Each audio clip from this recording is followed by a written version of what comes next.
clean and I'll show you how. I'm not globally known, but I found my voice, sharing strength and hope. That's my choice, I've been down. Yeah, I felt the pain, but I broke those chains and reclaimed my name. No more shadows, I'm stepping to the sun. Recovery's my story and it's just begun. So listen close, I got something to share. From the depths of despair to the freedom of care. Since 2004, I've been crack free. 2011, I let alcohol be. Now I'm living a life that's blessed and strong, helping others find where they belong. So let's go, cause it takes two to make a life feel right. It takes two to bring hope to the light. Yeah.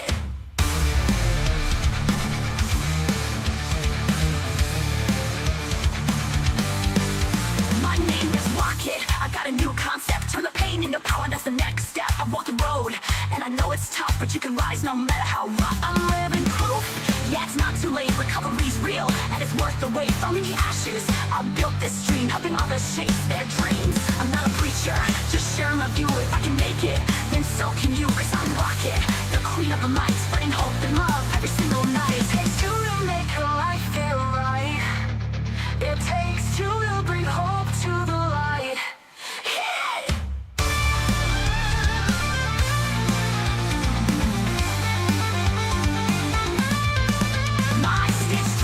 Don't need the old highs, my faith and strength help me rise, no more running. I face my fears, turn struggles into joyful tears. If you're lost, no, you're not alone, you can break free. Find your way home, this is my stream, my mission, my art, sharing hope to heal your heart. So let's connect, yeah, let's inspire. Let the world like a blazing fire. Recovery's power, it's real, my friend. It's a journey that never has to end. It takes two to make a life feel right. It takes two to bring hope to the light.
I'm Rocket Queen and I'll show you how. I'm not globally known, but I found my voice, sharing strength and hope. That's my choice, I've been down. Yeah, I felt the pain, but I broke those chains and reclaimed my name. No more shadows, I'm stepping to the sun. Recovery's my story and it's just begun. So listen close, I got something to share. From the depths of despair to the freedom of care. Since 2004, I've been crack free. 2011, I let alcohol be. Now I'm living a life that's blessed and strong, helping others find where they belong. So let's go, cause it takes two to make a life feel right. It takes two to bring hope to the light. Yeah.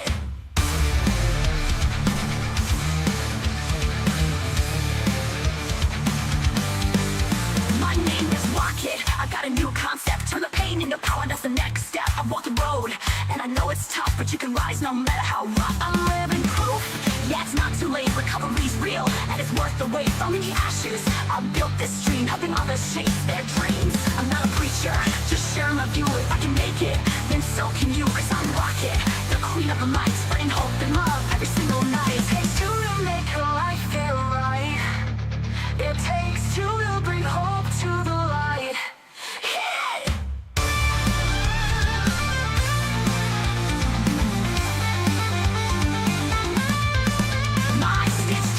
Don't need the old highs, my faith and strength help me rise, no more running.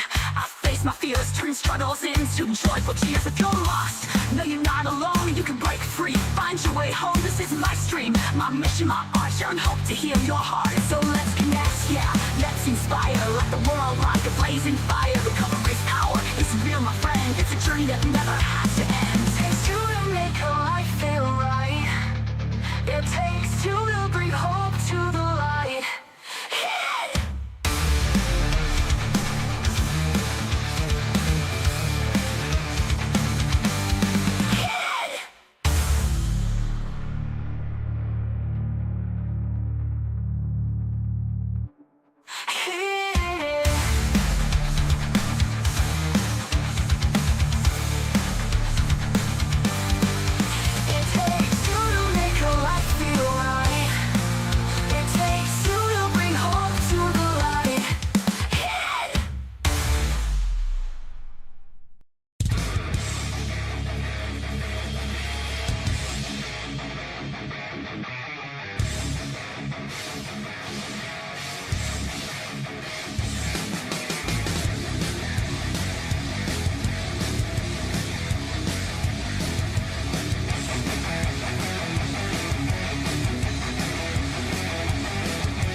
not globally known, but I found my voice, sharing strength and hope. That's my choice. I've been down, yeah, I felt the pain, but I broke those chains and reclaimed my name. No more shadows, I'm stepping to the sun. Recovery's my story, and it's just begun. So listen close, I got something to share. From the depths of despair to the freedom of care. Since 2004, I've been crack free. 2011, I let alcohol be. Now I'm living a life that's blessed and strong, helping others find where they belong. So let's go, cause it takes two to make a life feel right. It takes two to bring hope to the light. Yeah.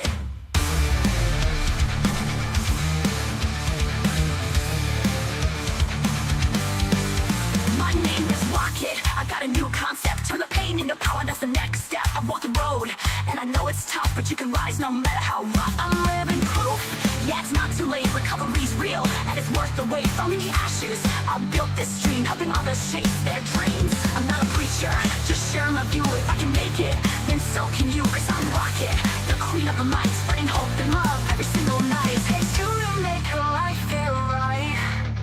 It takes two to bring hope to the light. Yeah.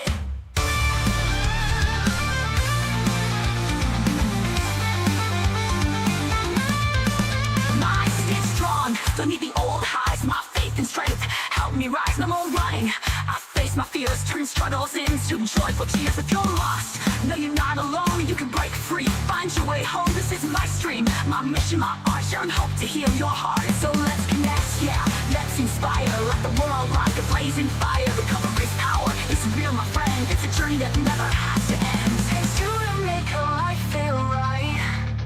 It takes two to bring hope to the light.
Hi, I'm Ingvild Olsen, Director of the Center for Substance Abuse Treatment at SAMHSA. Please join us this January as we observe Substance Use Disorder Treatment Month.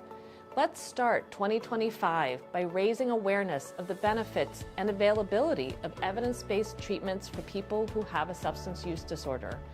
Visit samhsa.gov/SUDTM to check out our toolkit and resources.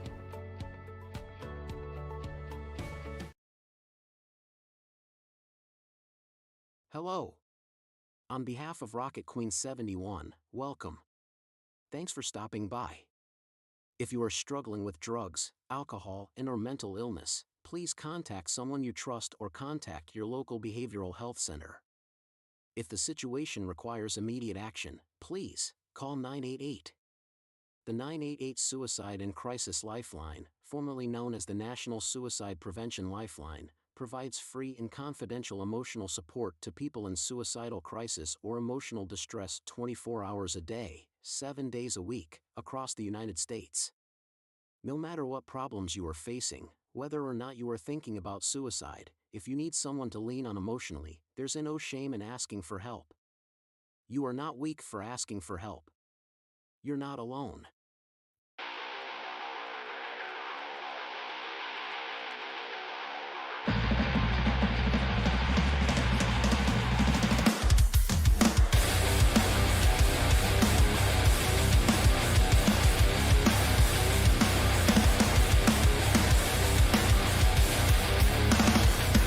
Every day's the same. All the liquor in the world can erase your pain. You can grab another bottle, but you can't escape addiction and its lonely curse. Competing to say who kills you first. If you've been waiting for a sign to change your life, I pray to God that today is the day I can't watch you drink your life away. If you've been waiting for a sign to change your life, look no further. Suicide is a form of murder. Don't let this poison the roots of your family tree. That bottle of alcohol could never love you more than me. Addiction kills.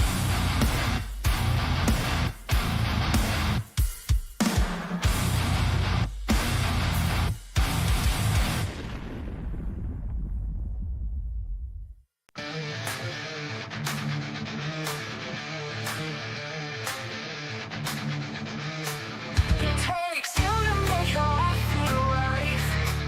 It takes you to bring hope to the light.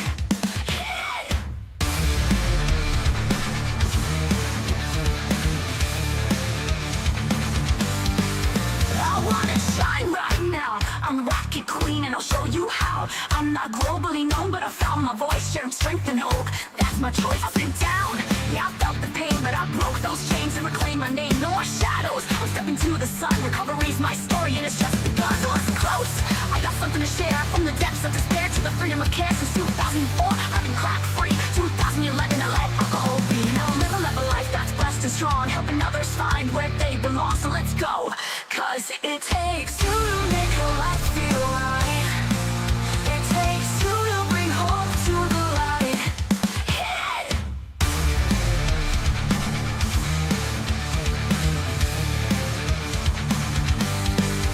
My name is Rocket. I got a new concept. Turn the pain into power, that's the next step. I've walked the road, and I know it's tough, but you can rise no matter how rough. I'm living proof, yeah, it's not too late. Recovery's real, and it's worth the wait. From the ashes, I built this dream, helping others chase their dreams. I'm not a preacher, just sharing my view. If I can make it, then so can you, cause I'm Rocket, the queen of the mic, spreading hope and love every single night. It takes you to make your life feel right. It takes you to bring hope to the light. Hit it.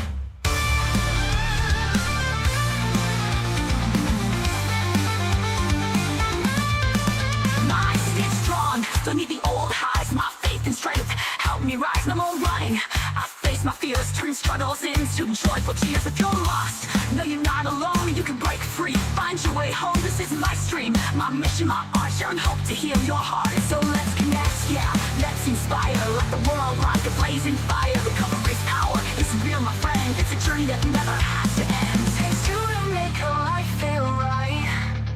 It takes you to bring hope to the light. Hit it.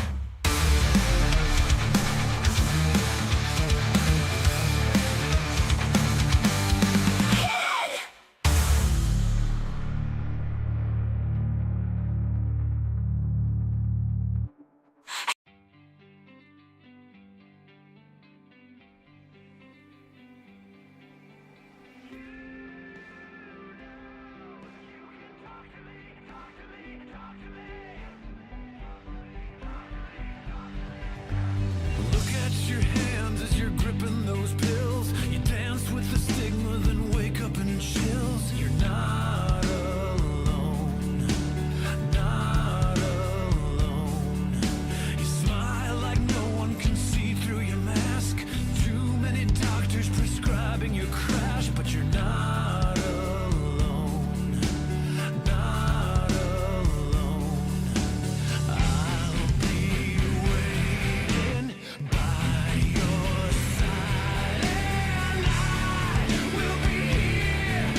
Yeah, hello. I'm really not sure if this is what you all do, but I really don't have anywhere else to turn.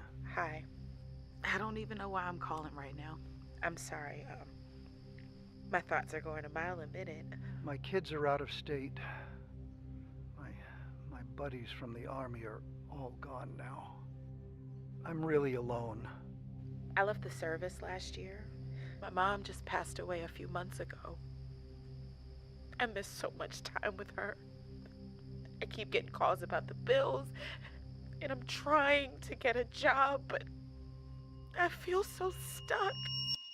Okay, ma'am. I'm glad you called. Okay, sir. Let's stay on the line and walk through some things. Thanks. Okay. Thanks a lot. Thank you. We all make more than 35,000 decisions a day. Most are small, but some can be life-changing. When it comes to taking care of yourself, the most important choices can be hard to make.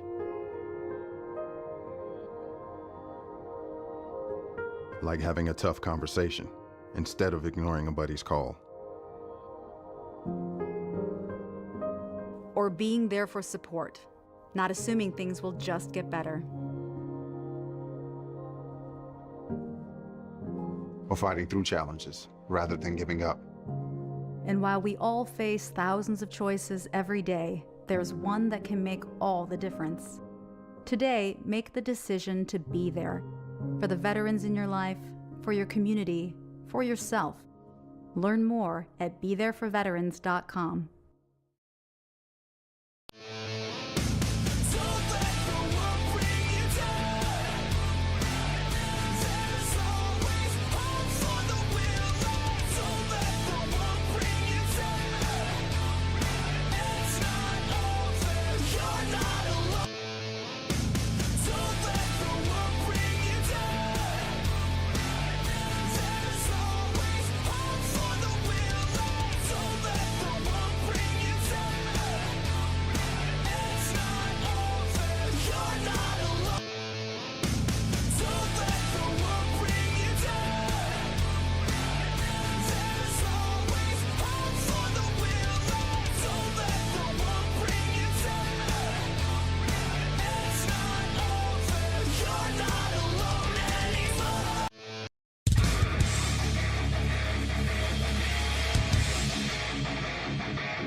I'm not globally known, but I found my voice, sharing strength and hope. That's my choice. I've been down, yeah, I felt the pain, but I broke those chains and reclaimed my name. No more shadows, I'm stepping to the sun. Recovery's my story, and it's just begun. So listen close, I got something to share. From the depths of despair to the freedom of care. Since 2004, I've been crack free. 2011, I let alcohol be. Now I'm living a life that's blessed and strong, helping others find where they belong. So let's go, cause it takes two to make a life feel right. It takes two to bring hope to the light. Yeah.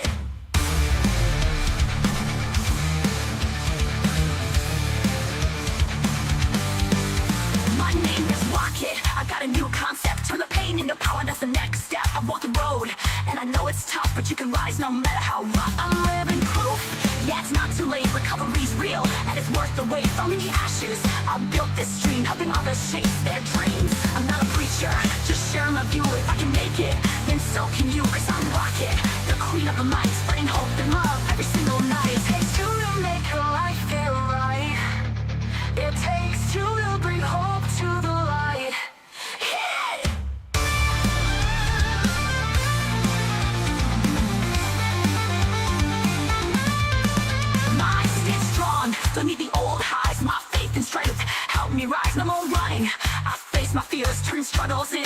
joyful cheers if you're lost. No, you're not alone, you can break free. Find your way home, this is my stream. My mission, my art, sharing hope to heal your heart. So let's connect, yeah, let's inspire. Let the world like a blazing fire. Recovery's power, it's real, my friend. It's a journey that never has to end. It takes two to make a life feel right. It takes two to bring hope to the light.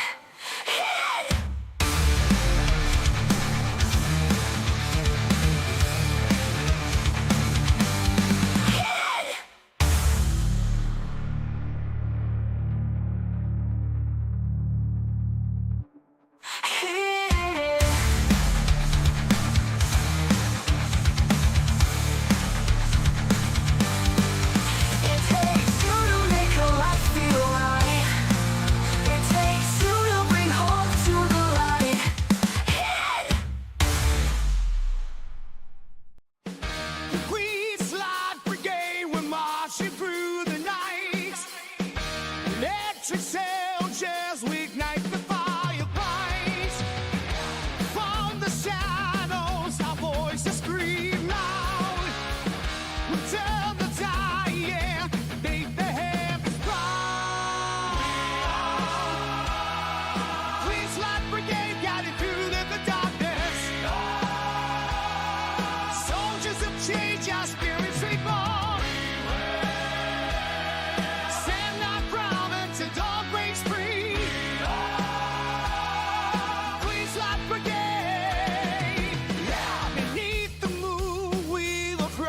Chains of fear, heavy metal hearts of earth to fatal clear. Smoke and thunder, it'll break the darkest sky. In the place of truth, watch the darkest sky. Please, Light Brigade, guiding through the darkness. Soldiers of change, our spirits reborn.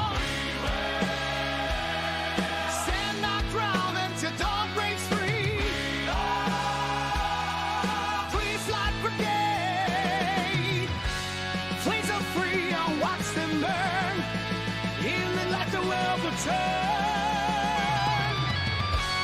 One by one, leaders fall, victory's call, we hear it all. Please, Light Brigade, guiding through the darkness. Soldiers of change, our spirits reborn.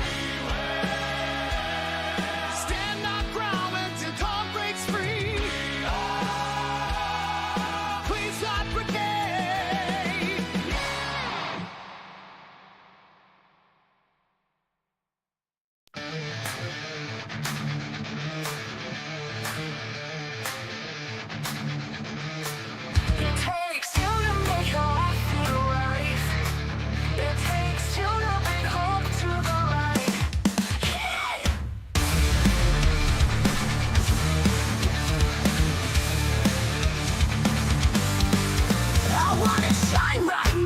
I'm Rocket Queen and I'll show you how. I'm not globally known, but I found my voice, sharing strength and hope. That's my choice, I've been down.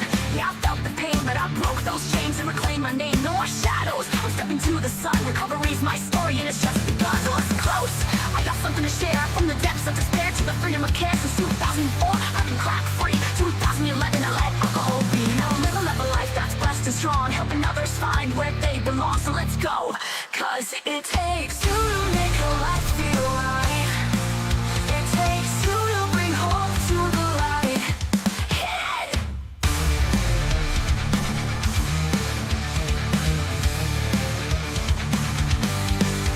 My name is Rocket, I got a new concept. Turn the pain into power, that's the next step. I walk the road, and I know it's tough, but you can rise no matter how rough. I'm living proof, yeah, it's not too late. Recovery's real, and it's worth the wait. From the ashes, I built this dream, helping others chase their dreams. I'm not a preacher, just sharing my view. If I can make it, then so can you. Cause I'm Rocket, the queen of the might, spreading hope and love every single night. It takes two to make a life feel right.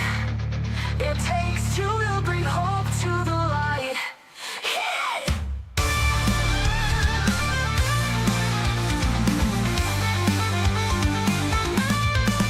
Mind stay strong, don't need the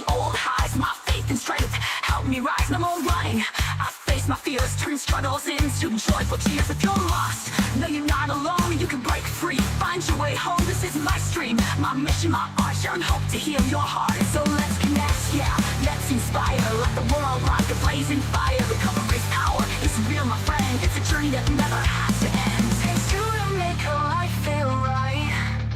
It takes two to bring hope to the light. Hit it!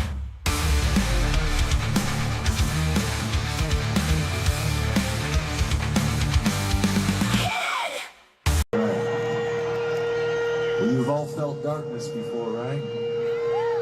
That's what this song is about. This your song.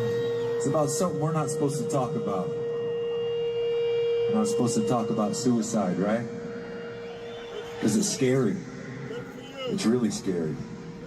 Everyone here's been touched by it one way or another.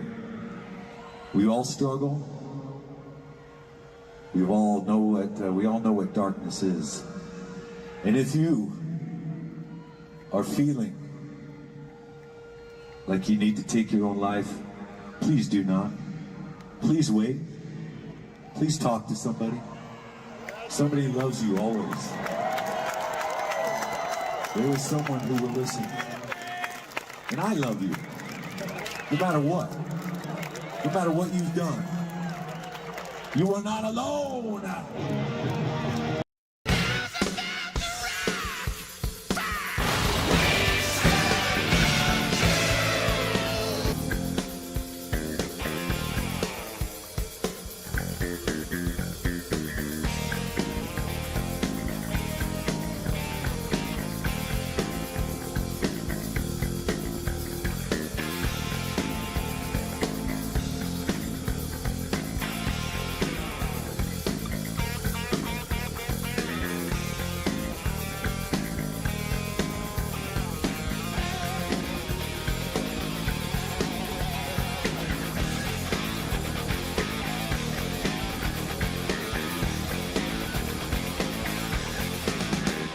It's Rocket Queen 71, streaming for you. I play more than anyone can do. I'm coming at you live. Stick around for sure. From my headquarters in Rocklahoma. Here I am, Rocket Queen 71, the most rock-tastic stream on Twitch. Here I am, Rocket Queen 71. Playing games, I'm your bad bitch.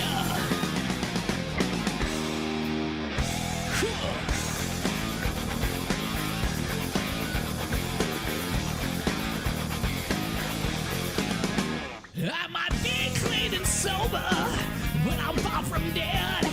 Still know how to party, you can bet your life on that. My trigger finger set to explode. My stream is magical, get ready for the show. Here I am, Rocket Queen 71, the most rock-tastic stream on Twitch.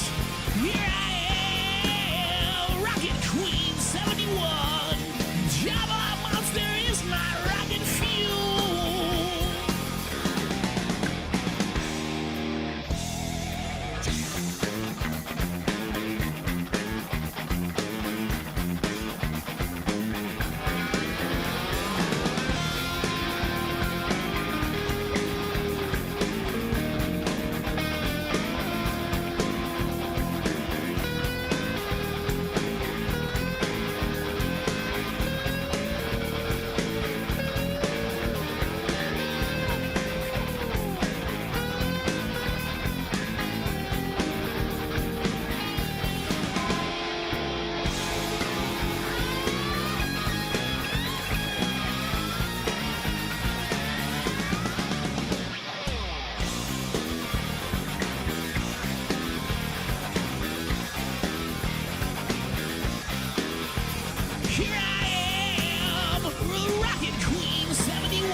And I'm Brent.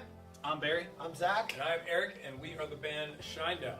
And we're here to talk about kind of what we do to combat mental health issues in our band while we're out on the road. And for me, it's talking to these guys, or as simple as asking someone how their day is or asking what's going on in their lives. I think that's very important. Yeah, we keep in touch with each other on a daily. We live with each other, so we don't have a choice. We see each other all the time, very supportive.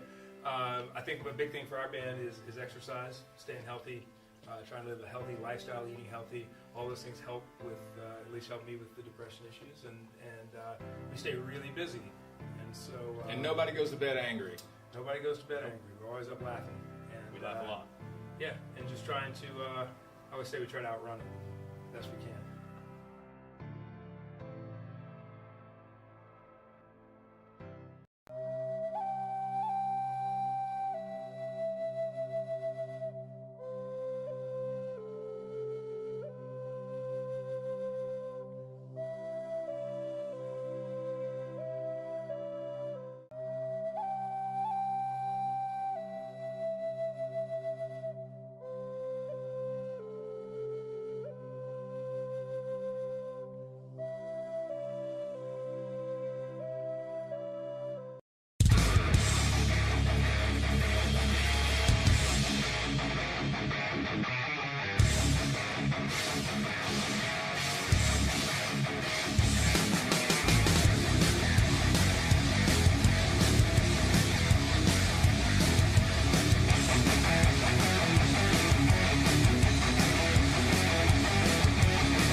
I'm not globally known, but I found my voice, sharing strength and hope.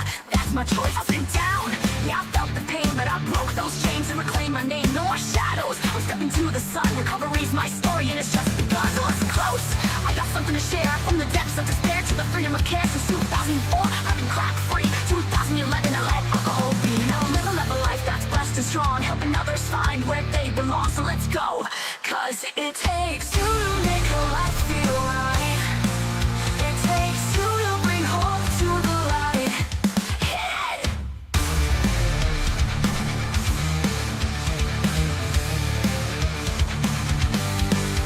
My name is Rocket, I got a new concept. Turn the pain into power, that's the next step. I walk the road, and I know it's tough, but you can rise no matter how rough. I'm living proof, yeah, it's not too late. Recovery's real, and it's worth the wait. From the ashes, I built this dream, helping others chase their dreams. I'm not a preacher, just sharing my view. If I can make it, then so can you. Cause I'm Rocket, the queen of the mic, spreading hope and love every single night. It takes two to make a life feel right. It takes two to bring hope to the light. Yeah.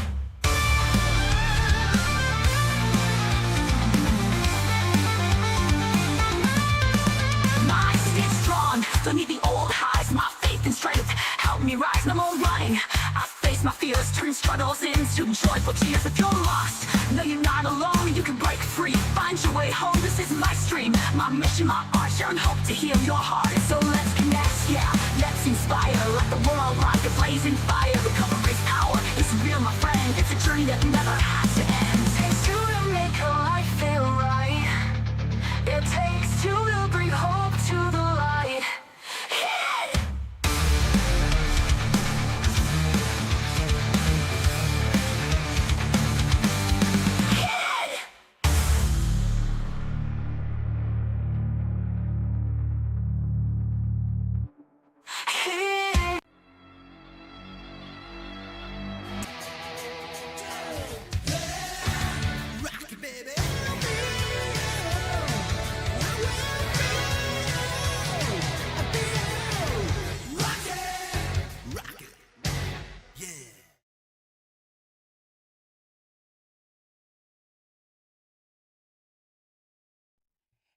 everybody, what's up, what's up, what's up, what's up, what's up? Hey, Moto. Hey, Ray. Hey, everybody else out there. How's it going? It's Wednesday. And you know what? I came on here just to do a little bit of that and a little bit of this. Okay? I had no plan. And I feel like I let everybody down yesterday. With my stream with I want to know what your songs were for your soundtrack of your life. And I feel like I really missed the mark on that. Wait, all right, hold on. Ray rides one beautiful day today. Great to have you seen on the bike. Everything is rocking on this channel. Yeah, egotistical, right? I'm not egotistical. Believe me, I'm not. My husband will tell you different. Yeah, imagine that. It's all about me, you know. It's all about me. Howdy. Yeah, so I feel, guys, that I let you guys down yesterday. It was like 3 days before I came on YouTube to do something, and I'm not either. It's just my ego. You know what ego means, right? Easing God out. That's what ego is. Easing God out.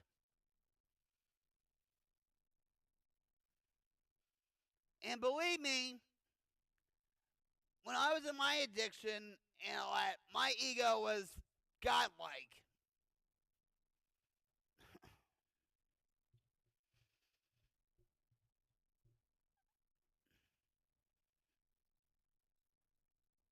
Yep, that's the one. And I think that's why I kept on using and all that stuff. It wasn't just to have a party all the time and whatever, but towards the end it was because I hated myself so much. I hated what I did to my family, my kids. I burned a lot of bridges all around me. You know, and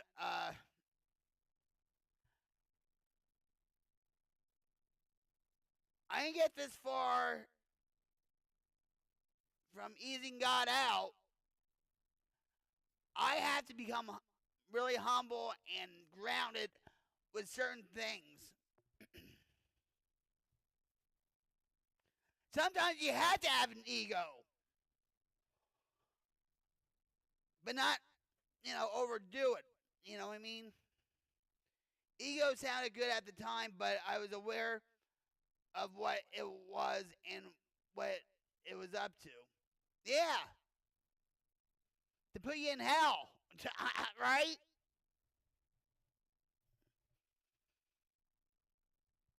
I'll talk about my band or some things in the past or whatever, and I think we talked about this before, where my head gets like really inflated, and so my husband or somebody has to take a safety pin and pop it real quick before it gets out of control.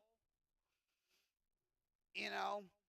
And by the way, guys, January is Substance Use Disorder Treatment Month. If you feel like maybe substance use is having a hold on you, it's getting worse, progressively worse, please find treatment. I have resources in my chat. You can always ask me. I can redirect you somewhere. You can also go intherooms.com to find more treatment maybe suitable for you. If you think your loved one is going through something with substance abuse disorder, you can talk to me. I'm not a clinical psychologist or a licensed therapist or whatever, but I sure know a hell of a lot. And I use my mother's playbook of tough love, okay?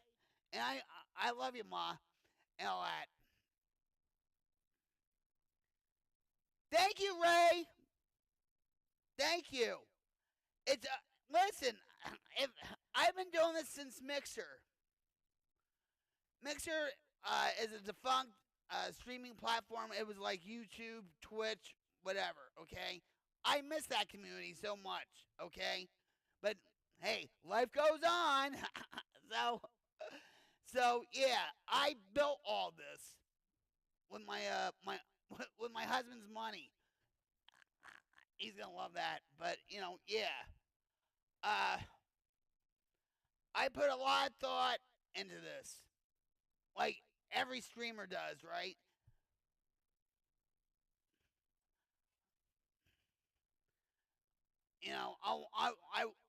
There's one thing that's you can see it right there, and it's blitzed out, and that's my Nintendo sign. I had that for a long time, and I only had it for maybe 7 months, and it just shorted out. I try to. I try to. I feel blessed in a lot of ways. Even though I'm going through my pain at times, I go through panic attacks. I'm human, guys. I'm human. No, really? We didn't think you were. I go through depression, okay? I go through anxiety. I go through panic attacks, pain issues, and whatever, okay? What I go through now is a lot less than I should say a lot more than I did in my addiction, believe it or not.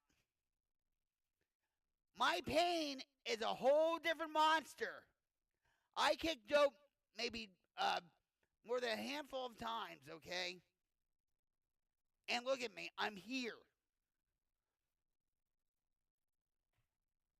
Thank you. I'm very blunt honest with my addiction. I'm very blunt honest about my family life. You're going to see the good, the bad, and the ugly cry with me. And maybe some insanity, too, in the mix of it. So true, Ray. So true. We are blessed. I should have been dead years ago. And even though sometimes I can't get out of bed and all that because of my pain, I try to. And sometimes I feel defeated when I can't get out of that bed.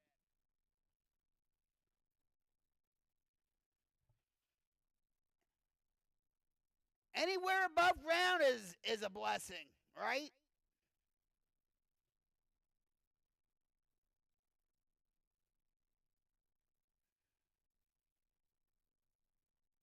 People are so petty when it comes to certain things in life.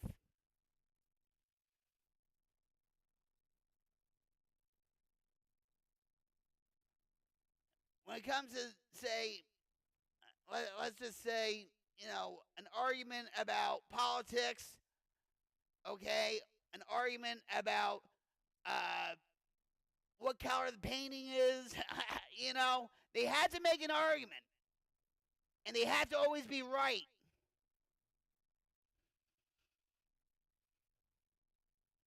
It took me a long time for me to say, you know what, I'm wrong, I'm sorry.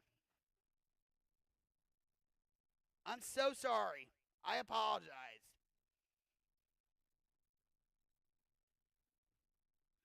Life's too short anymore.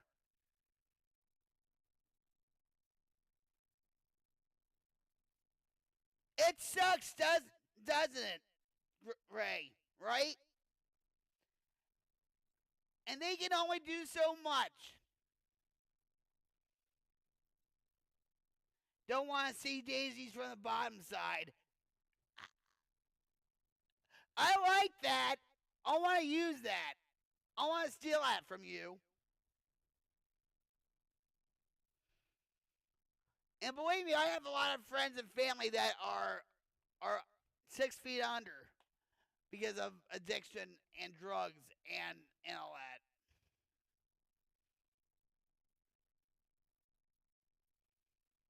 I think we all need healing prayers, whether it be physical or emotional, if you know what I mean.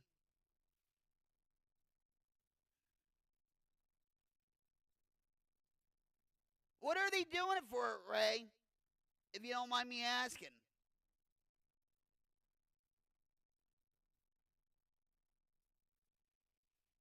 And my prayers go out to you too, Ray.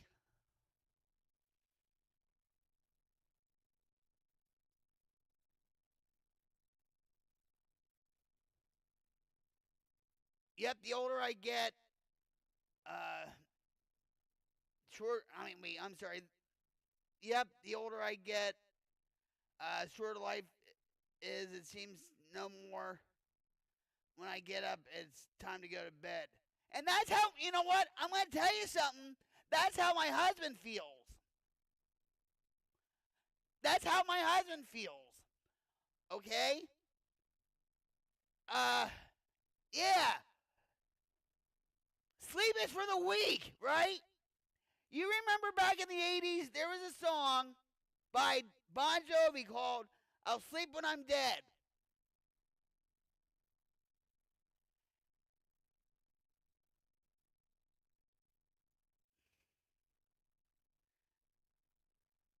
No problem, Moto.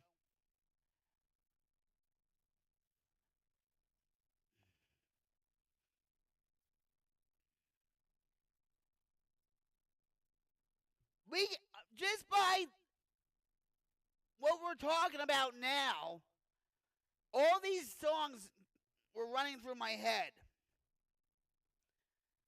Like I'll Sleep When I'm Dead by Bon Jovi.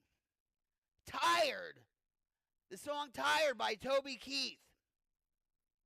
Okay? Living on a Prayer. It's Bon Jovi. You know,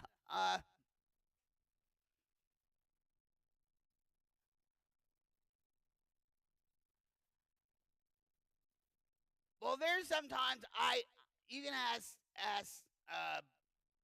my husband this. I will toss and turn, and it doesn't get him much sleep, right? And for Christmas, he got me these goggles. Okay? So, and these goggles, these sleep goggles, it's not a sleeping mask, it's goggles. They say it improves your anxiety, it improves your sleep and whatever, okay?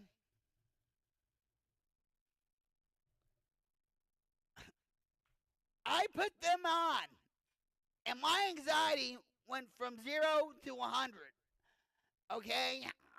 I didn't like the goggles. So I said to my husband, I said, here, you take them, okay? And he's like, well, you have to get used to them. I said, well, I can't get used to them because it's just weird, right? He sleeps with these goggles. Yeah. What's up, Salty? No, sleep to Brooklyn. Beastie Boys, baby.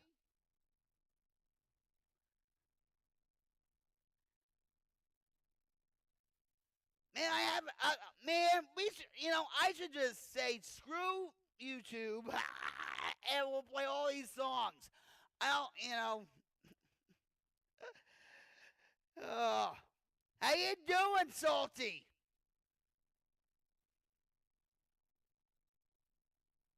Wow, dude. Here I'm thinking, I'm just going to do my thing. I'm on the computer with making AI stuff and whatever. You know what I mean? I had no plan. Hence my thumbnail. Hi guys, what's up? No plan, because I feel, and Salty was actually on my stream last night. I really feel like there was something missing from that stream. And I want you guys, whenever you come on this stream, if you're depressed, angry, whatever, I don't want you to come in and then when you leave, you feel more depressed, angry, whatever. Because if you feel that way when you're going out, I'm not doing my job.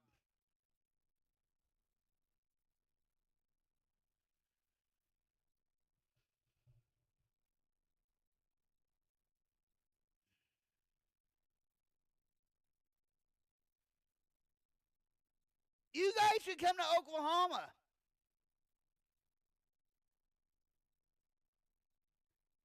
Come to Oklahoma, guys.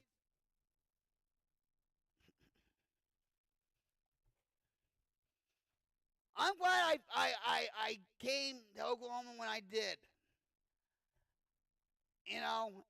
It's peaceful here. It's God's country here. People are laid back.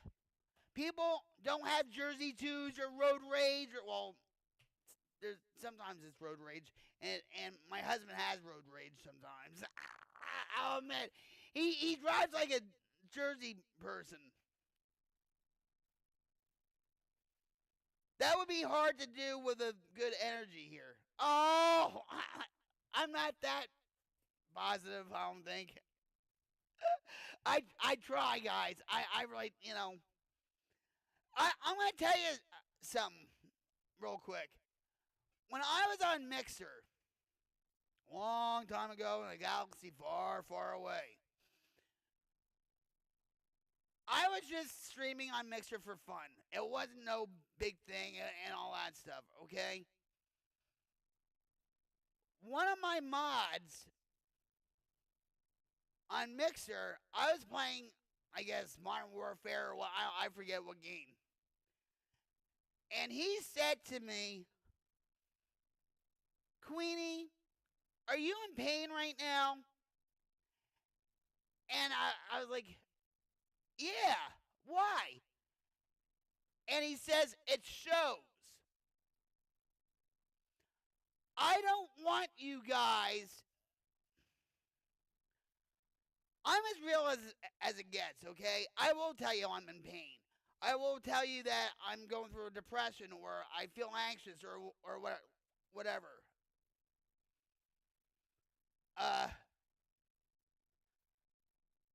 Okay.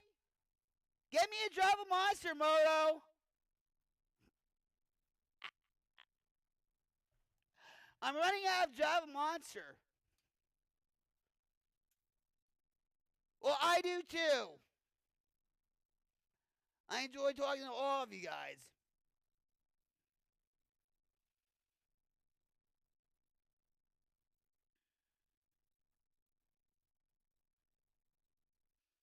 So how you doing, Salty?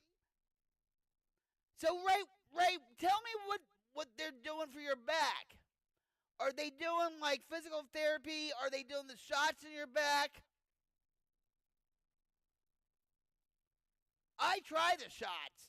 It's like a crapshoot.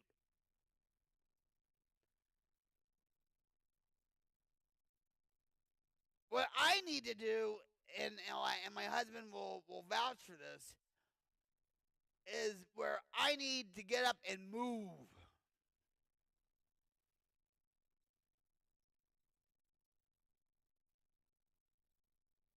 But sometimes my back and my legs and everything, telling on yourself and being honest is a great antidote to, you know what, disease. Yeah, we are sick. Yeah, we are sick as our secrets. Writing out my disease. You have to.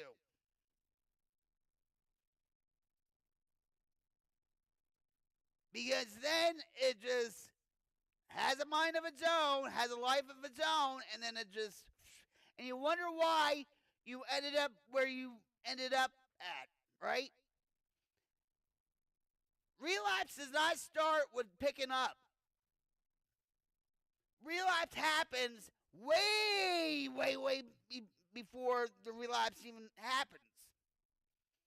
It's with your attitude,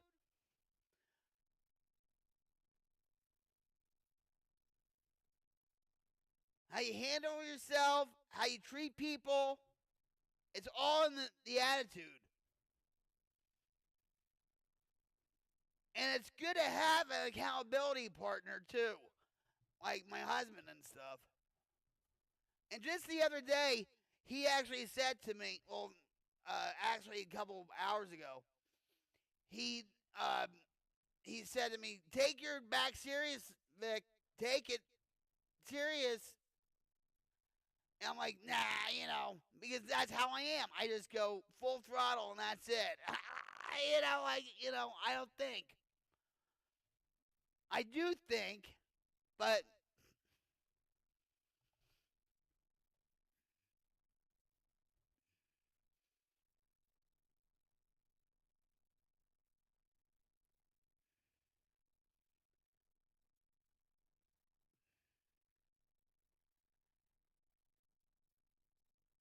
my main mission, guys, okay, ever since Mixer, you can hear about Mixer a lot on my stream at times. My main mission, purpose for this stream that you're watching right now is to help those that are struggling with drugs, alcohol, and or mental illness. Hi, sick bastard, what's up?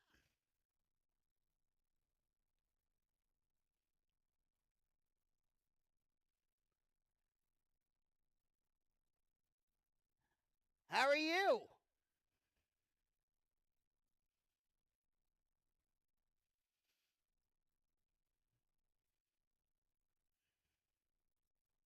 Thanks for showing up.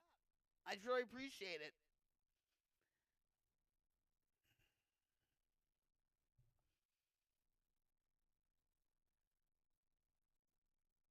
But like I was saying, that's my main goal for this channel. Because I wouldn't be here if it wasn't for other people showing me the way to stay sober, to stay quit, okay?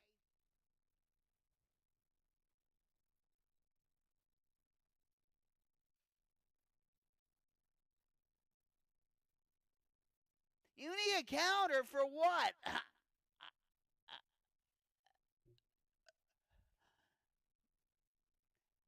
Do you feel sometimes, right, like all the days are running together?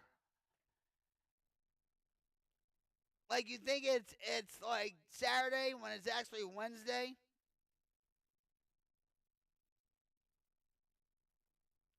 I get like that sometimes.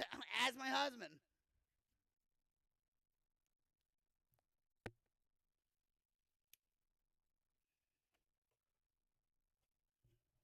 Believe me, when I'm working on the stream or when I'm working on like whatever I'm working on and stuff, and I take things a little bit too far, and I wonder why my back is in so much pain. Sometimes I'm in bed for forget it.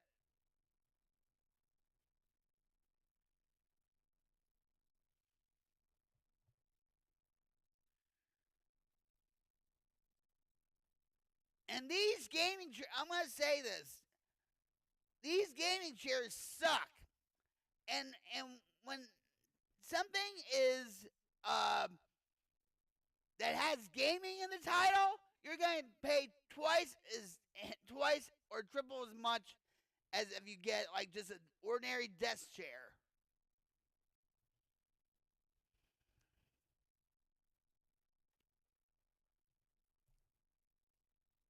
So sick, I take it you're a deadhead. I wonder why. I think that.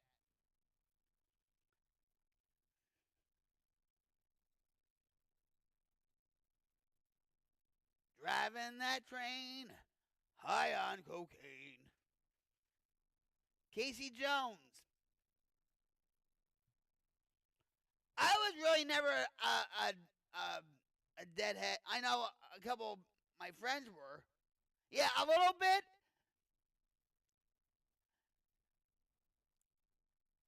Yeah, who? Yeah, just a tad? Yeah.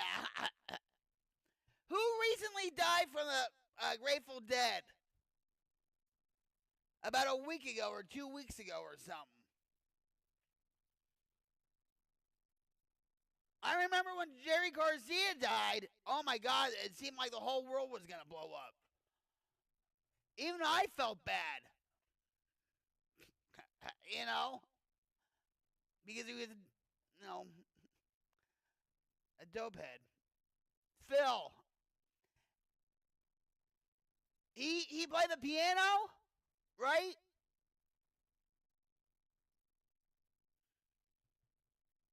And no, guys, Sick Bastard 71 and me are not related. Just because we have 71 in our names doesn't mean we're related.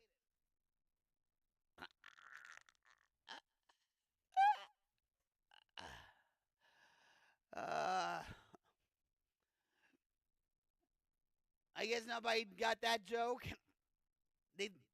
I guess that joke was lame. I don't know. I thought you had to go to the store. Did you get my Java Monster?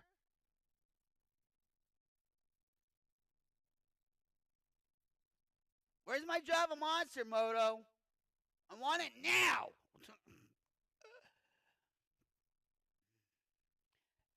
The only song I really like from is Casey Jones. I used to have a stuffed animal, a stuffed dog with the engineer's outfit, and all that.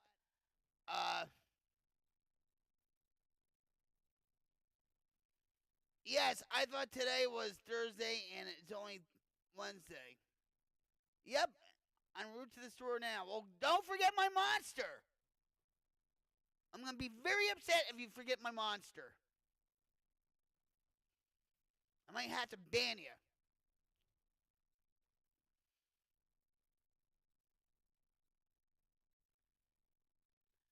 I know how that is, Ray. I really do. I really do. And it's no fun.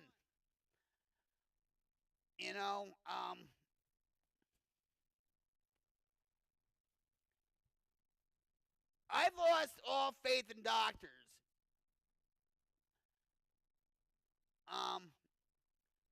And I know they can only do so much, okay? I know this.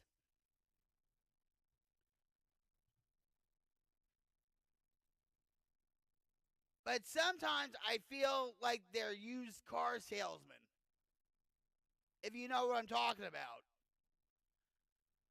All the doctors I know, and even if I've known them for maybe 2 months, maybe I've known the ER doctors for forever or whatever, they know I'm in recovery. If you're in recovery, guys, you have to make it a point that you're in recovery and you have to tell them. Because otherwise, they don't give a shit. They really don't. You can't take it personal.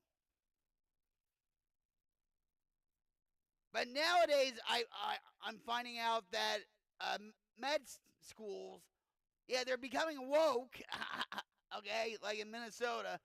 But nowadays, they are teaching their students about addiction and opioid abuse and all that stuff.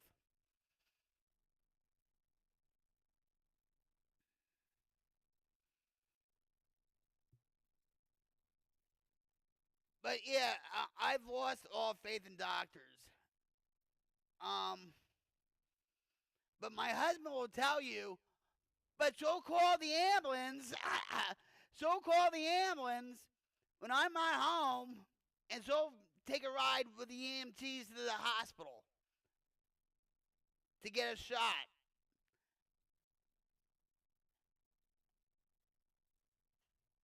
But it's for that relief. Doesn't mean I still have faith in the doctors. You know.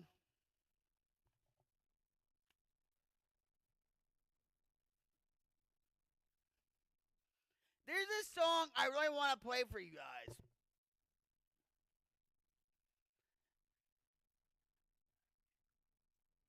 You guys want to take bets on see if I'm going to get suspended or not? For playing this song?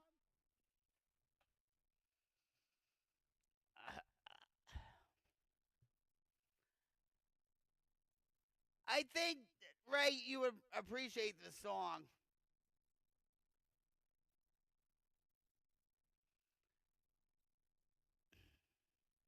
I'm that close to doing it. I'm, you know, I think what really failed last night is because I didn't play the song. Like, I got my, my life soundtrack in my head, and I didn't write it down, or I didn't, or I didn't just set up for anything. And then my husband's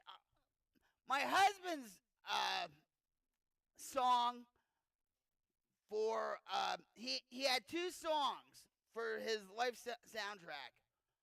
One was by the Newsboys called Devotion, and the other song was by Mark Lanigan. Who knows who Mark Lanigan is? Nobody? Well, back in the 90s, he was a part of the Screaming Trees. A very underrated artist, okay? He passed away February 22nd, 2020. Or on. Yeah. So, and guess what happened? Because of that song, my video got blocked. Yay! I'm always going for a video to be blocked. I'm a rebel, guys. I'm a rebel, you know. Yeah, right. I really do want to show you the song, though.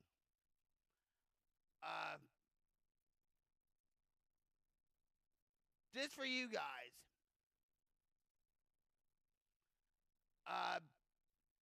If you haven't heard of this artist, I suggest you check him out.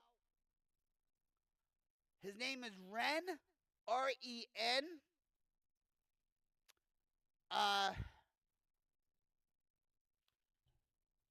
He really bursted on the YouTube scene on Christmas Day a couple years ago with a video called Hi Ren.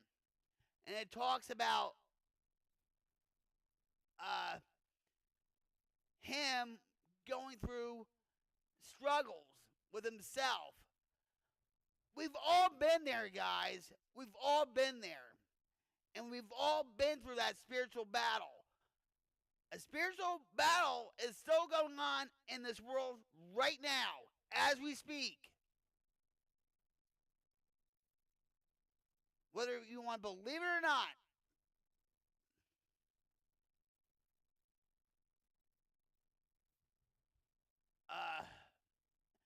And sometimes you have to get your head out of the sand in order to breathe.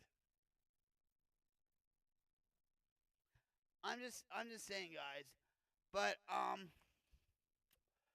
let me show you this this video, okay? Have your fingers crossed, guys, okay? Have your fingers crossed. Ray, I love you, brother. I will stop by.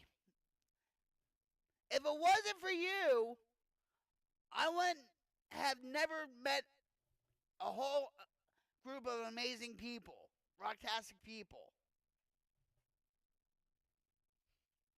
And I mean that. So I am grateful for you.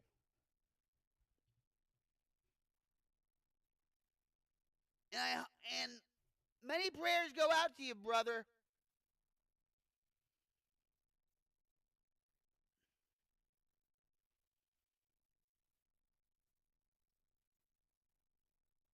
You have a good evening also.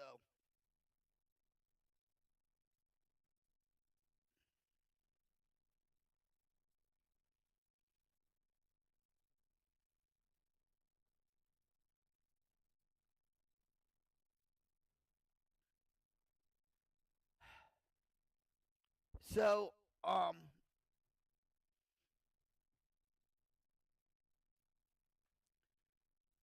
yeah, if it wasn't for, and I just want to say this too, guys, if it wasn't for me stumbling onto Ray Gregory Rides, I would have never met an amazing group of people that I actually was like, I could actually hang out with these guys on here or whatever, you know?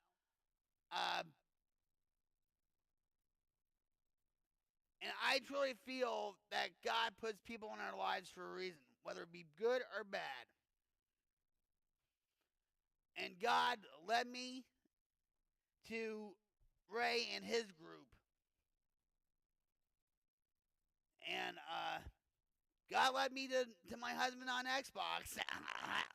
You know. Anyway. I hope Moto comes back because I'm running out of Java Monster.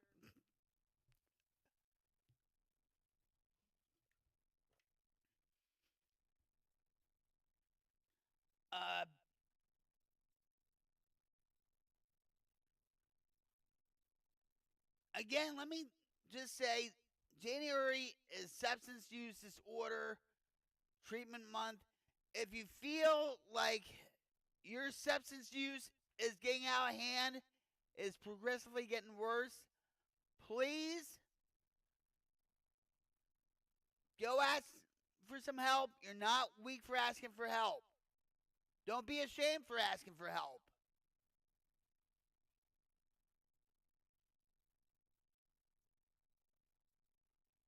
Do it before it's too late.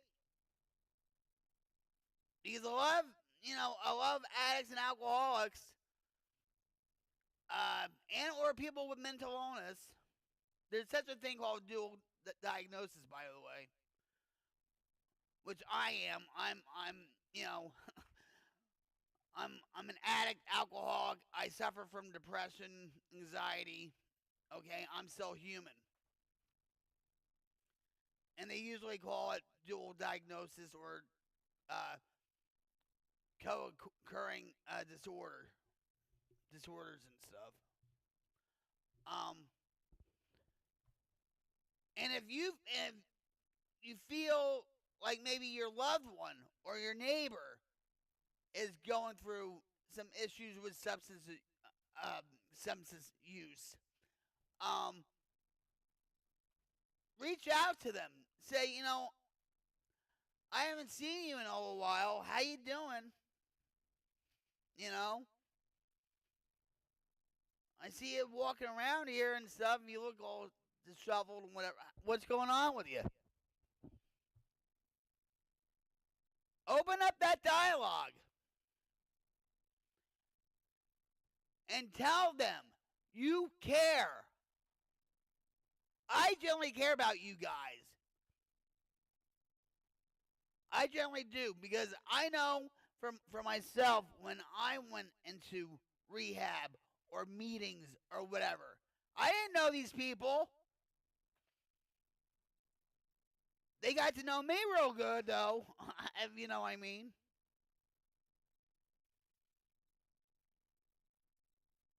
And I wouldn't be where I'm at today if I say, you know what, I do need help. I'm doing it for myself. I don't want to die from this disease.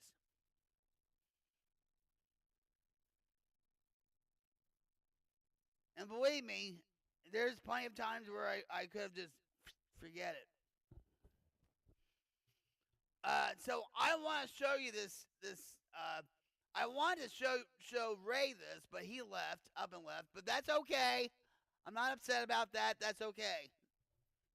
That is okay. I really truly hope that he left feeling pretty good. I hope I didn't, I hope I wasn't a Debbie Downer or anything.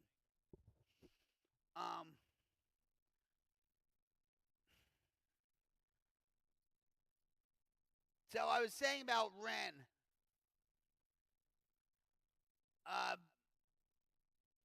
Ren is the kind of artist who's very raw with his singing, with his playing, with his lyrics, with his singing, with his videos. He made an impact on me Christmas Day about 3 years ago. Around 2 years ago. And I told my husband, I said that was the best Christmas gift you ever gave me. Was that song on YouTube. Hold on, guys. I shall return. I had to go to the bathroom real quick. I had to stretch. And I actually have to get I have a water, but I have to get some coffee. So just hang with me for a few minutes. I'll be right back, guys. And thank you for being here, guys. Thank you for being here. I truly appreciate it.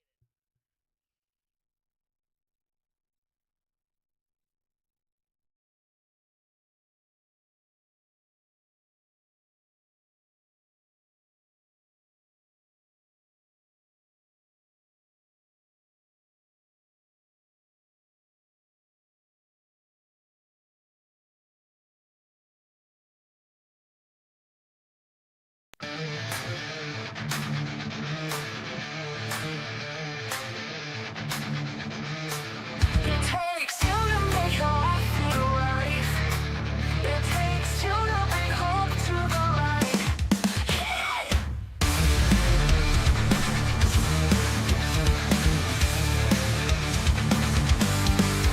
I wanna shine right now. I'm Rocket Queen and I'll show you how. I'm not globally known, but I found my voice, sharing strength and hope. That's my choice. I've been down. Yeah, I felt the pain, but I broke those chains and reclaimed my name. No more shadows. I'm stepping to the sun. Recovery's my story, and it's just begun. So listen close. I got something to share from the depths of despair to the freedom of care. Since 2004, I've been crack free. 2011, I let alcohol be. Now I'm living a life that's blessed and strong, helping others find where they belong. So let's go. 'Cause it takes two to make your life feel right. It takes two to bring hope to the light.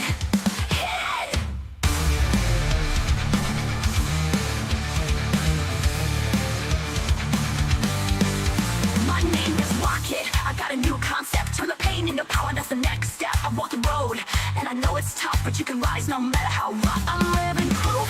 Yeah, it's not too late. Recovery's real, and it's worth the wait. From the ashes, I built this dream, helping others chase their dreams. I'm not a preacher, just sharing my view. If I can make it, then so can you. 'Cause I'm Rocket, the queen of the might, spreading hope and love every single night. It takes two to make your life feel right. It takes two to bring hope to the light.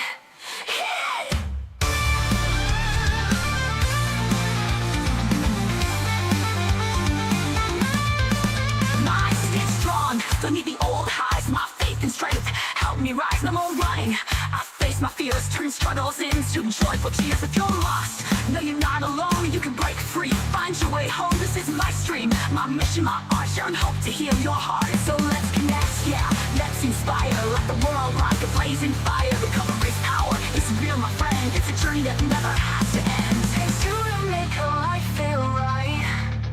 It takes two to bring hope to the light.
Hi, I'm Ingvild Olsen, Director of the Center for Substance Abuse Treatment at SAMHSA. Please join us this January as we observe Substance Use Disorder Treatment Month. Let's start 2025 by raising awareness of the benefits and availability of evidence-based treatments for people who have a substance use disorder. Visit samhsa.gov/SUDTM to check out our toolkit and resources. Hello. On behalf of Rocket Queen 71, welcome. Thanks for stopping by. If you are struggling with drugs, alcohol, and/or mental illness, please contact someone you trust or contact your local behavioral health center. If the situation requires immediate action, please call 988. The 988 Suicide and Crisis Lifeline, formerly known as the National Suicide Prevention Lifeline, provides free and confidential emotional support to people in suicidal crisis or emotional distress 24 hours a day, 7 days a week, across the United States. No matter what problems you are facing, whether or not you are thinking about suicide, if you need someone to lean on emotionally, there's no shame in asking for help. You are not weak for asking for help. You're not alone.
kills you first. If you've been waiting for a sign to change your life, I pray to God that today is the day I can't watch you drink your life away. If you've been waiting for a sign to change your life, look no further. Suicide is a form of murder.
I'm not globally known, but I found my voice, sharing strength and hope.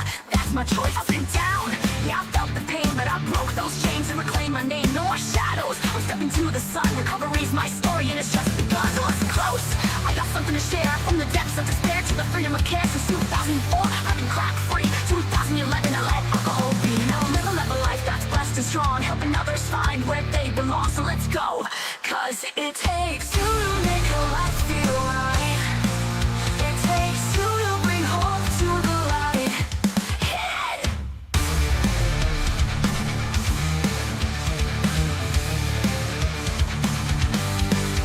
My name is Rocket. I got a new concept. Turn the pain into power, that's the next step. I walk the road, and I know it's tough, but you can rise no matter how rough. I'm living proof, yeah, it's not too late. Recovery's real, and it's worth the wait. From the ashes, I built this dream, helping others chase their dreams. I'm not a preacher, just sharing my view. If I can make it, then so can you, 'cause I'm Rocket, the queen of the mic, spreading hope and love every single night. It takes two to make a life feel right.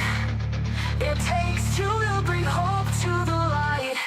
Hit it.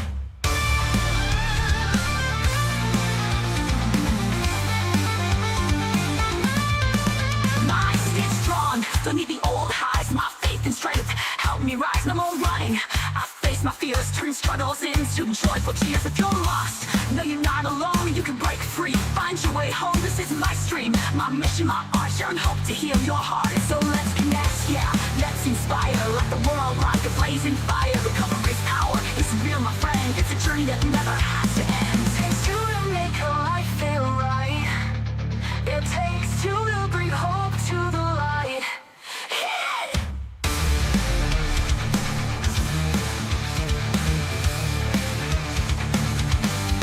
Hit it.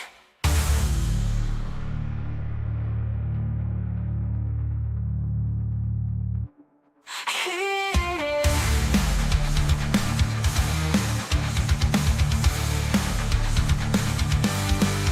It takes two to make a life feel right. It takes two to bring hope to the light. Hit it.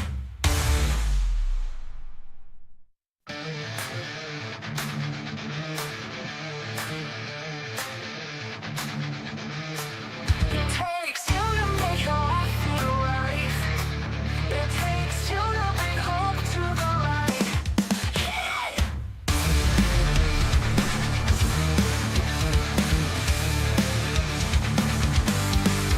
I wanna shine right now. I'm Rocket Queen and I'll show you how. I'm not globally known, but I found my voice, sharing strength and hope. That's my choice. I've been down, yeah, I felt the pain, but I broke those chains and reclaimed my name. No more shadows, I'm stepping to the sun. Recovery's my story, and it's just begun. So listen close, I got something to share. From the depths of despair to the freedom of care. Since 2004, I've been crack free. 2011, I let alcohol be. Now I'm living a life that's blessed and strong, helping others find where they belong. So let's go, 'cause it takes two to make a life feel right.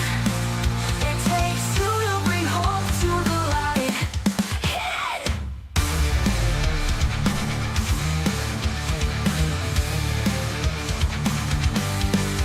My name is Rocket, I got a new concept. Turn the pain into power, that's the next step. I walk the road, and I know it's tough, but you can rise no matter how rough. I'm living proof, yeah, it's not too late. Recovery's real, and it's worth the wait. From the ashes, I built this dream, helping others chase their dreams. I'm not a preacher, just sharing my view. If I can make it, then so can you, 'cause I'm Rocket, the queen of the mic, spreading hope and love every single night. It takes two to make a life feel right. It takes two to bring hope to the light. Hit it.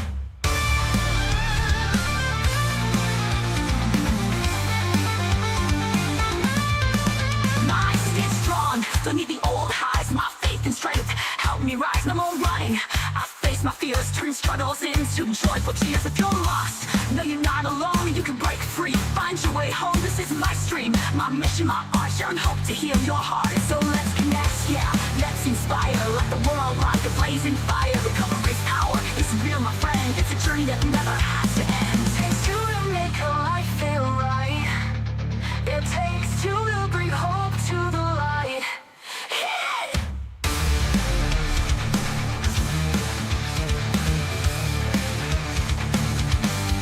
Hit it.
Good night, Moto. Good night. I had a stretch. I had to get my coffee. You know, it's the Jersey accent, right? Coffee. I hope you have a good night, and thank you for dropping by. I enjoy our conversations and a lot. I had a stretch because my back was really tightening up, and I was like, oh my god, I have to go.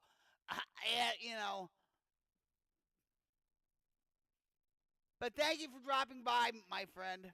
I truly appreciate it. I wish my husband showed up. It's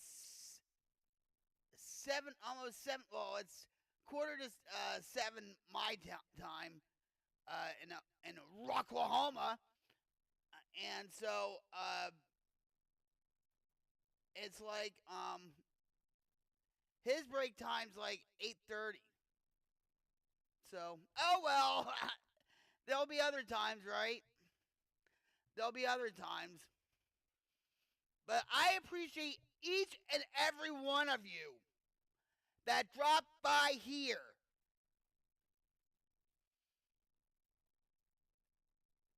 That's all that matters. The only requirement for you is to be here. Nothing else. Enjoy the conversation. The more you get out of the chat, the more you'll get out of the stream. Just like with anything else in life. You know, I really wanted to do the chalk outlines.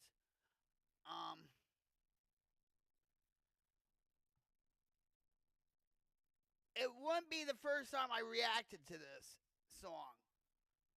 Oh, excuse me. I've reacted to this song before on my stream a long, long time ago, and I didn't get suspended for it either.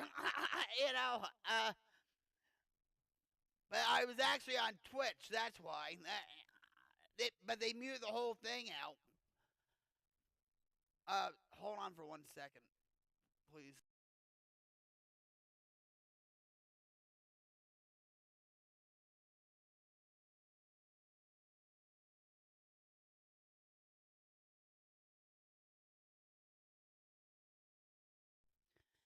You know what? There's nothing like real Java. Real coffee.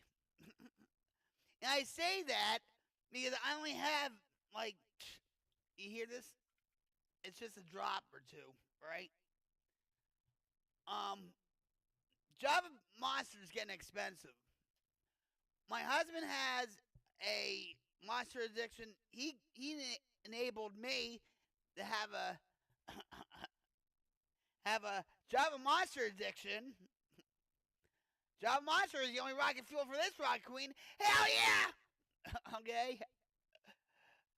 And then, you know, it seems like at least once a month we have this conversation. It's like, okay, it's getting expensive. And I'm always like, oh, but honey, don't worry about me. I have my coffee. And then 2 days later, it's like I'm jonesing for a Java Monster. You know? First world problems, right, guys? First world problems. So, hold on. All right, I'm gonna. Ren and Stimpy. Who remembers that cartoon? I used to have like the stuffed animals of Ren and Stimpy back in the 90s. All right, wait.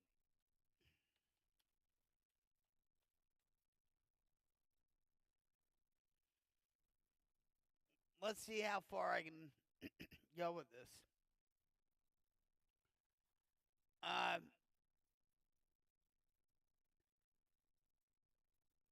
if you haven't heard of Ren, R-E-N,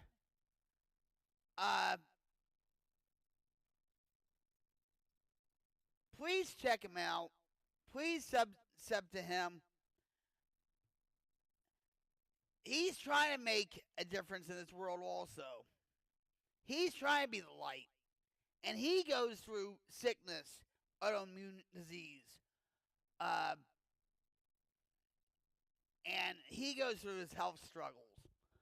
And actually, he actually beat out Rick Astley a couple of years ago with one of his songs on the Billboard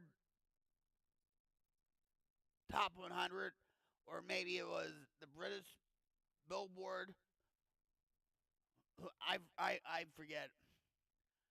But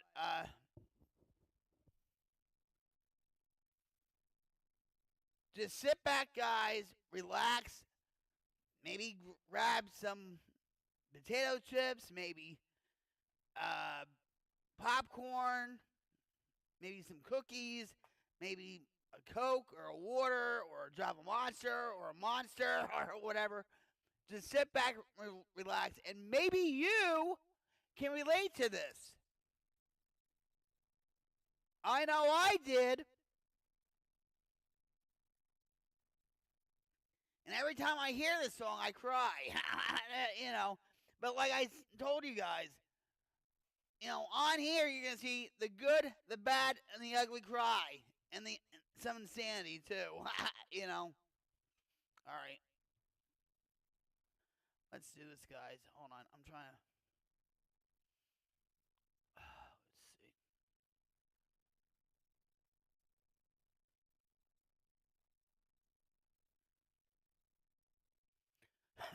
Excuse me.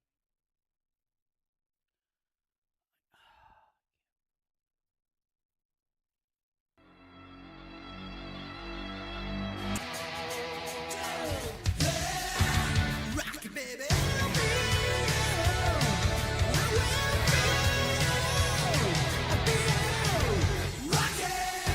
Rock it. Yeah. All right. Now we're back. This is Ren.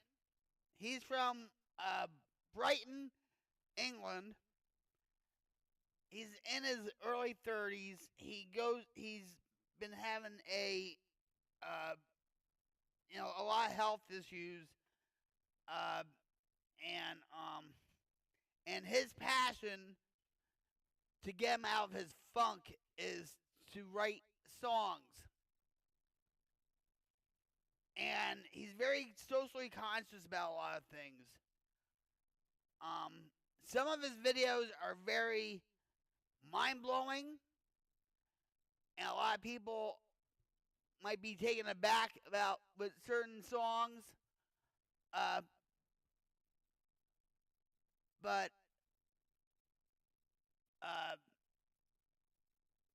he's just amazing. He really is. So with that, guys, I'm going to introduce you to Ren with Chinchilla. Now, Chinchilla is, I don't know if it was his girlfriend or what, but she's also a singer from Britain. I don't know if it's the same area that Ren's from and whatever. But her voice is amazing. And I want you to look closely on a certain part of her body and see if you can pick it out. Okay?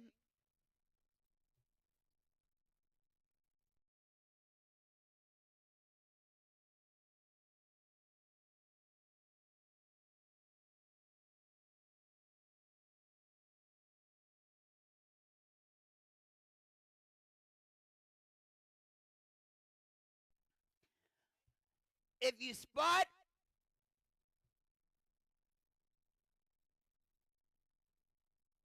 a a certain part of the body or parts of the body, say it in the chat.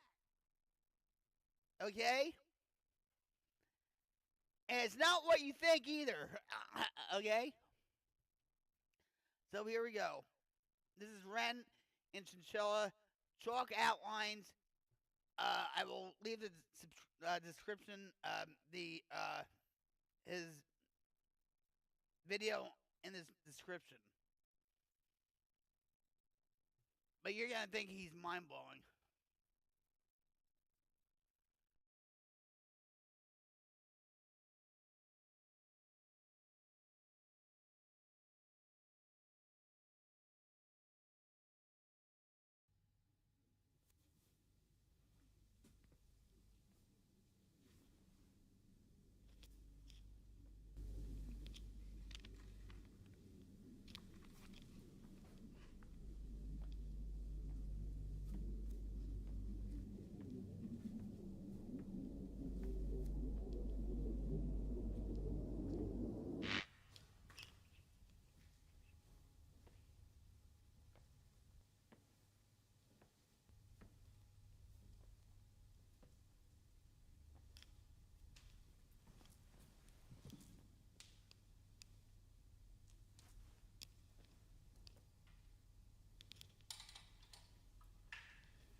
Still here in this bed that I crawled in.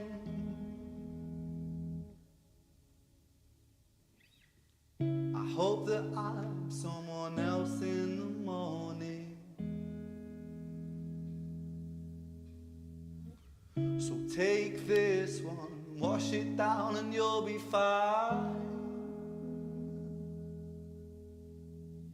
Then walk around in the floating chalk outline. So it goes, let it be. In the gallows, balanced on my toes so I can breathe. But little by little, bit by bit, I push it back down with a new habit. If not for long, just for a while, I'll bury myself with a great big smile. Oh my, oh my, we trace ourselves in these chalk outlines. Oh my, oh my, erase ourselves in these chalk outlines. Sertraline and a sip of serotonin.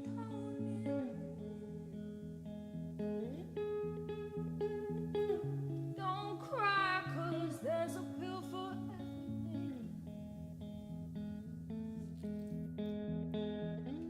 Take this one, wash it down and you'll be fine. The feeling goes and you draw a chalk outline.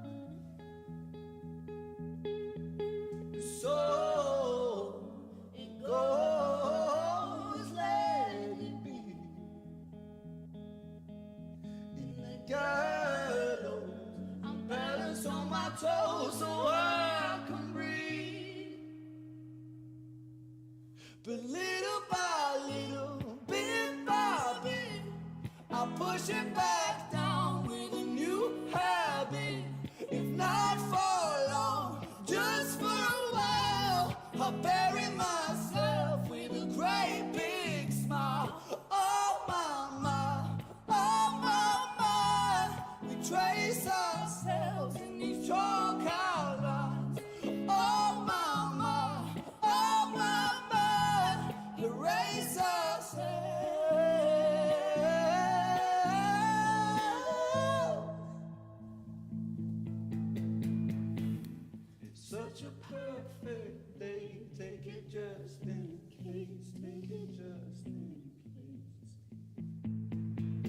scared of being okay, 'cause all things change, all things change.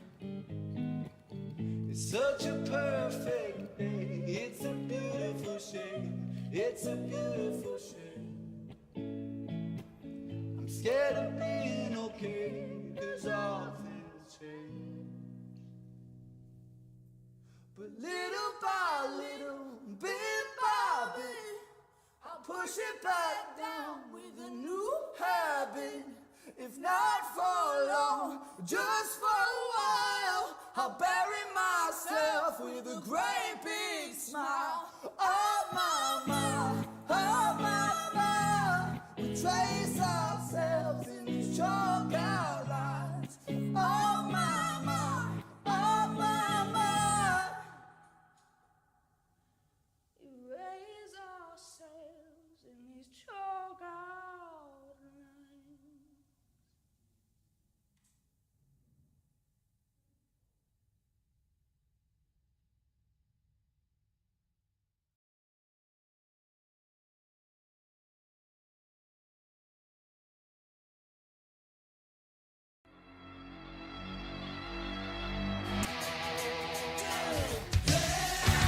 Rock it, baby.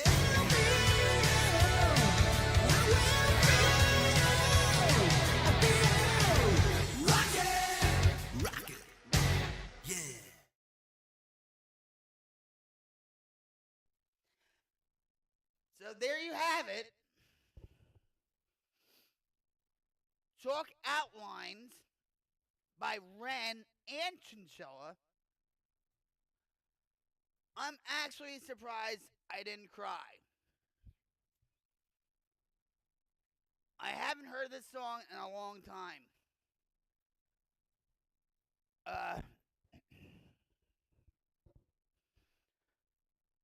Maybe some of you feel this way.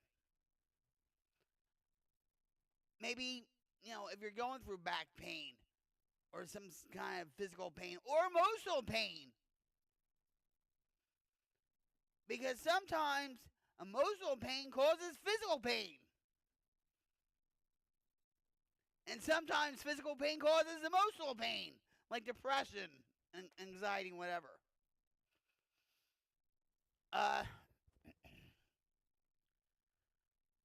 When I heard that song the first time, on stream, by the way,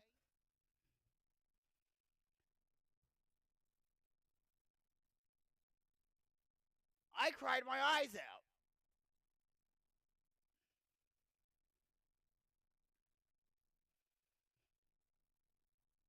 I cried my eyes out because I felt exactly where he was at. I still do. He mentioned something about, hopefully he's going to get out the bed that day, right?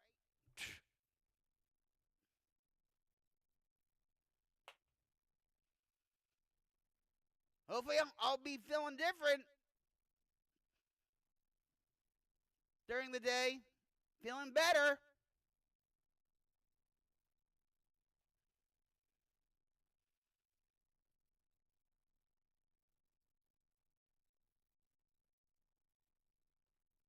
And I will admit sometimes, guys,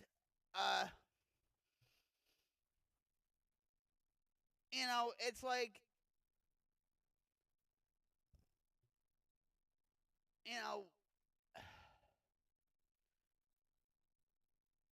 first of all, opioids do not kill the pain altogether. It only does it a little bit. So that's why you should really try just the ibuprofen or the Motrin or something like that. They don't want to tell you that, unless you're saying you're in recovery and whatever.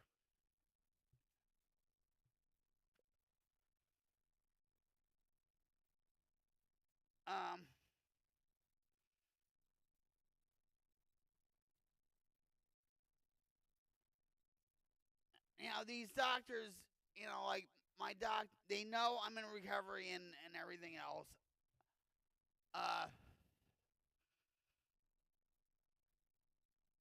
And believe me, I make it a point to let them know I am in recovery. And it's like, I'll take these pills.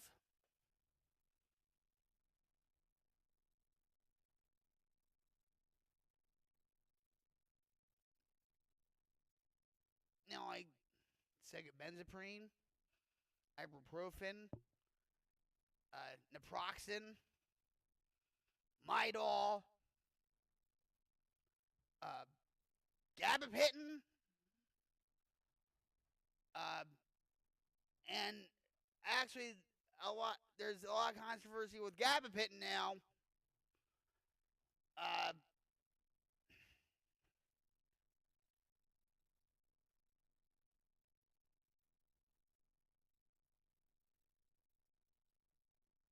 Sometimes it works for me, sometimes it doesn't. I also take, I haven't touched duloxetine. Duloxetine is Cymbalta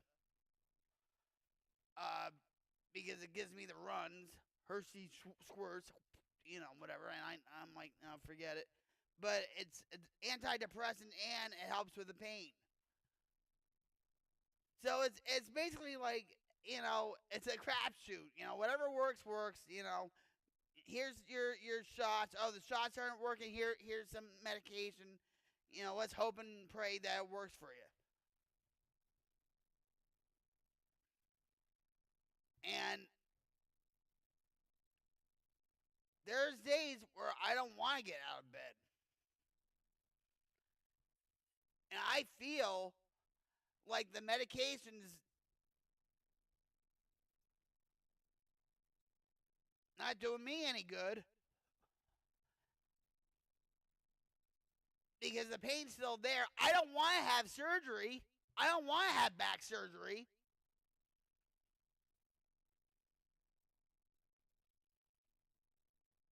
My mom went through back surgeries throughout my life. The last one she had was when she was 73, I think. And it was almost like 10 years ago. Okay? I don't want back surgery. I don't want to be on pills for the rest of my life either.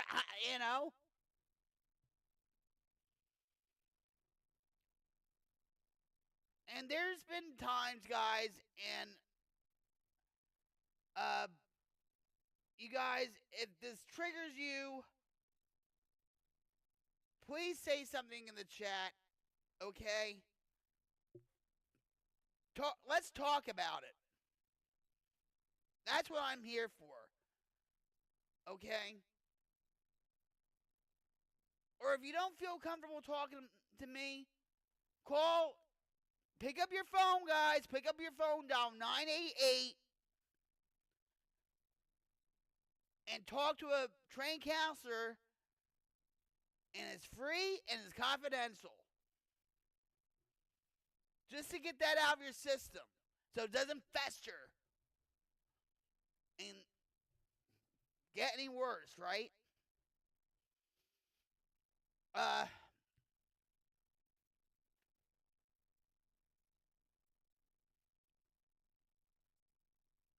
A couple of years ago, and this is really going to get dark, guys, okay? But this is the truth. It's the blunt, honest truth.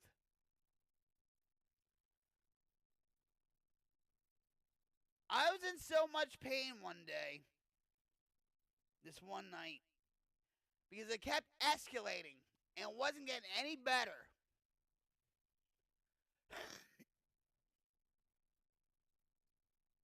Excuse me.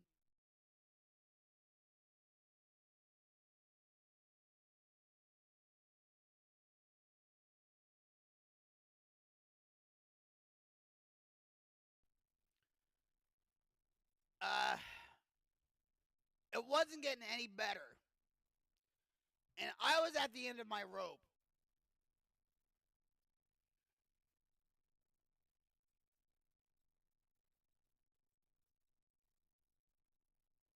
Jim was at work about 45 minutes away from where we live. I call him up and I say I'm in so much pain. I mean, I was literally screaming in pain. And I said, I can't take this anymore. Or whatever I said.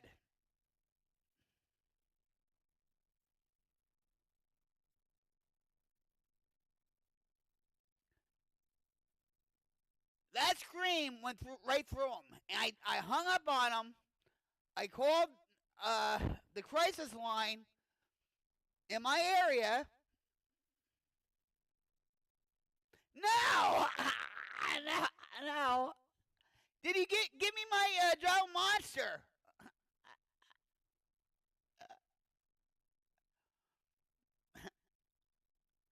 Well, I'm glad you're home safe.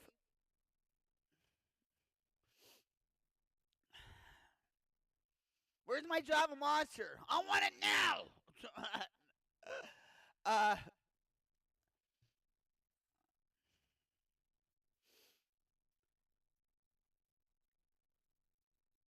I thought you left. Because I had to take a break and stretch my back and everything else and stuff. And I had to get coffee and so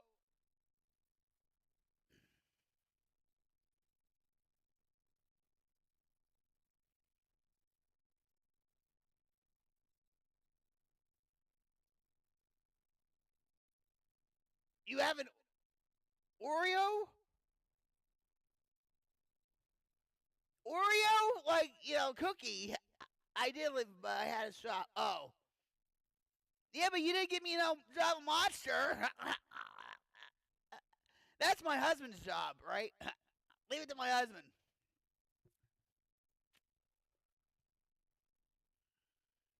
He hates shopping. Oh, he hates it.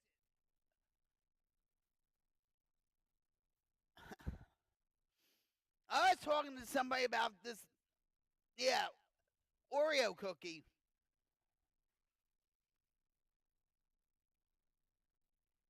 They're getting too expensive.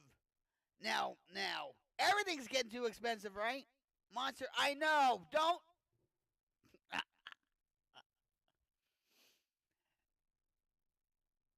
I know. Actually,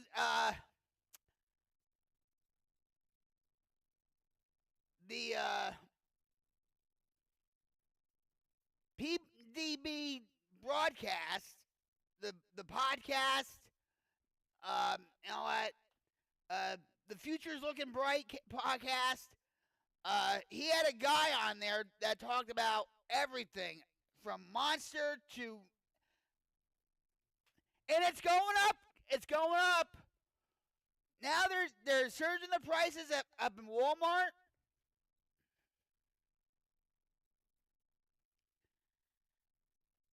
And now they want to do facial recognition. Okay. This is what $500 billion gets you in AI. We can get into that. My husband is the same way. He's like, I don't think he is. He hasn't said much, or not at all.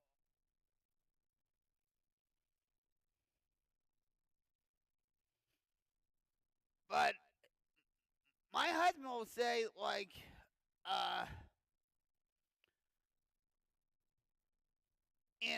like he'll go to Walmart and he'll say, well, I had to have my mom at least once a month. We talk about this, where it's like, okay, we have to do something about the monster situation because it's like $20 for a 15 pack of mine, and then for yours it's $30. Well, there's probably a couple on Twitch or whatever. I have like a multi-stream. I don't know. I don't know you know, it is what it is, right? I'm just grateful that you're here, okay? Or whoever shows up. That's all that matters. You know what I mean?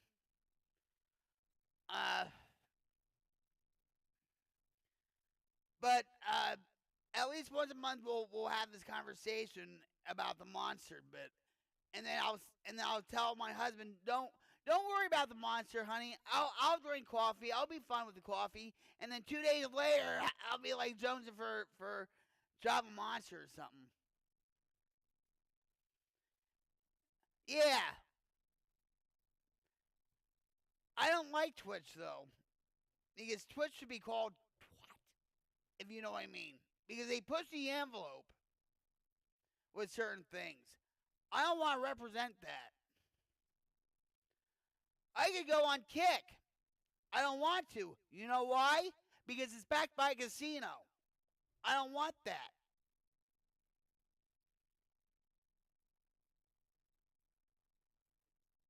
When you're a streamer and stuff, and a lot of people are like, well, I'm not going to go on this site. I'm not going to go on that site. I'm not going to be sponsored by this product. I'm not going to.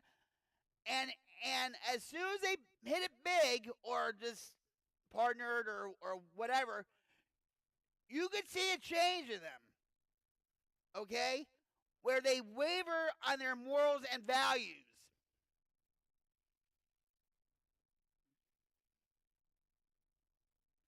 And that's not good. And some of these products, like say G Fuel or some of these other drink products or whatever, they're predatory, and you have to watch what you get yourself into, because they'll screw you.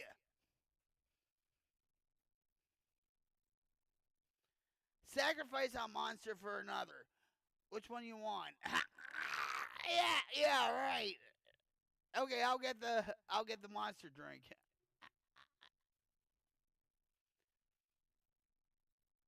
Well, when you really think about it, right? I mean, all this stuff that we're consuming is killing us.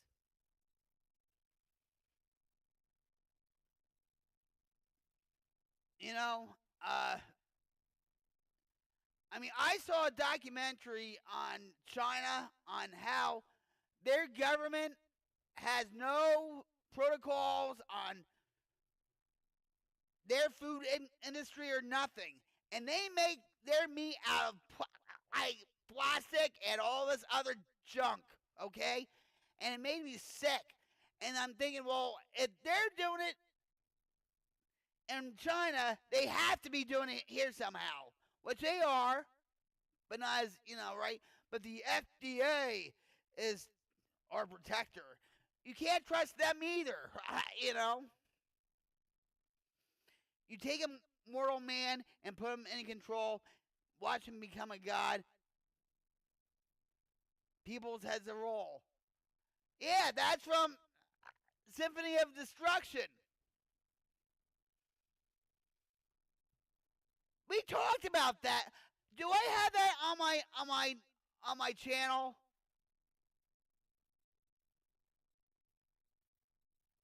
I've been working on. I work on so much crap and stuff. I forget what I put up and what I know. That's one of my most favorite songs. Also, Mustang, Dave Mustang, did also a song called Foreclosure in a Dream. And all what he says in those two videos are ringing true now.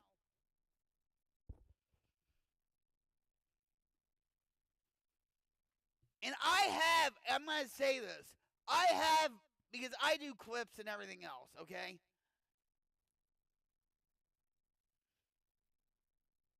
My husband knows about this, and a few other people know about this too. If you watch the video, yeah, hell yeah! right? If you watch the video of Foreclosure of a Dream, or I'm sorry, Symphony of Destruction, there's a part in there that I actually... Now, I don't use AI for malicious stuff, okay? In malicious ways. I don't.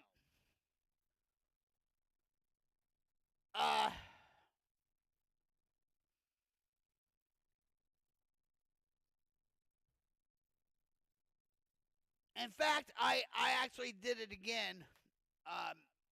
But there's actually... Yeah, hello, it's me. We know this. Tapping on the shoulder, right? But I told somebody last night, I said, I don't have urges. I don't.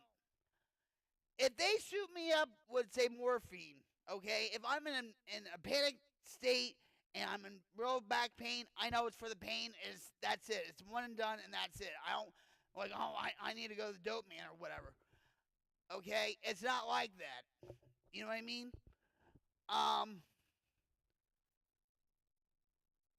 But there's one part in that video that I made an AI deepfake of. And it has to do with Biden.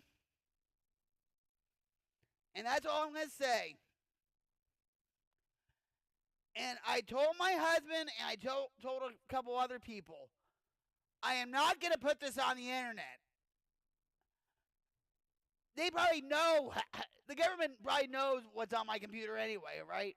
But thank God the obsession to use is gone for just for today. That's right. You can't project too far in the future. I've known people that have been clean and sober for like 25 years, 15 years, 70 years, 4 years, whatever, and they ended up back to the dope man. 25 years. And everybody's saying, and this is the misconception about addiction. There was a commercial way back when, and they took it off the air. And it was for a rehab in Malibu. And they said, we found the cure for addiction. Bullshit. There's no cure for addiction. It can be arrested at some point, but there's no cure for it. It's like diabetes or cancer.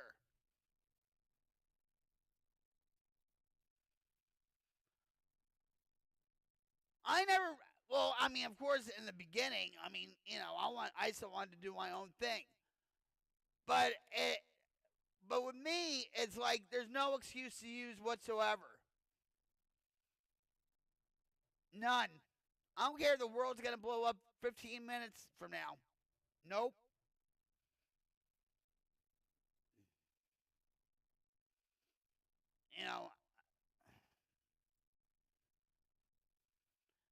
But there's no cure for addiction. And I think they don't have that commercial on anymore. But a lot of people were really saying, oh, this should be taken down, this commercial. There is false advertising and everything else and stuff. If somebody tells you they have the cure for addiction or alcoholism or whatever, run. Just like, I'm going to say this, and people are going to be like, oh, Rocket, I'm going to say this.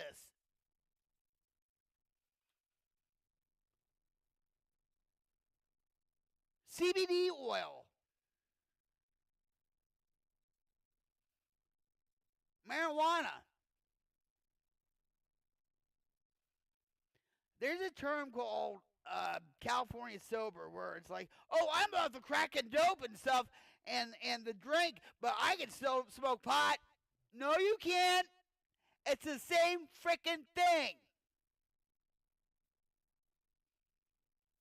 Yeah, you remember those commercials where he was the doctor and he says, well, 14 years ago, I cured my son's addiction. My son was an addict. And then the son shows up in the commercial and whatever. When Oklahoma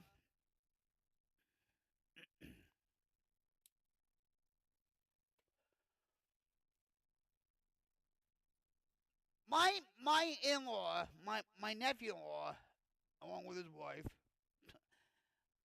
they're potheads, okay?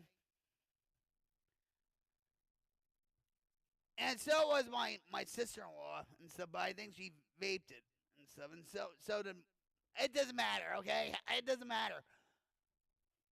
So so my husband and I, we were in Walmart, and there was a guy with a clipboard with a, with a petition saying, "Oh, sign this if we should regulate medical marijuana or whatever." Do you still use it?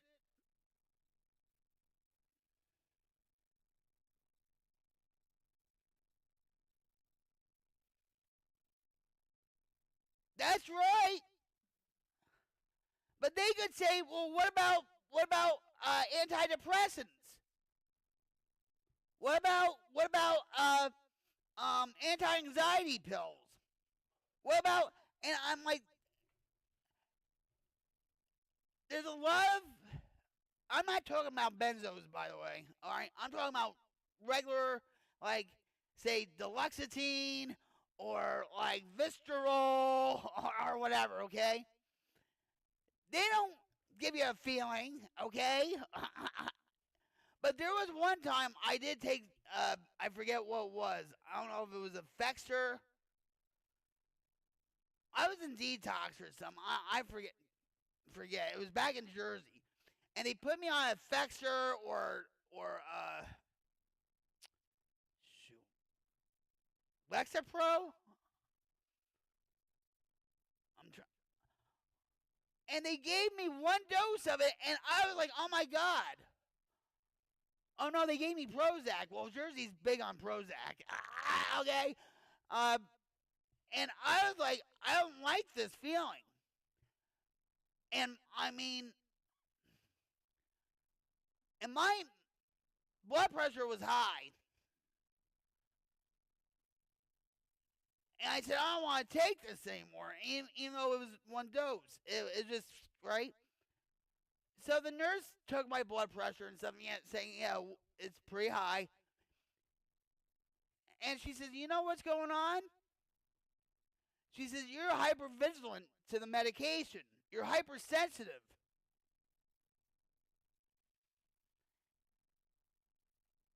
It's not getting you high.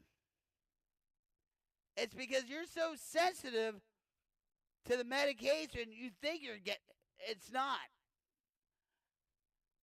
And I have to watch out for that too.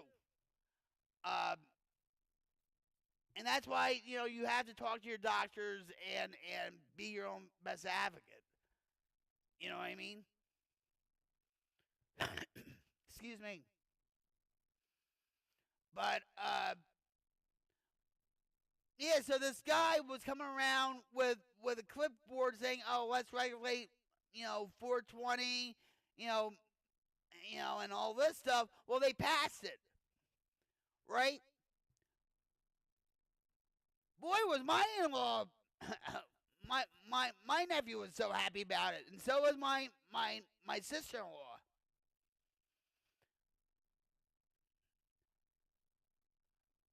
It's all natural.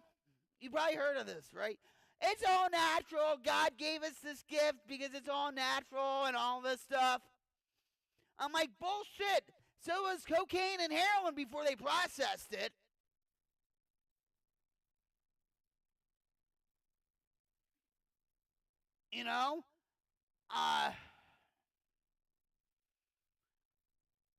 But that's their thing, okay? That's, you know.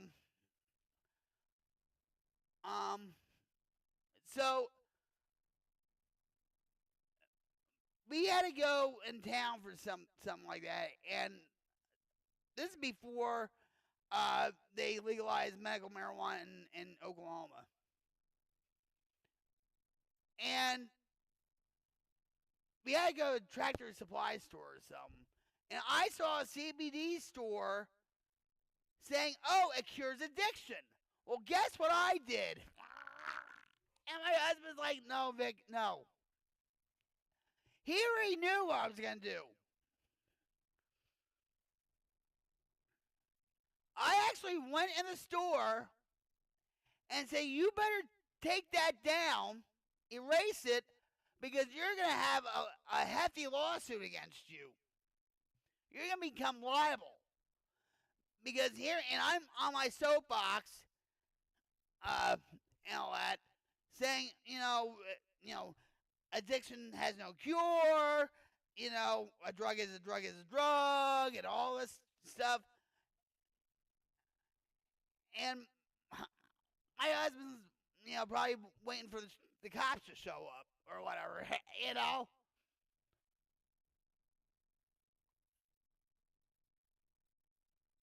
I even went on their Facebook page and wrote it down. The next time we went in that area, they didn't have It Cures Addiction. Isn't that something? Huh. I wonder why they erased it.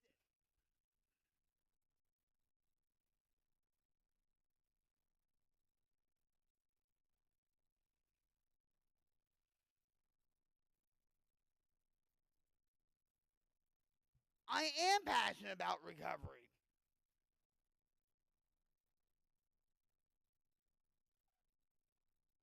But I don't want to sound too cliche either.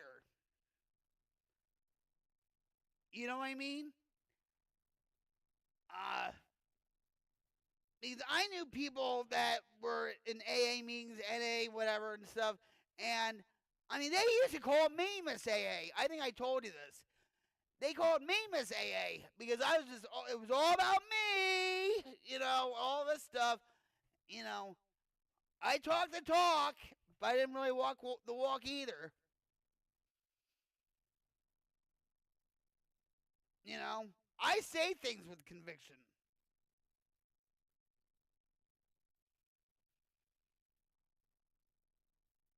And even like, I mean, like the other day, you know, Scientology came up on my YouTube feed, and I'm like, oh, what's this? Oh, Scientology, all right.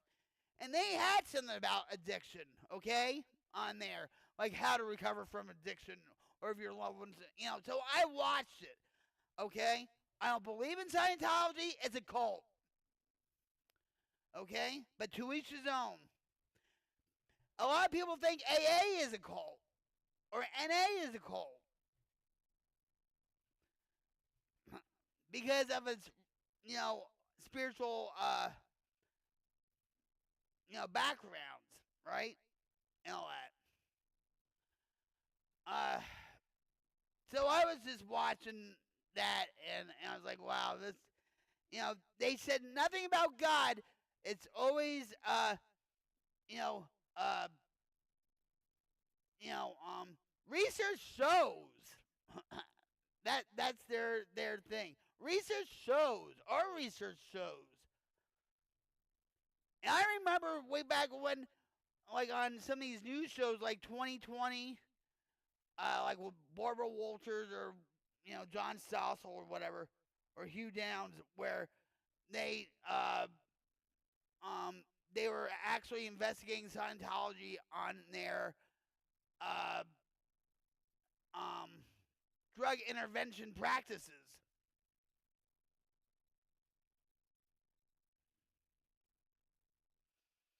You know what I mean?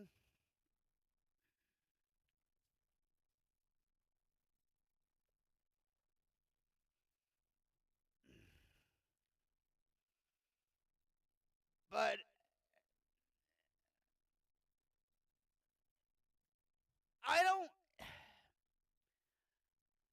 it's like with me, it's like I got this way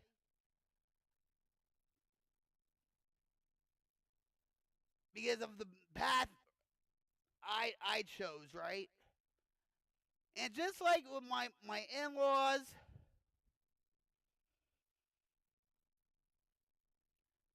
like say my nephew-in-law or whatever, okay? He's religious, okay? He's Christian, but he still smokes pot. Okay? But listen, I used to go to church too every once in a blue moon when I was in my addiction.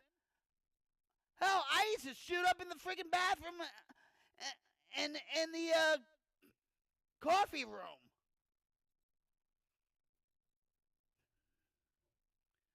So everybody has their path, and whether they make it to the end, you know, and sometimes, unfortunately, some addicts have to die for others to live. And I've had friends that died, and family members.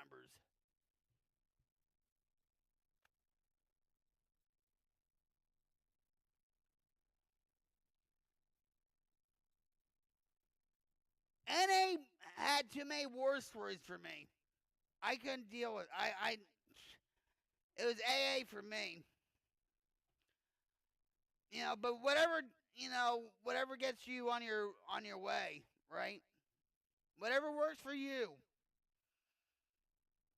Just because something works for me doesn't mean it's going to work for you.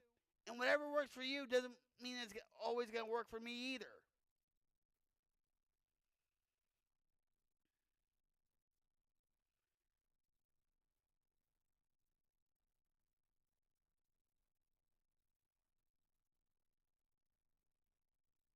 Yes.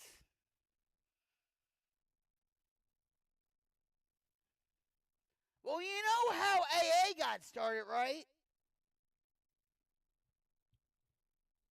AA got started by by Bill Wilson and Dr. Bob. And it's based on the attitudes in the Bible. It's based on the principles of the Oxford group.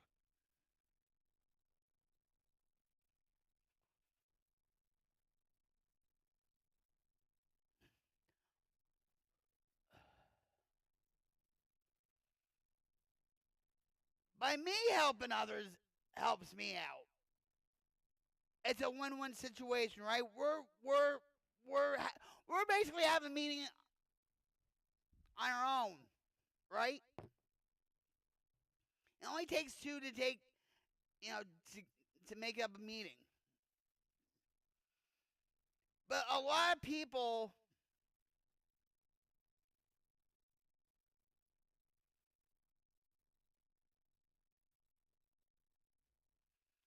Bill and the St. Francis Prayer Emotional Sobriety.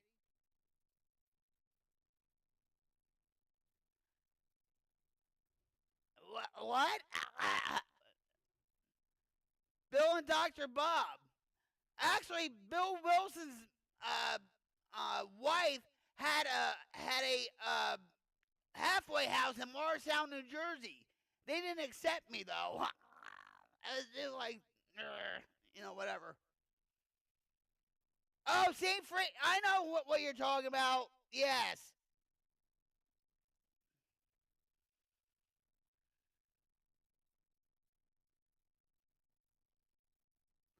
I'm sorry, I drew a blank. I was like,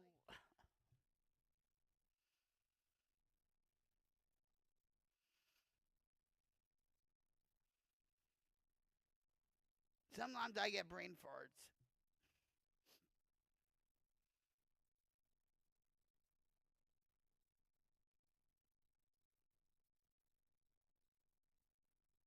In fact, we will.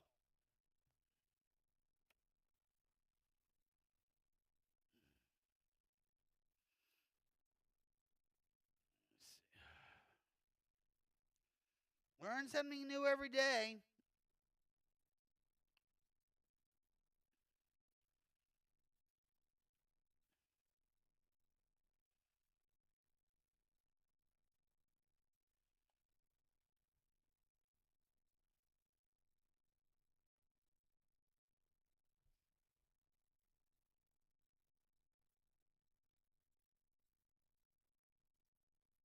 Am I new to the...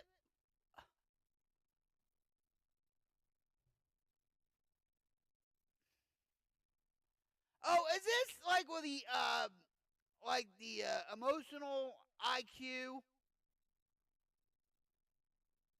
You know what I'm talking about? Like you're... All right, hold on.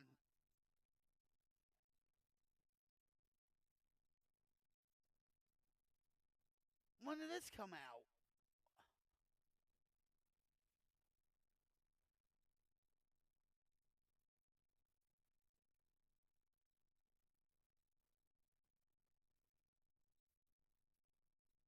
All right, hold on.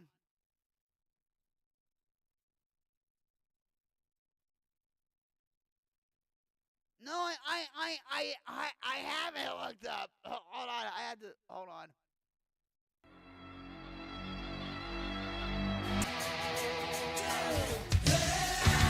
Rock it, baby.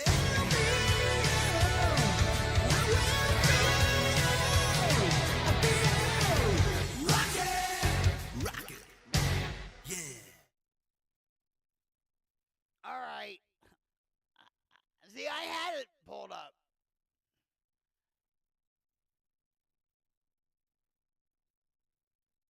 I'm...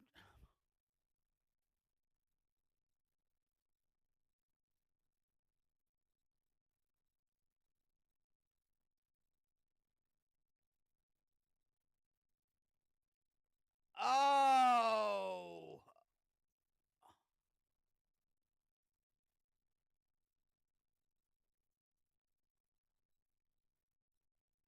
All right, hold on. Let me go up. Silver recovery. AA in the desert. Oh, I can't read that. I can't read that. I need my glasses. I can't. Excuse me. I can't read it.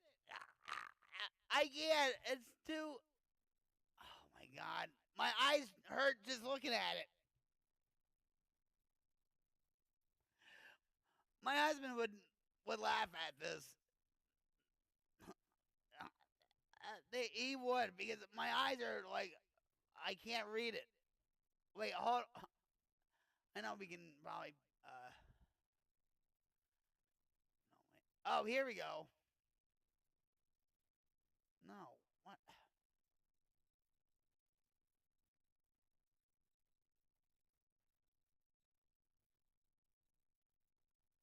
Is this from the big book?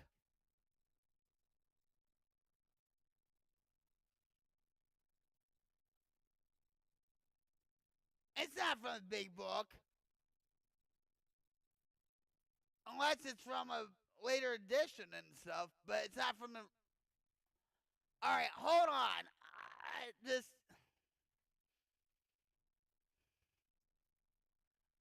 Alright, so you want to read this? If I can, with my eyes. That is bright. I'm not gonna lie. Alright, so... The next frontier, emotional sobriety.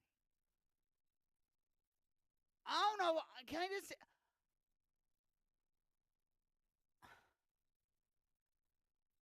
I don't know if I've heard this or not. I'm actually kind of dumbfounded. I heard about like the emotional IQ, like all that, but not. All right, shut up, Vic. Shut up. Just read it. Okay. All right, hold on. The next frontier. Emotional sobriety by Bill Wilson. I think that many oldsters, meaning old timers, right, who have put our AA booze cure to severe but successful tests still find they often lack emotional sobriety.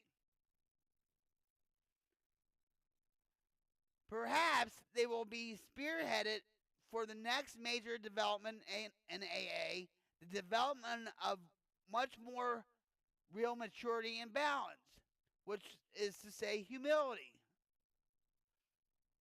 Excuse me. And our relations with ourselves, with our fellows, and with God.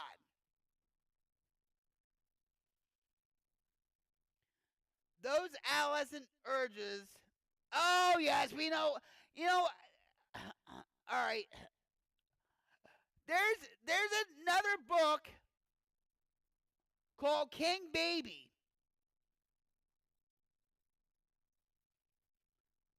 Well, we're gonna read this, but I want to show you about the book King Baby. And actually, Metallica wrote a song about it, or no, it's King Nothing, but it's basically, King Baby is about the self-centers of the addict and alcoholic. It's all about them, like that's me.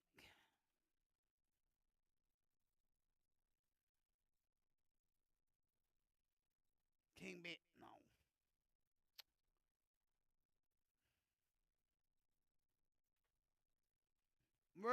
We're gonna read on. I actually had to read this in Turning Point, excuse me, Turning Point, which is a rehab in Center Grove, Center Grove, New Jersey, Verona, New Jersey. And we had to read this crap, to learn about ourselves, talk about emotional sobriety, because it's basically it's what we want and we want it now, right? No, that's not 2016. No, wait a minute. There's another.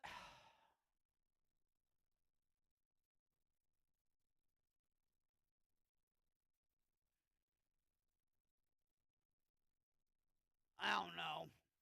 It's not this book. What but we had to read it in Turning Point. All right, so let's move on to this, okay?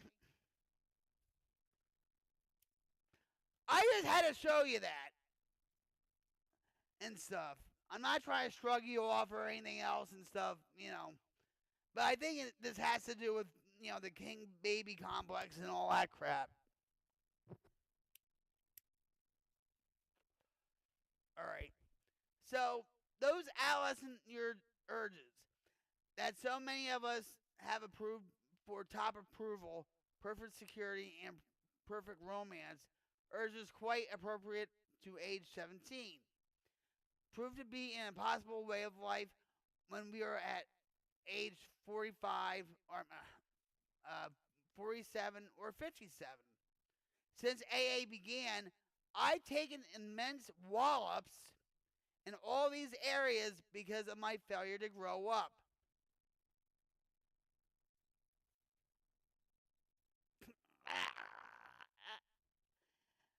And I know some people that didn't grow up and they died.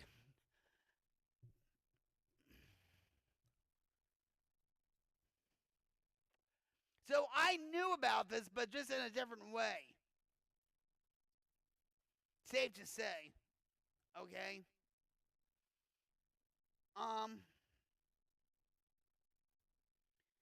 Since AA began, I've taken immense wallops in all these areas because of my failure to grow up, emotionally and spiritually.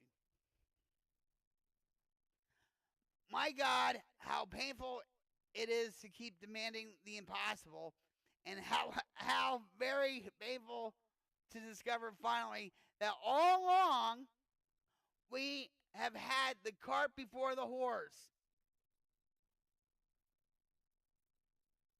Yeah.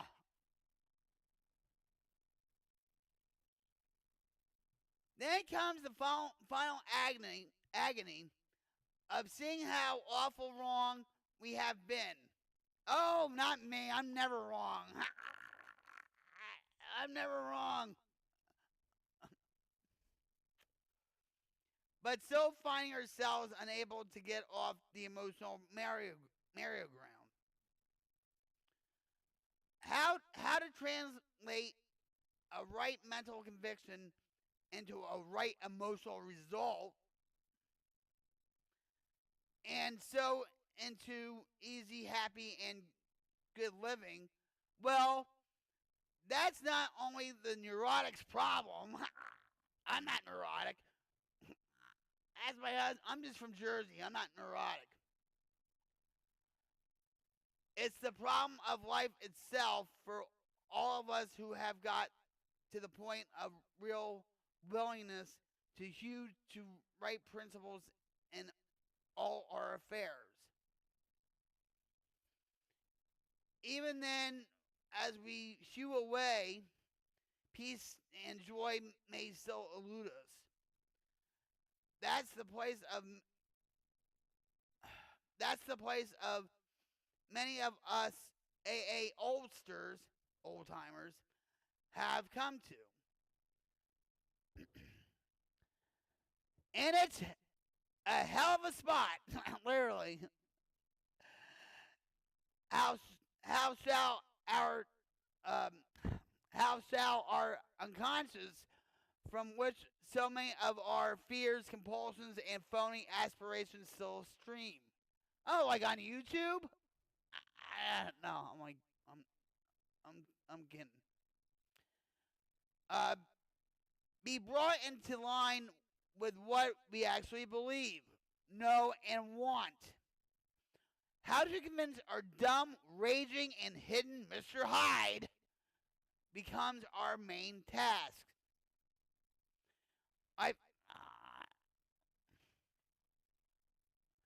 You rock, Moto!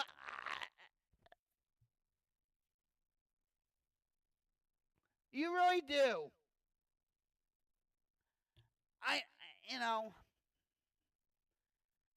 Yeah, talk about the St. Francis prayer. Right. I know about the St. Francis prayer. Right. But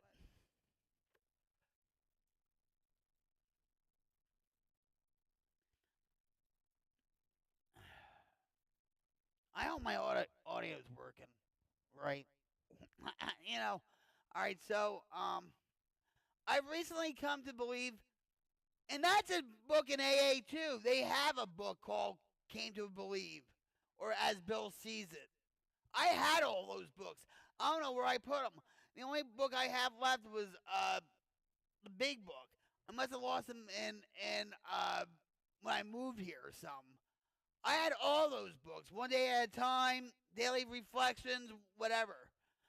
But anyway, the 12 and 12. All right.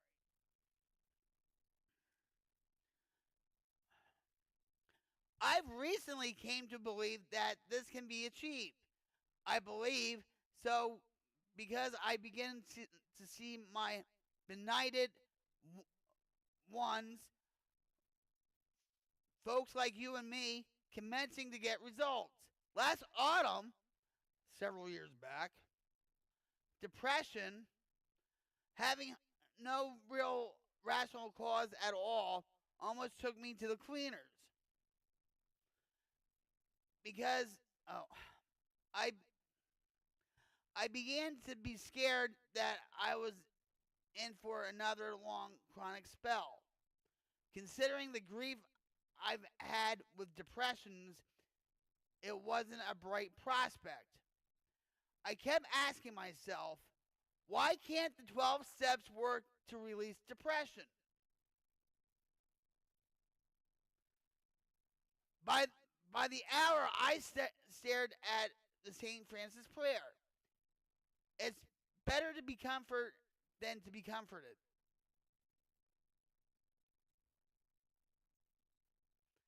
Here was the formula. All right, but how did it work?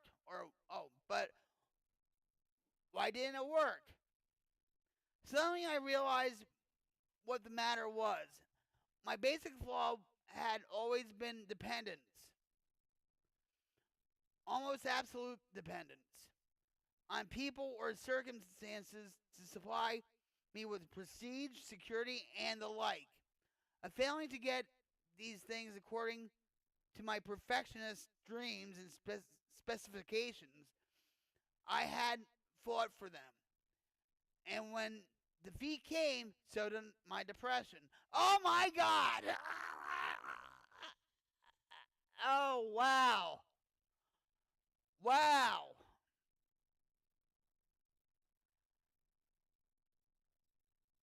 Wow.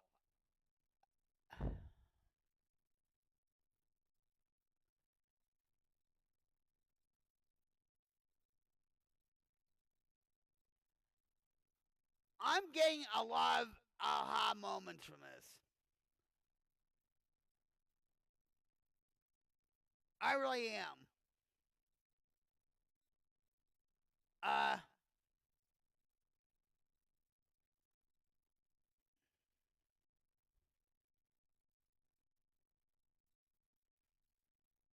Yeah. I mean, I'm like, you know, I mean, I knew about this, but in a different way. You know what I mean? But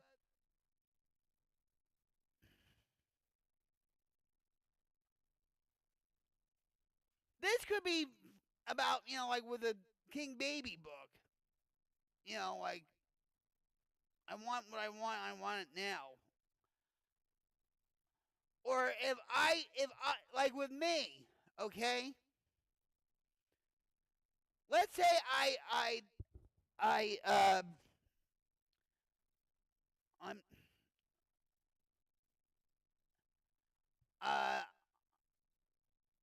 I raise my expectations about myself, about say Christmas, or about let's say if I didn't get a thank you from my niece-in-law about a present I got her or whatever, right? Because that's all ego too, you know, right? Yeah.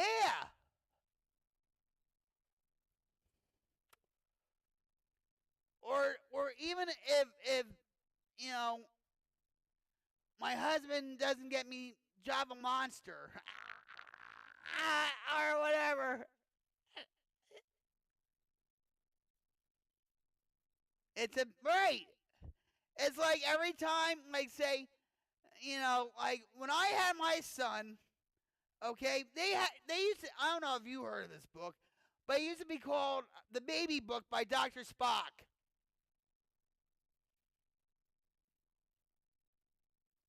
Not Mr. Spock, Dr. Spock. And it was basically a handbook for new parents.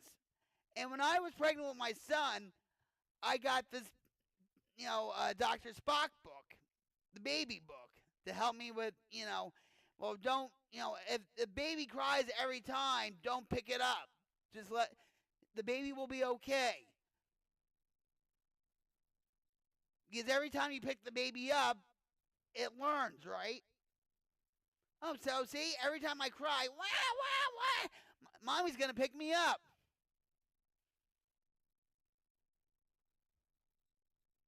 Even if I'm not hungry or I need my diaper changed. This is how kids become spoiled, by the way. I didn't want to say that. You know what I mean? And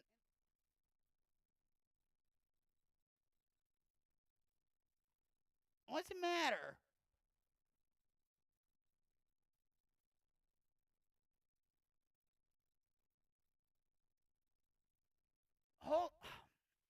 Hold on. My baby's. I was talking about when a baby cries, right? Well, my cat is crying. He's whining about something. Just give me 1 minute, okay? And let me check. Maybe he's out of food or needs water or something. We're talking about this, right? And here hear my cats, meowing, mama, mama, mama, I'll be right back, okay? Good stuff, by the way. The next phrase is not about enabling, you think? All right, wait, hold on.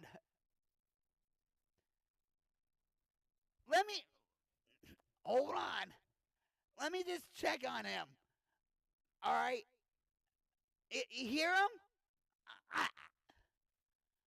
What's the matter?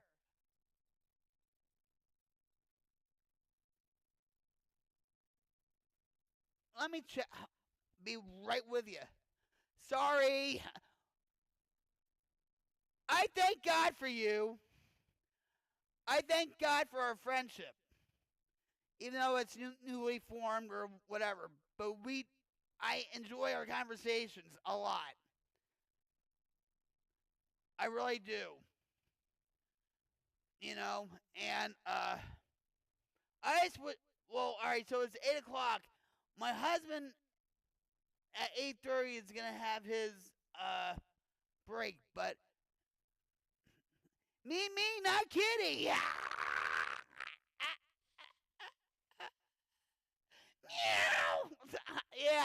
Yeah, right. Well, you know what I should do? I have an idea in my head. I'm not going to tell you, though. But it should be a surprise, though. But, all right, hold on.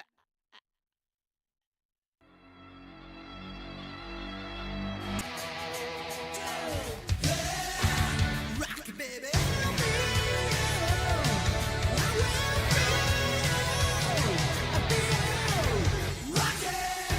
Rock it. Yeah.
I'm not globally known, but I found my voice, sharing strength and hope.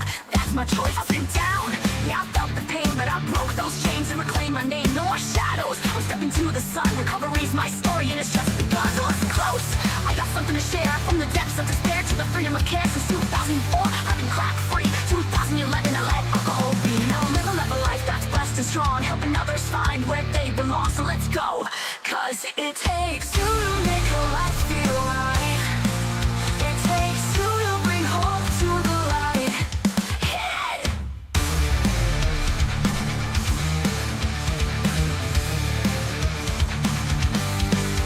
My name is Rocket. I got a new concept. Turn the pain into power, that's the next step. I've walked the road, and I know it's tough, but you can rise no matter how rough. I'm living proof. Yeah, it's not too late, recovery's real, and it's worth the wait. From the ashes, I built this dream, helping others chase their dreams. I'm not a preacher, just sharing my view. If I can make it, then so can you, cause I'm Rocket, the queen of the light, spreading hope and love every single night. It takes two to make a life feel right. It takes two to bring hope to the light. Hit it!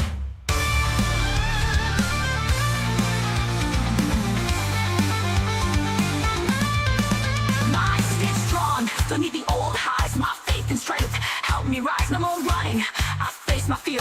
struggles into joyful cheers. If you're lost, no, you're not alone. You can break free, find your way home. This is my stream, my mission, my art, sharing hope to heal your heart. So let's connect, yeah, let's inspire. Let the world rock a blazing fire. Recovery's power is real, my friend. It's a journey that never has to end. It takes two to make a life feel right. It takes two to bring hope to the light. Hit!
Queen, and I'll show you how. I'm not globally known, but I found my voice, sharing strength and hope.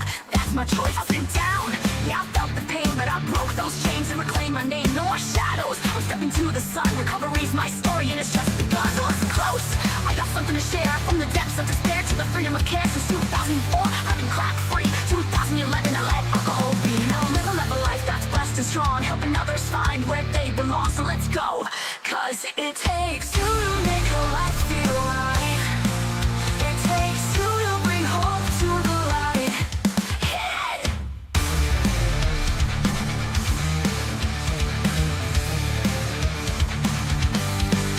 My name is Rocket. I got a new concept. Turn the pain into power, that's the next step. I walk the road, and I know it's tough, but you can rise no matter how rough. I'm living proof. Yeah, it's not too late, recovery's real, and it's worth the wait. From the ashes, I built this dream, helping others chase their dreams. I'm not a preacher, just sharing my view. If I can make it, then so can you, cause I'm Rocket, the queen of the mic, spreading hope and love every single night. It takes two to make a life feel right. It takes two to bring hope to the light. Hit!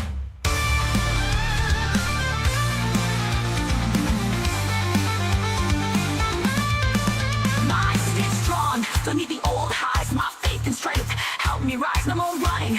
I face my fears, turn struggles into joyful cheers. If you're lost, no, you're not alone. You can break free, find your way home. This is my stream, my mission, my art, sharing hope to heal your heart. So let's connect, yeah, let's inspire. Let the world rock a blazing fire. Recovery's power is real, my friend. It's a journey that never has to end. It takes two to make a life feel right. It takes two to bring hope to the light.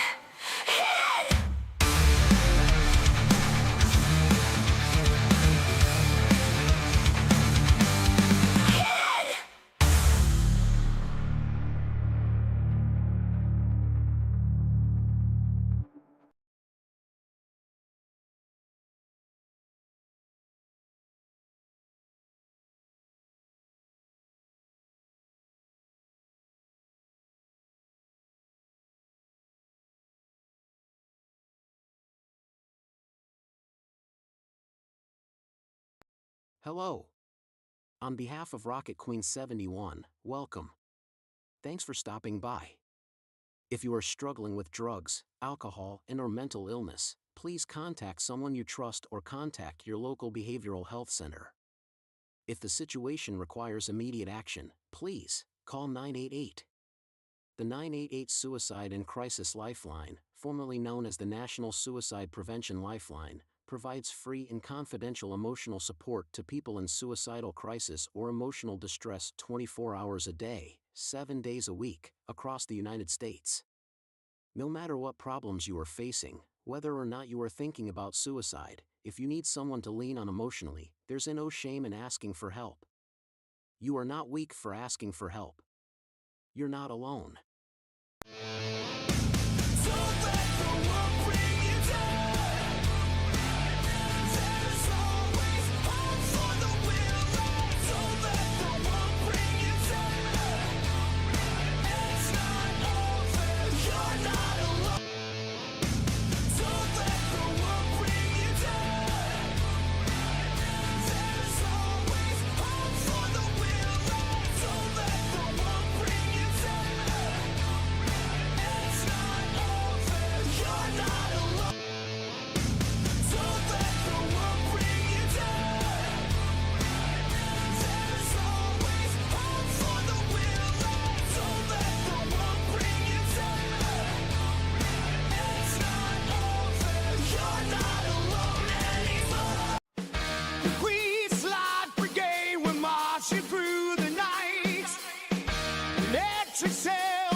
change, our spirits reborn.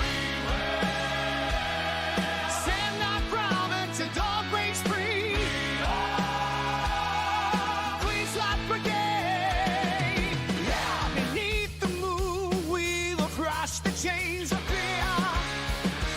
Heavy metal hearts of earth sustained will clear. Smoke and thunder, he'll break the darkest sky. In the place of truth, watch the darkest sky. Queen's Life Brigade guiding through the darkness. Soldiers of change, our spirits reborn.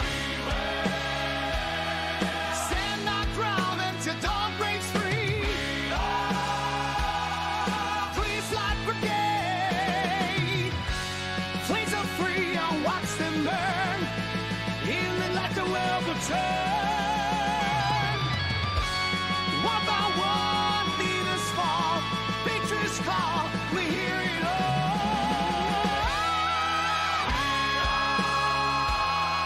Queen's Life Brigade guiding through the darkness. Soldiers of change, our spirits reborn. Stand our ground until dawn breaks free. Queen's Life Brigade.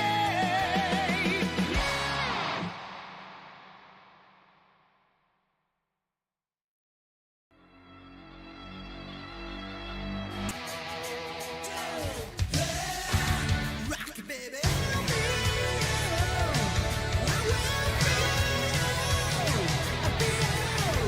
Rock it. Rock it. Yeah. And I'm back. How's it going, guys? What's up? My babies, my fur babies, I think it was, Pawnee, was talking about me. We were talking about acting childish and, about when I was pregnant with my son, Sean, and after I had him, during a baby shower, I got a book called, The Baby Book by Dr. Spock. And so Mo and I, we were talking, and here, Pawnee. And usually it's not Pawnee, it's Cherokee that's whining. And by the way, we have a tribe of cats. There's Pawnee, there's Muskogee, there's Cherokee, there's Lunar. I'm trying to get another cat in here, like a little kitten and stuff. I want to call it Osage. But shh, don't tell my husband that. But anyway, yeah, so this all has to do with, actually, with, that book that I was talking to you about, King Baby. But this, coming from the founder of AA, or co-founder of AA, if you hit those 3 slashes at the top right, your page will get bigger. Well, we don't want that, do we? In your face. In your face recovery. I've gotten hit. I got hit enough in my face tonight. Bad joke. All right. Wait a minute. Wait. 2-page press. Oh, that you're talking about this, right? Oh, okay. Here. You learn something new every day. The more you know. Oh, I can see just fine. I can see just fine.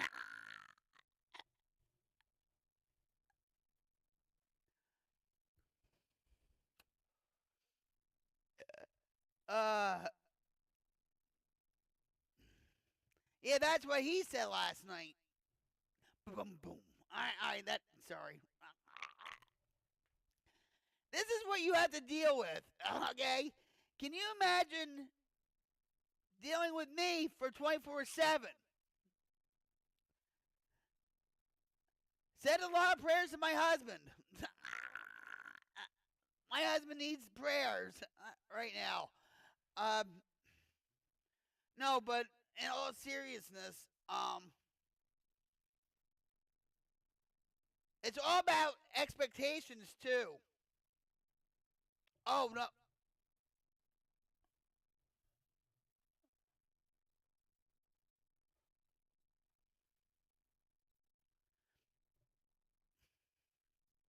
Can you hear me now?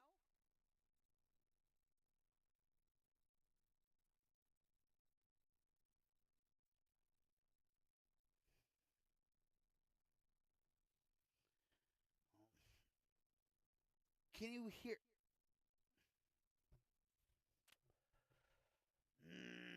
Here we go.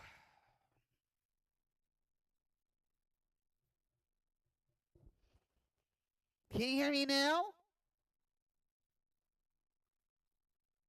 Oh my God. All right, hold on.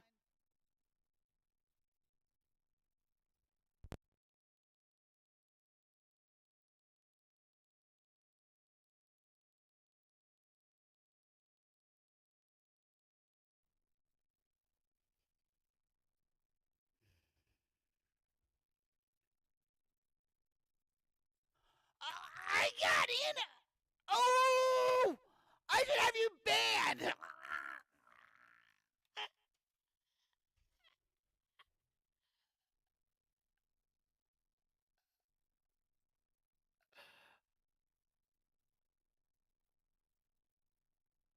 Yeah, I bet you're sorry.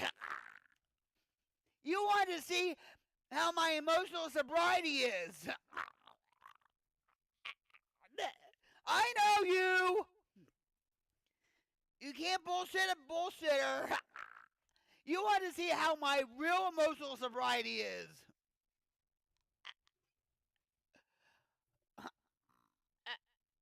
I wish my husband was here to see that. Seriously. I do that, you know. Yeah.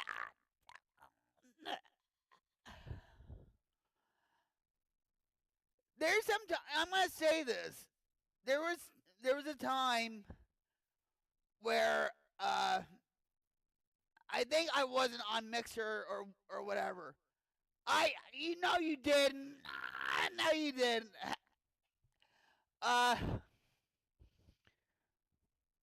There was a time where I was here, and it was really I was trying to set up for Twitch after Mixer shut down. And all that. And here I'm trying to figure out, this is before I even had this, okay? So here I'm figuring things out and whatever.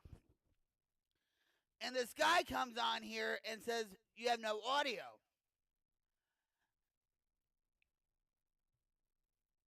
And I'm like, what do you mean I have no audio? And my husband was in the other room. My husband did not know anything about streaming.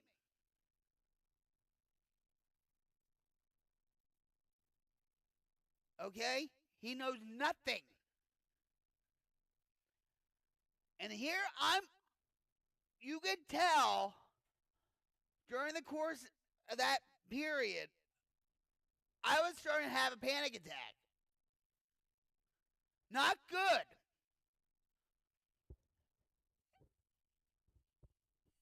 And there are going to be some trolls that say, well, I can't hear you. I can't see you. Oh, and they'll push they'll mass complain against you so you can get suspended, okay? For stupid whatever reasons, okay? But you could tell, and this was a few years ago, I was like, oh my God, oh my God, oh my God. I called Jim, and he couldn't hear me. He needs a hearing aid, by the way. All right. I wonder why he needs a hearing aid. From me yelling at all the time. Anyway, he comes in, and I said, I don't know what's going on with my audio and all this stuff. And always in back of my head, I'm thinking, I hope my audio is okay. All right. And things happen live, right? You see it on live on TV, and all that. It happens. Life happens, right? But I broke down.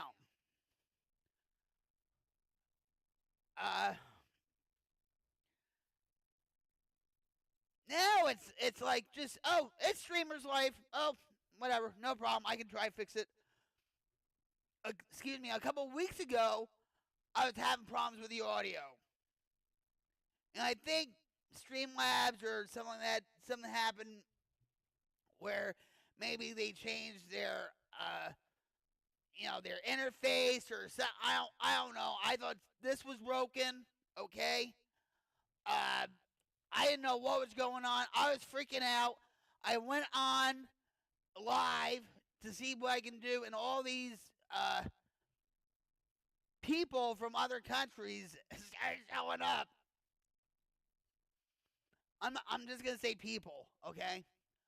And so I was really stressed out, okay? And that was really the first time in a long time I really broke. And then when I came back, maybe a day or two later, all of a sudden, poof, everything was better. And I couldn't understand it. I said, maybe, Streamlabs, did something behind the scenes, or maybe, I don't know.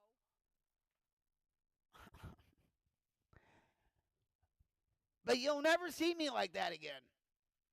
Well, maybe you will. I don't know. But it's always audio issues with me.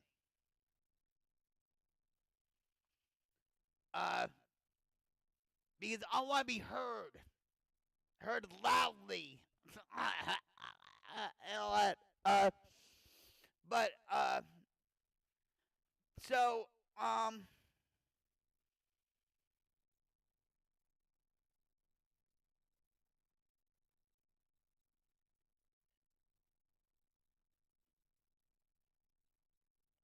I remember in IOP, going back to this, intensive outpatient back in Jersey, and all that. Depression, you know what depression is? It's anger turned inwards. Angry at yourself. Not outwards, inwards.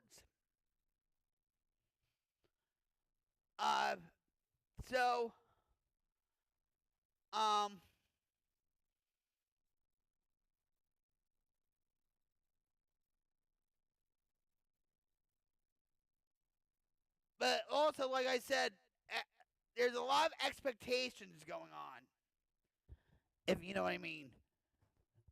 Like the ad is like, oh, it's unconditional love for me, honey. Be realistic, expectations.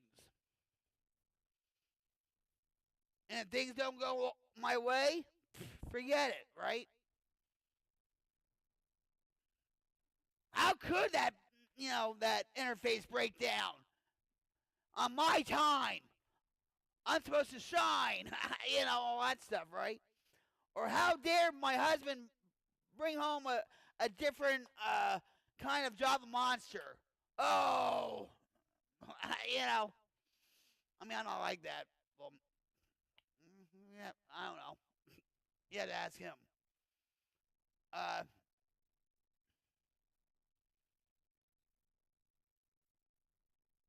And I remember when I was a kid, I used to I used to go to church. I was confirmed to my church. I'm Episcopalian, by the way. I'm a pisser. Proud of it. Well, not anymore because of all the wokeness is going on with that. We're not going to get into that right now. And I mean, I did stuff when I was a kid. Like I called, the telethon for Jerry's kids. I gave $5 to like the telethon. Like my allowance to the telethon. I did walks. I used to volunteer in nursing homes, and I felt good. And I played baseball, and I right? Things were so much different back when we were kids.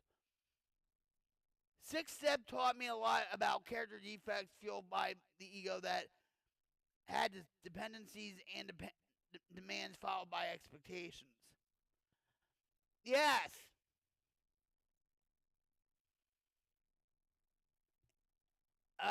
I'm trying to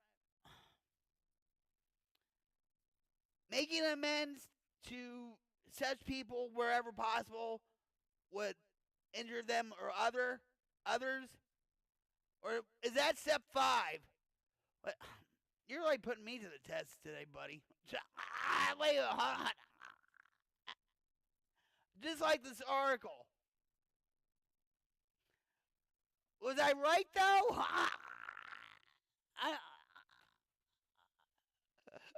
I'm being put on the spot. I don't like this. No, I'm.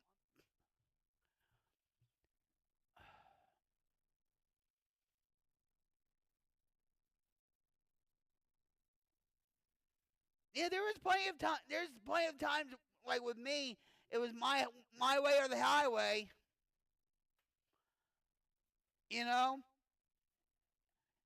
And especially when my mother did a lot of tough love on me, like saying no. Oh my God, if she said no, that was like the death of me.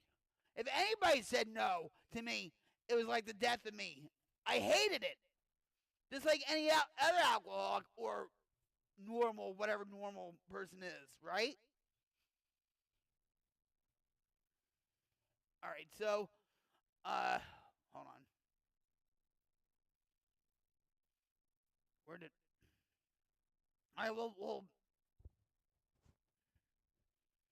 on. We'll continue from that spot. I kept asking myself why the 12 steps work to release depression. By the hour, I stared at the St. Francis prayer. It's better to comfort than to be comforted. Here was the formula, all right. But why didn't it work? Suddenly I realized what the matter was. My basic flaw had always been dependence, almost absolute dependence on people or circumstances to supply me with prestige, security, and the like. Even like when I like that's right, you're right. Thank you, Google. No,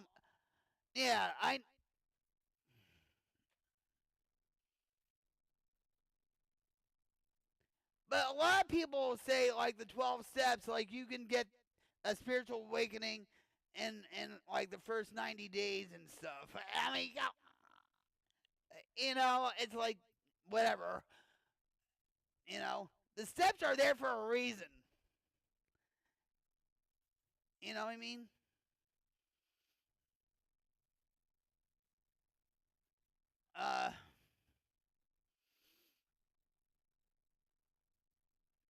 Yeah, hold on.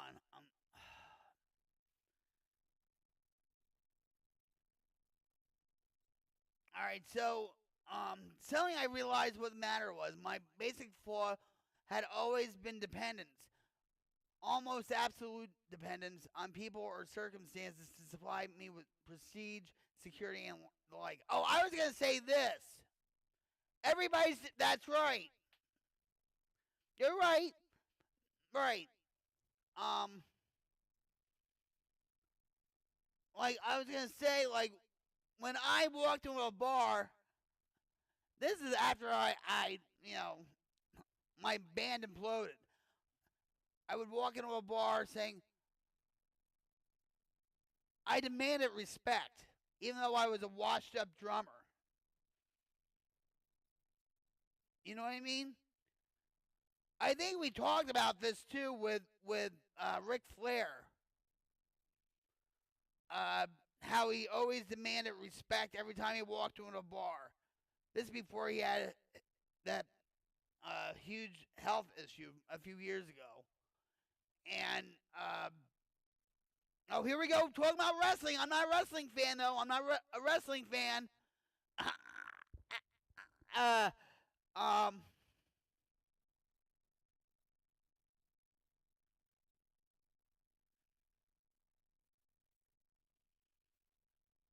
Yeah, oh yeah, you're right.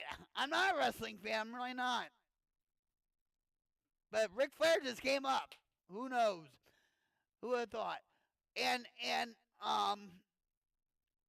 Roddy Piper,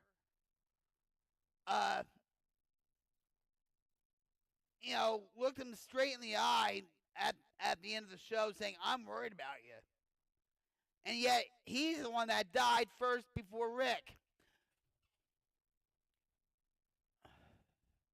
I don't try, and I'm going to say this, I don't try to portray myself as self-righteous. I really don't. I think when it comes to my in-laws,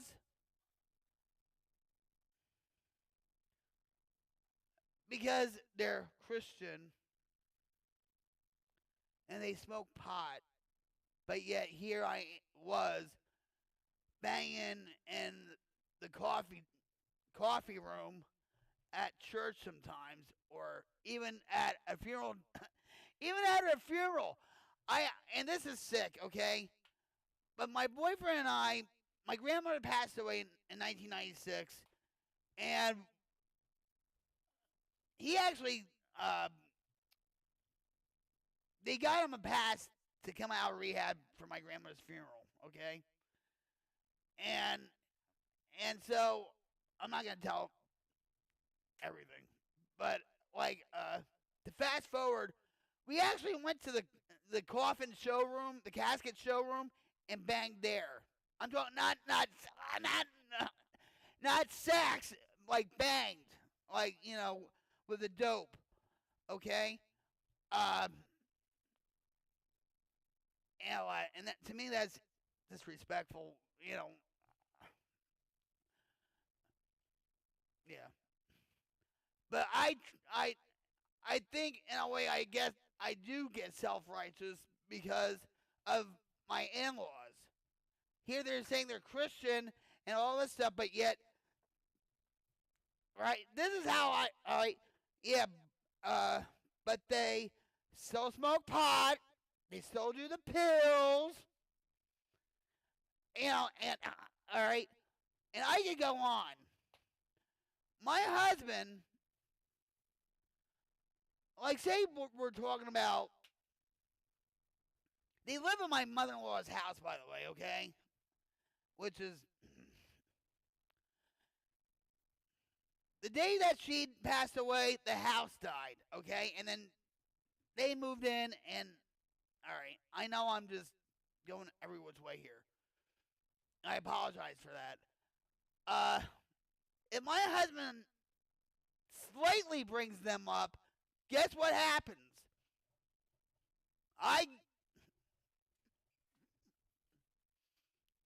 Well, they still smoke pot. They could be hawking her stuff over there. They could, in the instance, I'm going to tell you something. Her daughter, who's grown and stuff, and all that stuff, all right, something happened to the two kids, her kids, okay? And so my nephew-in-law and his wife were forced, which I doubt very much, okay? But were forced to take custody of this 2-year-old. Now,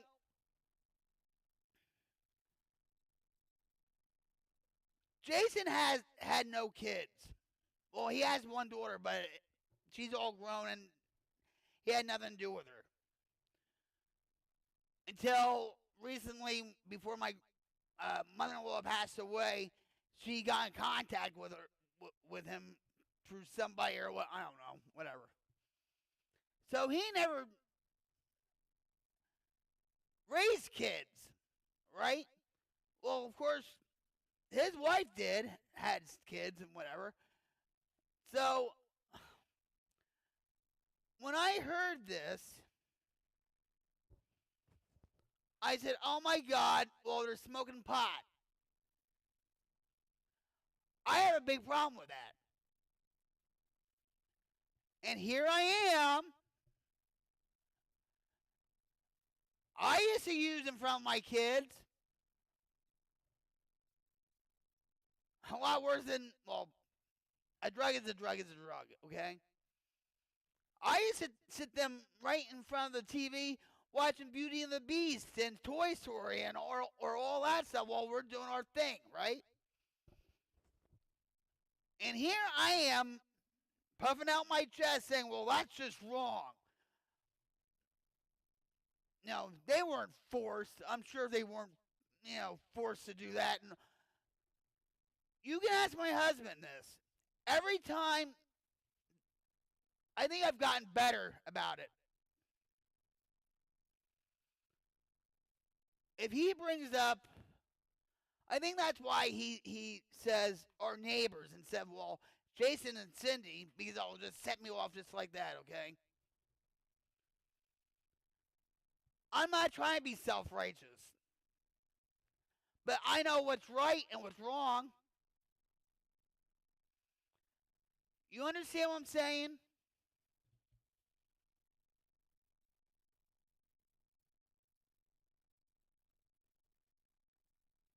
Wondered why I got so filled with guilt and shame, but I justified everything. Yeah, well, when you drank, when you picked up that drink or drug, it was like a vicious cycle. When you felt shame and guilt, guess what you did? Well, guess what I did, right? I picked up.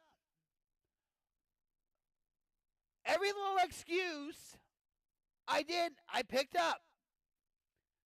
If the sun was shining, I picked up. but when I had relinquished my parental rights with my daughter, that was tough. Okay? It was the hardest decision I had to make. I had no choice, really. Okay? But that gave me more of an excuse to use. Right? Hey, I don't have to take care of her anymore. Sean's, with my mom. Hell, time to party now. Party City, baby. Come on. Now when I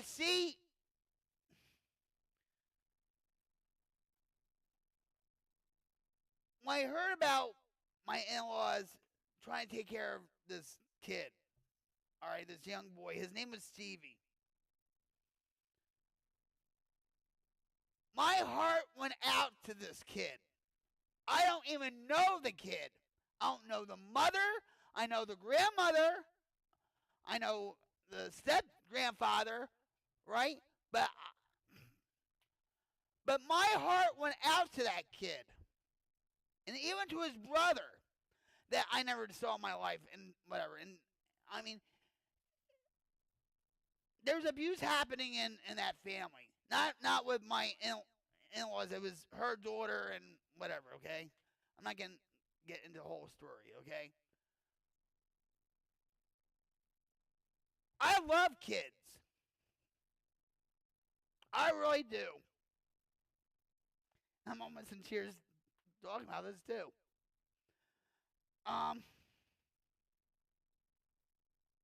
Hold on.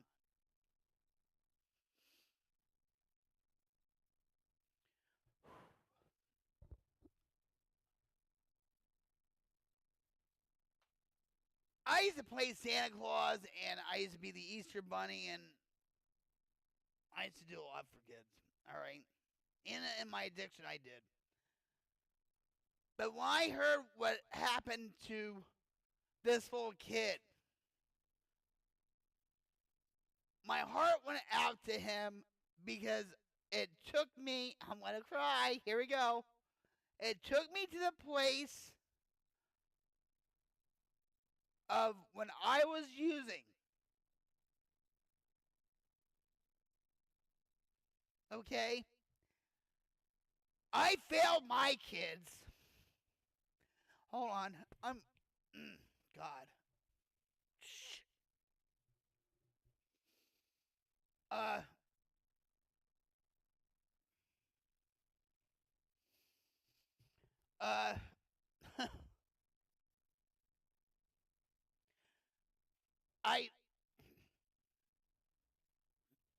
Oh, God. Hold on. I'm okay. I'm okay.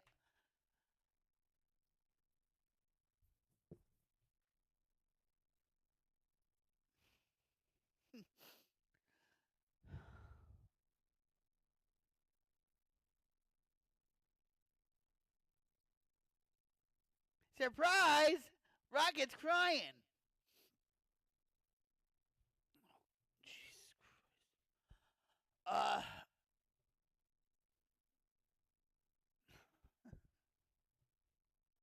Christ. I'm just.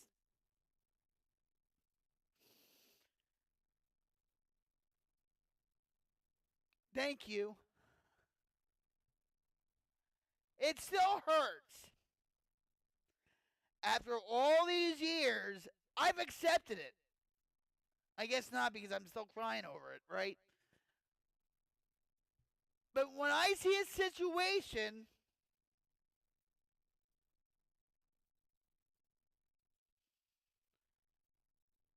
well, my son, I have a story with my son. I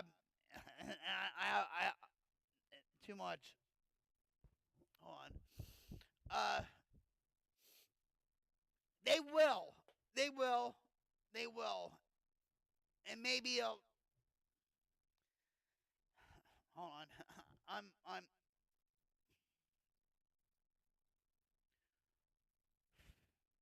Like I said, the good, the bad, and the ugly cry. I'm not afraid to show my vulnerability on this stream, believe me. You can ask my husband that. But anyway, okay.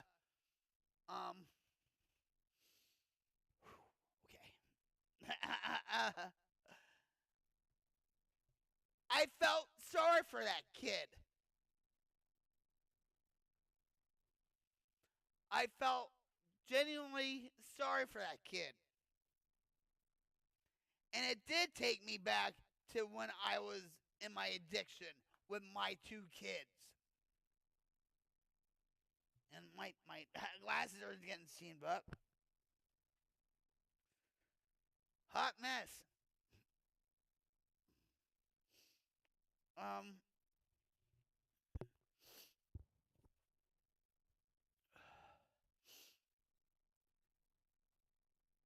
Even if I and you know what too? Some of my nephew-in-law's friends a few years ago, his drummer, and I was supposed to be in that band too, by the way. I said, no, I'm not going to get sucked right back into this shit. The drummer had kids, and every time I went over there, they gravitated towards me. You know why? Because they were smoking pot and drinking in front of them. There was a bowl right there on the counter. And I looked at Jason, I said, you gotta move that away.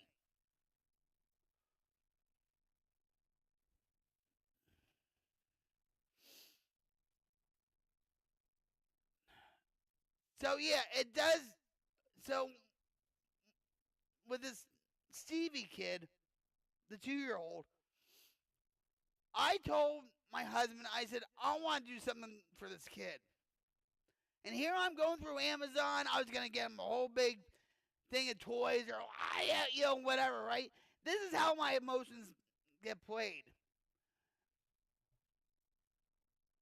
Because I'm trying to overcompensate on what I didn't do for my kids back then, right? Because I'm trying to redeem myself. Or I still felt guilty, and it's like I'm still, you know, living that with this kid.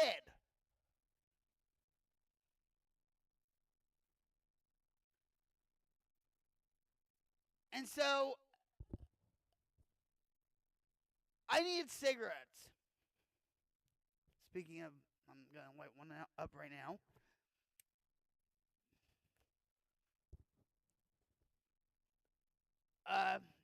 So my husband's like, I can't do anything about it, and so I went over there. Okay, I went over there and I asked her. I said, can you drive me to get cigarettes? And I thought she was going to say no. All right, she's very manipulative. She's very, all right. So,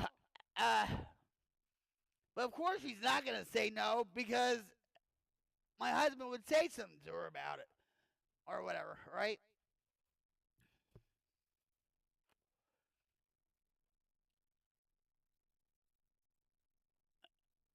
So she says, well, give me about 10 minutes. I had to get Stevie ready and stuff, and we'll go get your cigarettes. Right? So here I'm sitting on the porch. It was cold out. I didn't care because it probably smells like pot anyway in there. It doesn't matter, right? She comes out and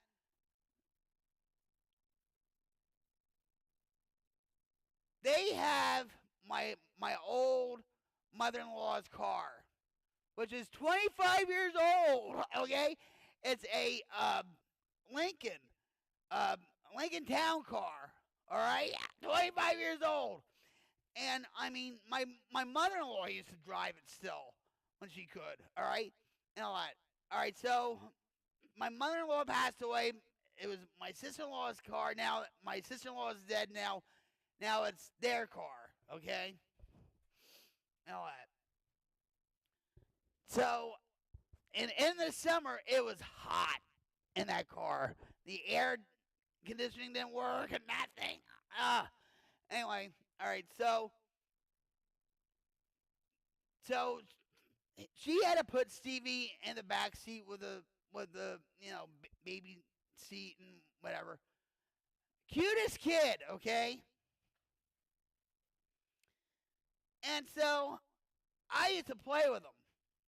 Like I played, give me high five, and he would be laughing and all that,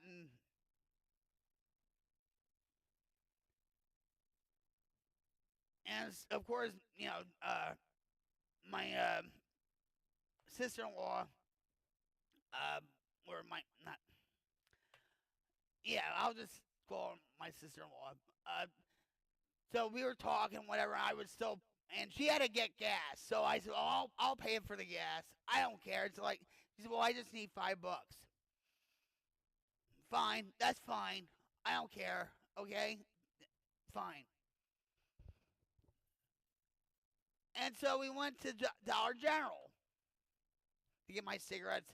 And I said to Cindy, I want to get him something. Because this was the perfect opportunity to give this kid a toy. She said, oh, okay. And so we went down the toy aisle, and Dollar General does not have good toys, okay? It doesn't matter. And so I said, well, what about this? I was going to get him like one of those puffy marshmallow stuffed animals and all that. And then he wanted like a train, all that. So I said, fine. He only got the train and all that.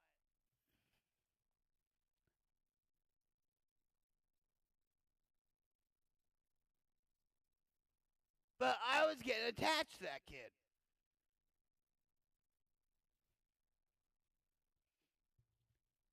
So his grandmother said to me, "Well, she's gonna get out of jail soon, and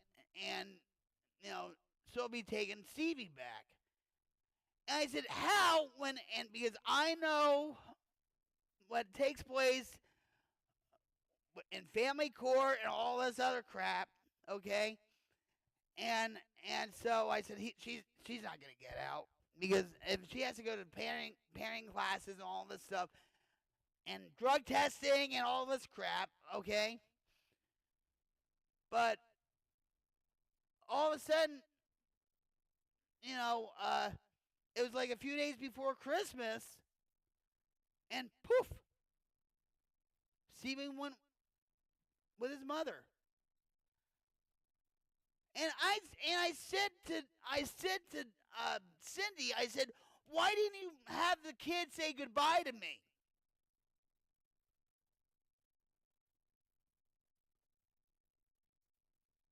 I mean, he wouldn't remember me anyway, but he would probably remember my husband more than me. But still, why didn't you do that?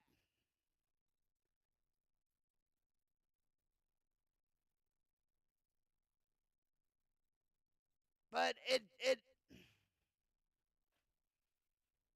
but yeah, that really put me, like thinking about my kids and my situation with my addiction, and I know that if I didn't do that with my daughter, that she would probably be, forget it. So I know I gave her the best possible life. But when it comes to people, like, say, drinking in front of kids, my father used to, I guess I'm getting, like, a little long-winded here. My father used to take me to bars, okay?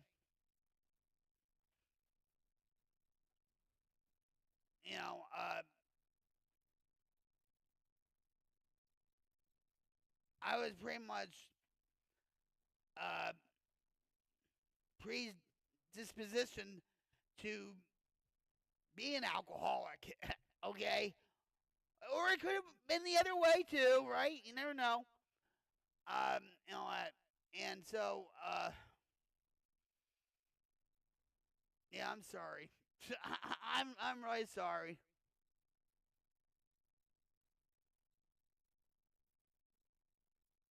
Yeah, yeah. My father took me, and you know what? I'm gonna tell you this. My parents were divorced. My mom, because my father was an alcoholic, moved in with my grandparents, her parents, okay, in Jersey. I was born in New York State, by the way, okay, but I'm a Jersey girl, okay. You know what?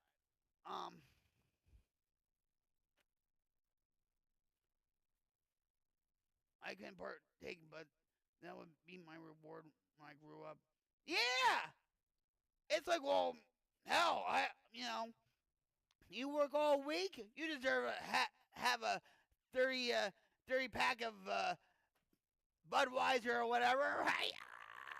Or whatever, or maybe a gram or two or whatever, right?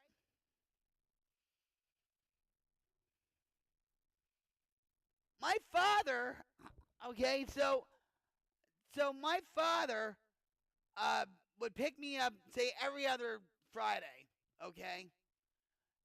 And my father, on Friday, when he picked me up, would take me to my grandfather's and to sleep over, so I can see Grandma and Grandpa, Pop and Grandma, okay, his parents. And so, but there's some times where we didn't sleep over. He would take me to bars, and then there's one time,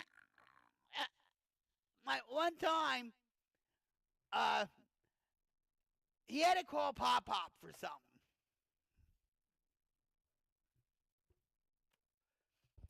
And he said, "Okay, Vicky, Don't tell Pop Pop we're at a bar. Right? Don't tell Pop Pop we're at a bar. So he's talking to Pop Pop and stuff, and we're at the bar, okay? You know what? And he's like, oh, you want to talk to Vicky? Okay. Pop Pop, we're at a bar. And my father grabbed the phone real quick, and he's talking to my Pop Pop and whatever, and he hang up. And then he hung up. And he said to me, you're going to sit right there on the bar stool, by the way, right there, and you're not going to get any Coke with two cherries in it. And here he was down at the other end of the bar drinking his beer and shot.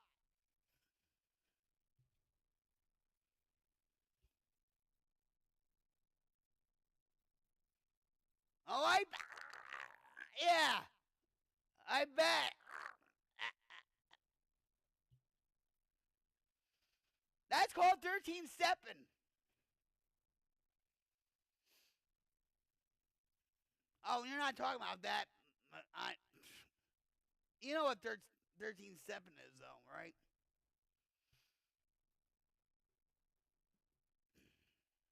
But yeah, and I could see the barmaid's face saying, "Oh, I'm sorry, honey." And then I guess my father felt so guilty and stuff, saying, "All right, yeah, get her a Coke," with and she put like 3 cherries in it,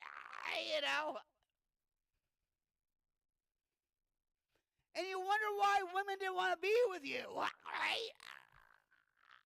Or whatever. But you attract what you put out. All my relationships were about the drugs. I mean, yeah, there was love there, here and there. But it was basically all about the drugs. You know what I mean? You know what? And even like I would put my kids in front of, I would put my my guy friends or whatever in front of my kids. Because that's more important. You know.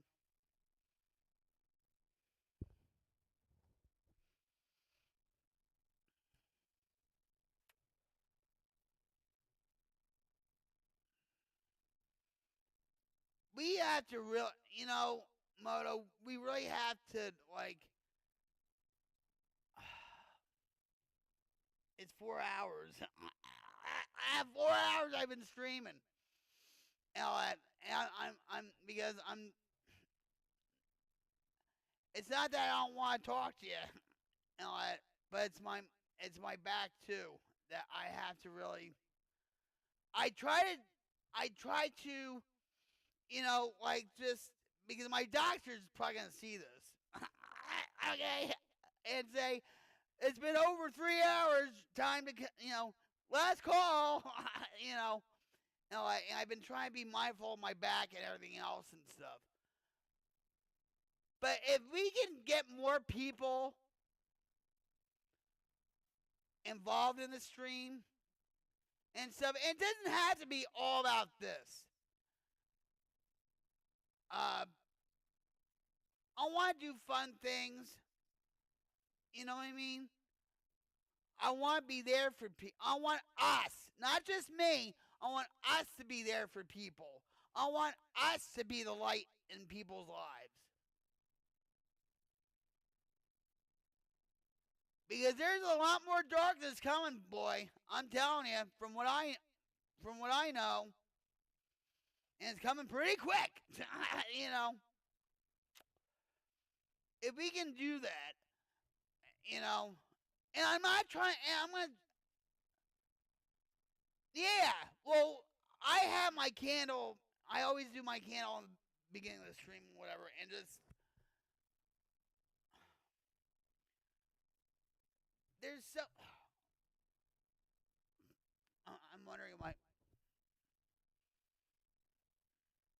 And I don't want I don't want you to think, well, I'm taking away from the other guys that, like say Ray or whatever.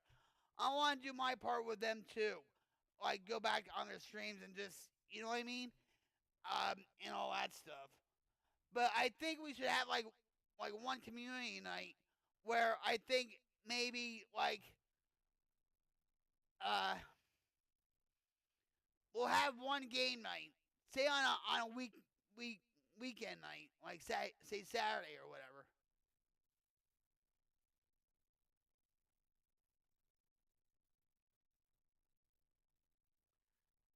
I want to react more, but I'm looking at the time.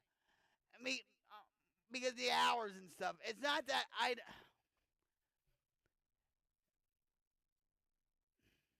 It is exciting, and a lot of people think it's so boring. You can't have fun while you're sober, And I can still get wild and crazy sober in recovery. Trust me, people have seen me.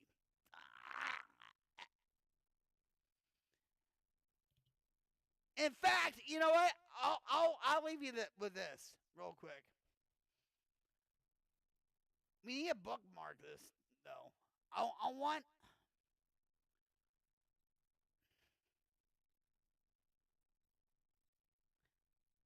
I want to bookmark this because I feel like I'm getting something out of it, and I know I'm getting something out of it. I just knew about it another way. But I want to show you something. Talk about, excuse me. Talk about wild and crazy. Let's see what I can come up with. All right.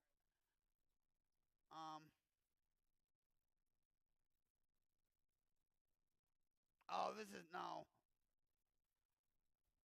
I think this is the AI version. Wait a minute.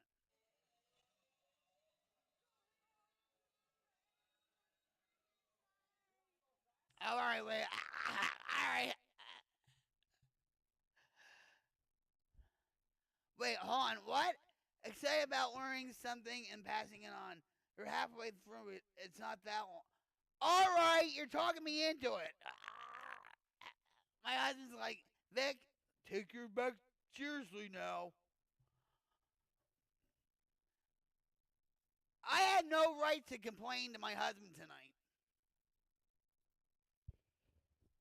I really don't. If say he comes home and says, "Oh, my back's killing me. I need a back rub or what," I have no right to complain.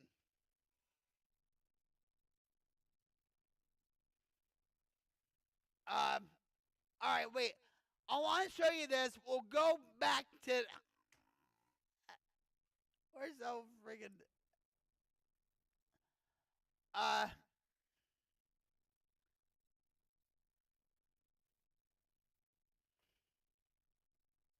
No comment. No comment. I don't know where my husband is because it's 9 o'clock. I don't know where. Hold on. I do want to. You know what I mean? But I don't know where my husband went to because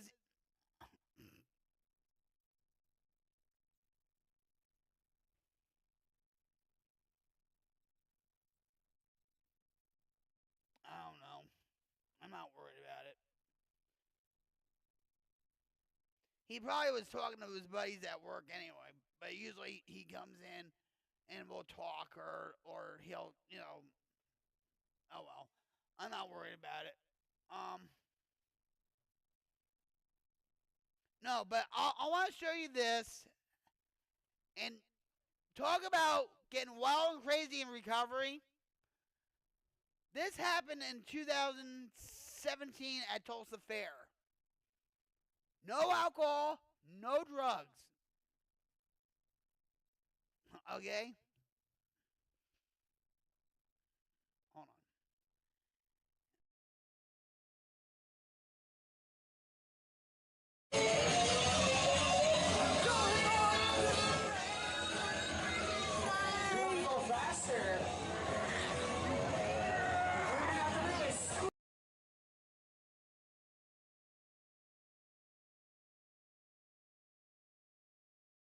Yeah. That was it.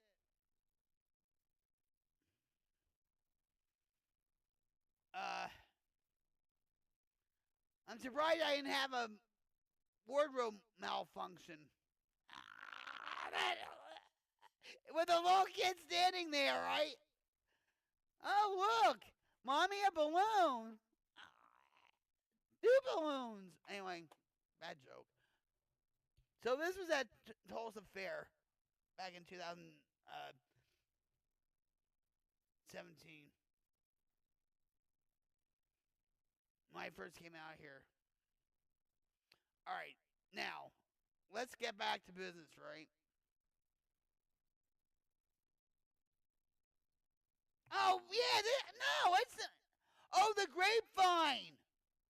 I used to get that magazine.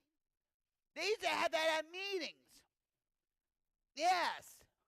They used to have Grapevine meetings, too, where you read from the book, from the magazine, the short book. I always have fun, buddy. I always have fun. Unless my audio cuts out, then we have a problem. Right? All right, so, it's not. All right, so where were we?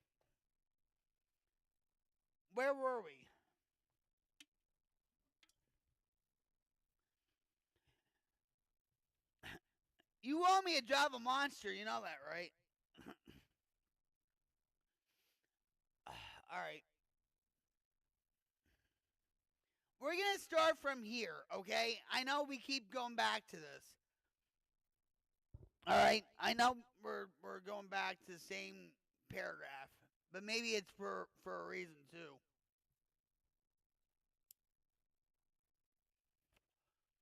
All right, here we go. I kept asking myself, why can't the 12 steps work to release depression? By the hour, I stared at the St. Francis prayer. It's better to be comforted than to be comforted. Here was the formula, all right? But why didn't it work? Suddenly I realized what the matter was.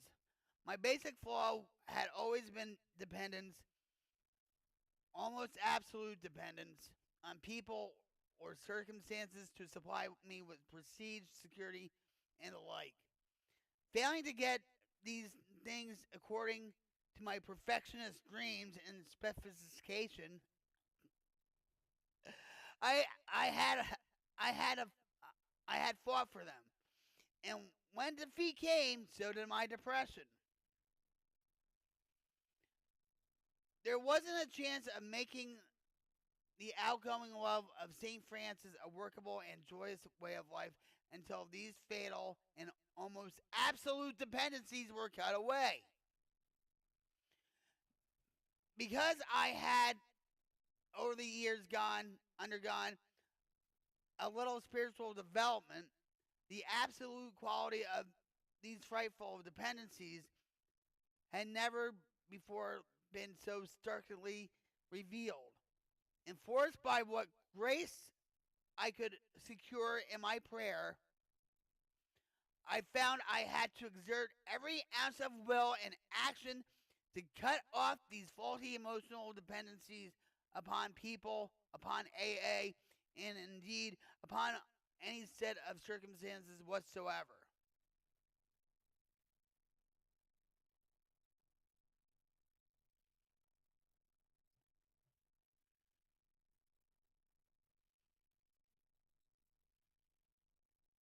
I'm thinking. I'm thinking.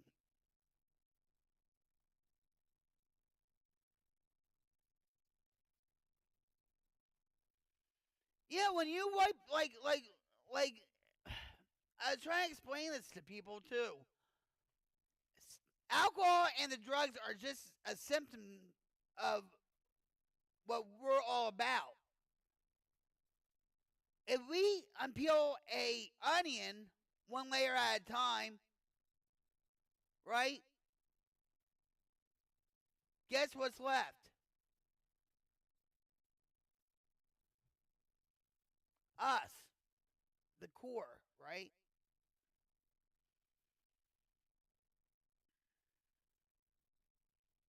Because we were looking more into other things like with, you know, outwardly stuff like the drugs, alcohol, not to look inwards to ourselves, because God forbid if that happened.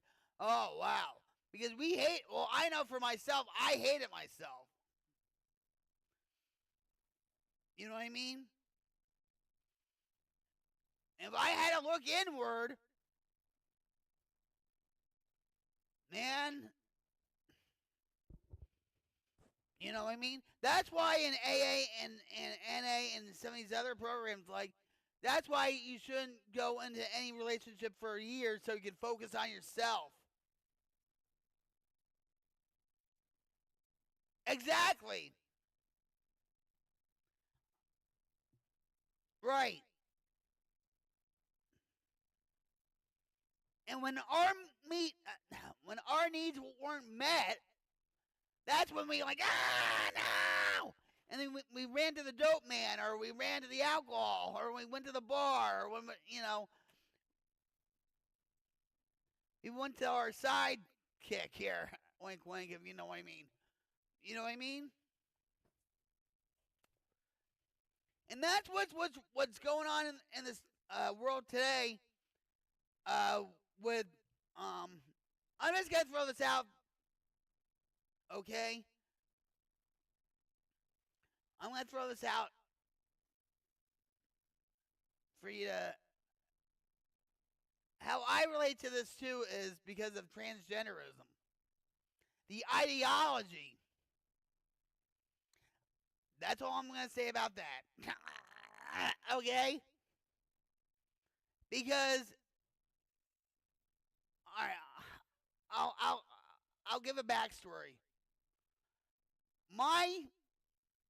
Maybe we talked about this. I know I talked about to fear to face myself. Ego said I sucked basically in one way or the other. Yeah. That's why a lot of these okay, we'll cut that off. I took your cues. No, all right, man.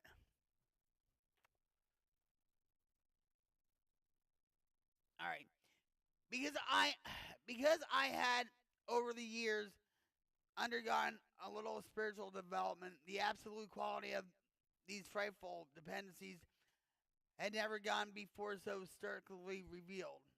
Reinforced by what grace I could secure in prayer, I found I had to exert every ounce of will and action to cut off these faulty emotional dependencies upon people, upon AA, and indeed upon any set of circumstances whatsoever. Then only could I be free to love as Francis did.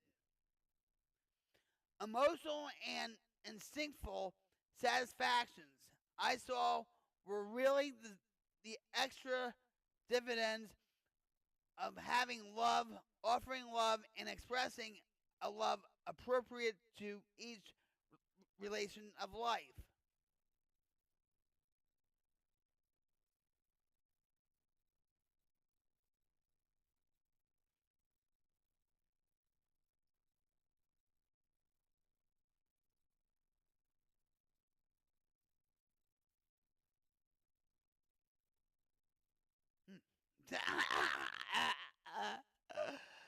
Oh.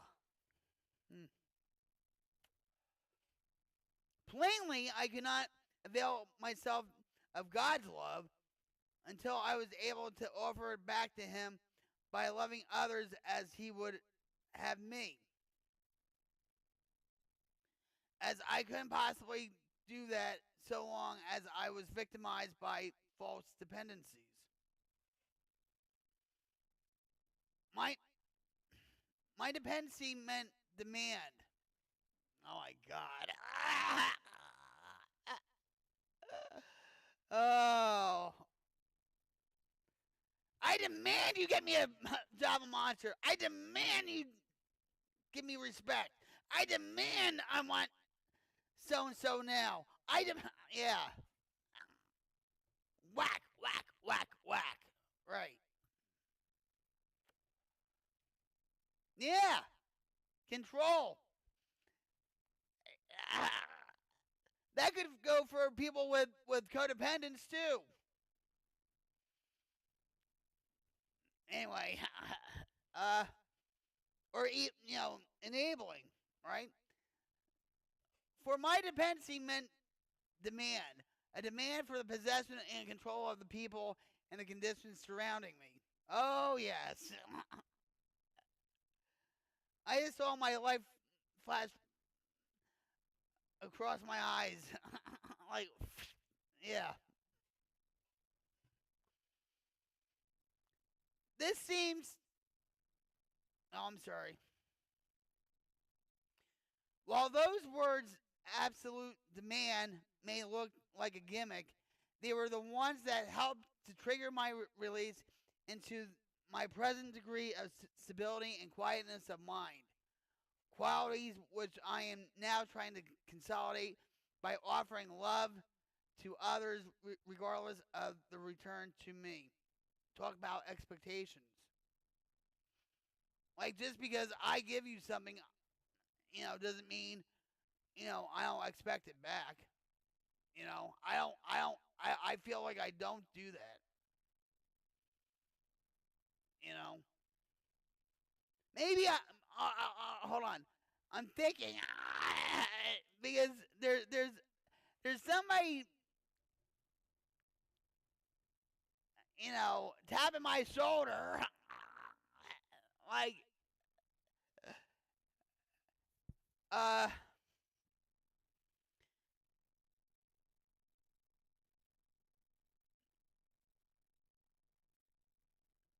maybe it has to do with them too. My nephew-in-law and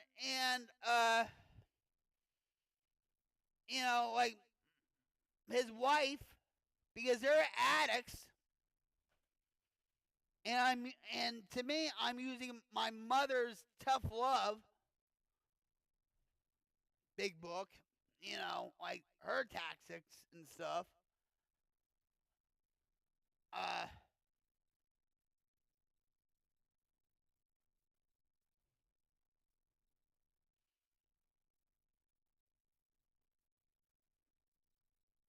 Yeah, I think that's the case right there. I think.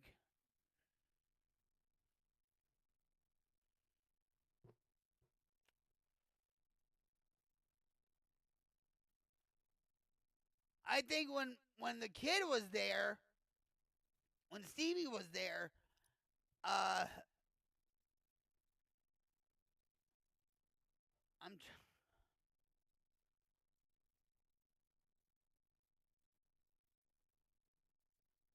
I was offering the kid love.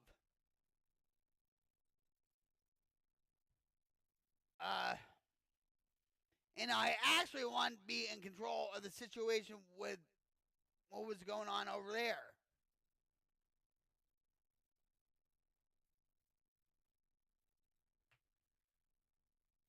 Because I didn't want that kid to end up to be like Christy, or I didn't want that kid to be emotionally hurt like my two kids were, or whatever. I want to control them and the situation.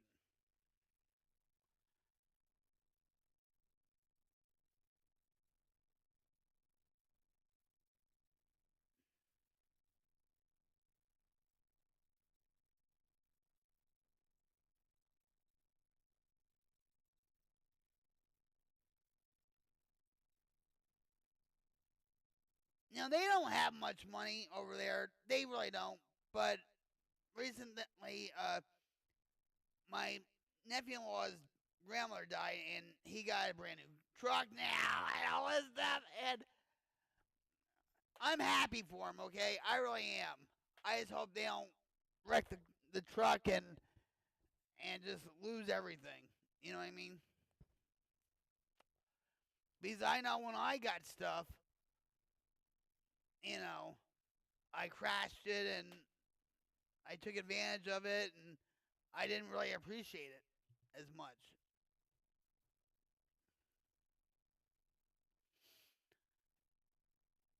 This seems to be the primary healing circuit. An outgoing love of God's creation and His people, by means of which we avail ourselves of His love for us. It is most clear that the current can't flow until our paralyzing dependencies are broken at depth. Only then can we possibly have a glimmer of what adult love really is. And this is exactly what King Baby is. But it doesn't matter. I keep going back to that, but this is the gospel I believe explained in a way that I can apply to my present life. Without forgiveness from God, how could I ever be set free, and now with a purpose? I know for a fact, and we talked about forgiveness too, right? A couple of streams ago, I think. I know God has forgiven me. Okay? My understanding of God is He's a forgiving God. He's willing to give you chances. It could be one or two. It could be a whole bunch. Who knows, right? Because He sees what's in your heart before you even know what's in your heart. If you go to a rehab or a detox and whatever, and you have reservations in your head saying, yeah, I'm gonna get blitzed after I get out of here and stuff.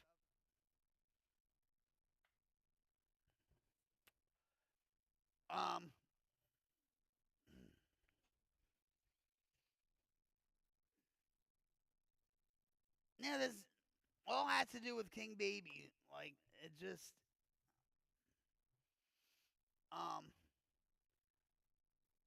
but I have to forgive myself. I have to finally forgive myself. And I just can't seem to do it.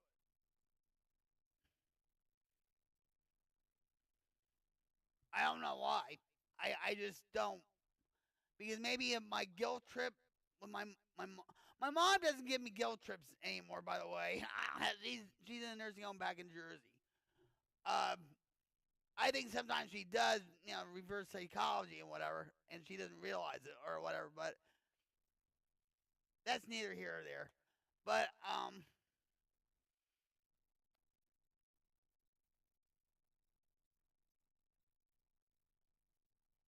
I feel with my mother, it's like she said, I'm so proud of you that you're clean and sober, and I want you to be happy, and but how long has it been since you've used, and how long has it been, but she'll never bring up Christy or Sean. I don't bring them up either in the conversation because I don't want I don't want to set her off. I don't want to set me off. And all that.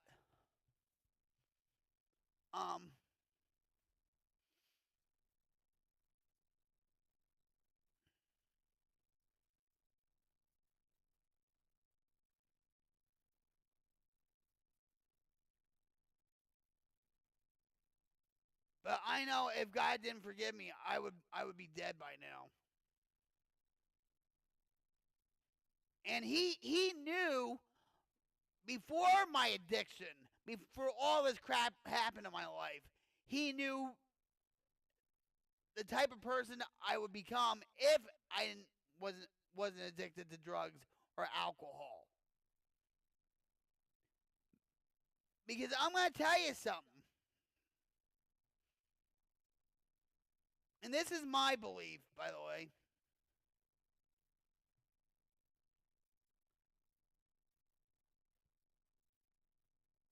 I was grounded in the church. Like I said, I'm Episcopalian still.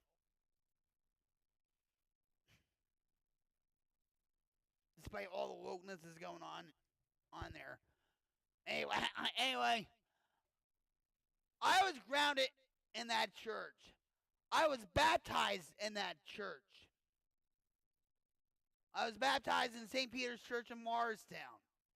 I was confirmed in Church of the Savior in Denville. And I participated in church activities, right?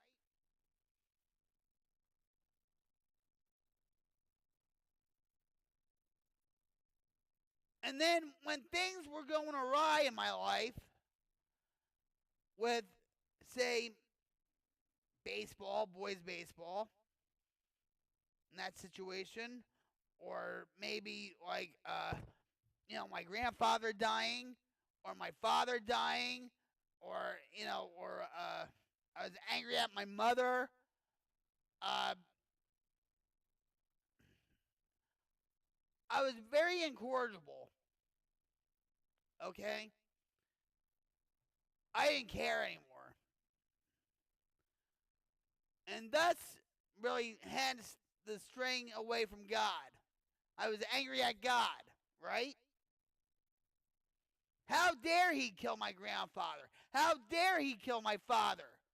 How dare, why is this all, happening to me? Right? And then I still just kept going. I didn't care anymore.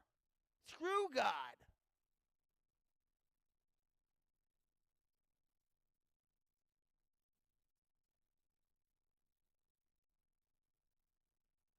And the alcohol and the drugs and the lifestyle I was living fueled that hate even more. Then the hate became against everybody else, against myself even.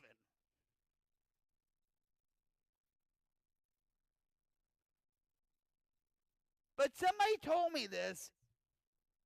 I don't know if it was a YouTube channel. Maybe it was. I don't know. But somebody told me this. God is like, you know how, and maybe you can relate to this. Let me know.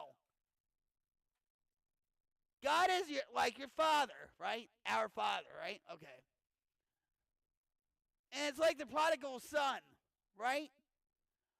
Where he goes away, he tries to become his own man, he tries to find himself, right? And all that, right? But at the end, he comes back home to God. Right? That's how this whole thing is. Well, with me anyway. Because I was grounded in my faith.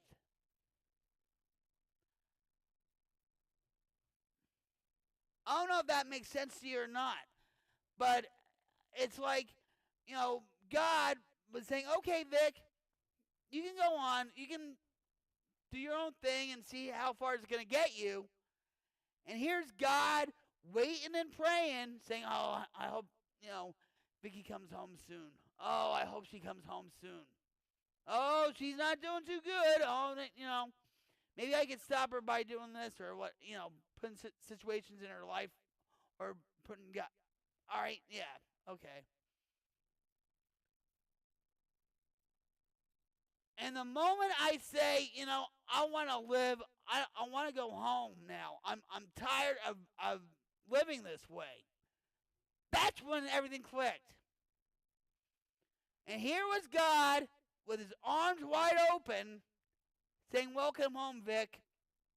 Welcome home.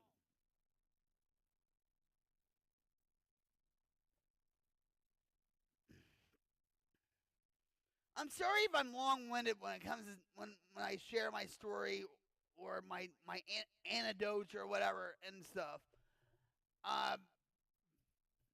I try and make it where people actually get it. Like, oh yeah, that's right. You're right. I use a lot of analogies and stuff. So I apologize for. Well, that yeah. But a lot of people get sick and tired of being sick and tired too, and they just keep going until they kill themselves. Addicts don't kill themselves. They kill the addict. They don't kill themselves.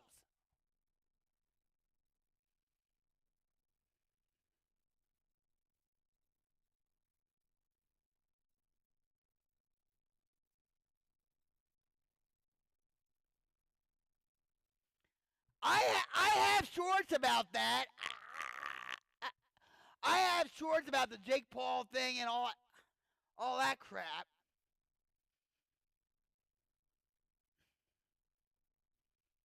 No, and you know what's sad too? Talk about Mike Tyson.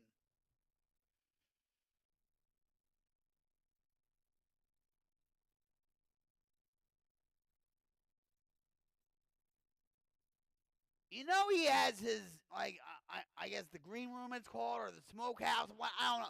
He has his own YouTube channel now, and he's smoking pot, okay? You know, because it helps with his, you know, his manic depression or whatever, you know, come on. And then he comes out there, he goes out there with Jake Paul. You know it was a setup, because here's Jake Paul doing the, you know, with the car, right? He was like, oh, victorious, oh, you know. And here was Mike Tyson just like, he was defeated already in the ring before he even got in the ring. He knew what was up. I'll never respect that man again. I didn't lose any money over it.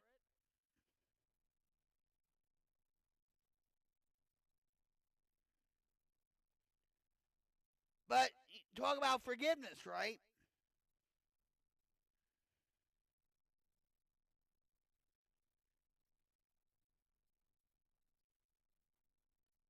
That fight had nothing to do with me.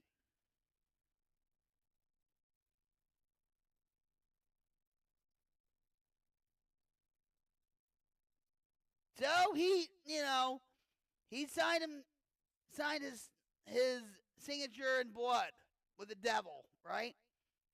He had a momentary lapse of reasoning.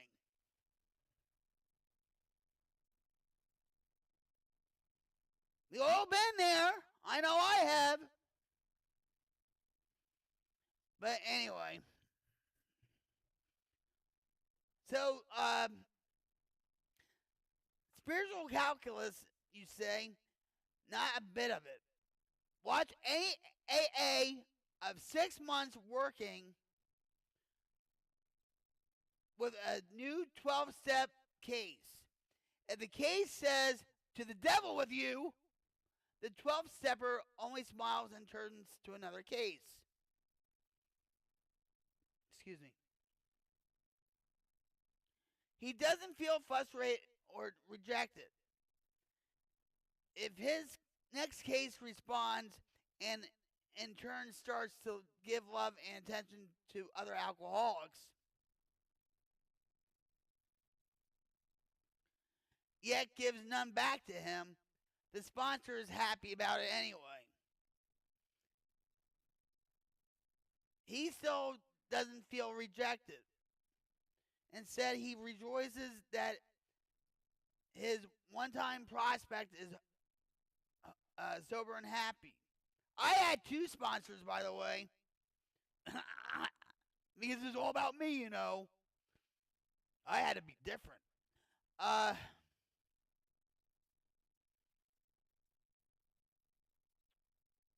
And if his next following case turns out in later time to be his best friend or romance, then the sponsor is most joyful. But he well knows that his happiness is a byproduct. The extra dividend of giving without any demand for a return. The real stabilizing thing for him was having and offering love to that stranger, that strange drunk on his doorstep. That was Francis at work. Powerful and practical, minus dependency and minus demand. In the first 6 months of my own sobriety, I worked hard with many alcoholics. Not one responded. Yet this work kept me sober. Oh my God! Yeah.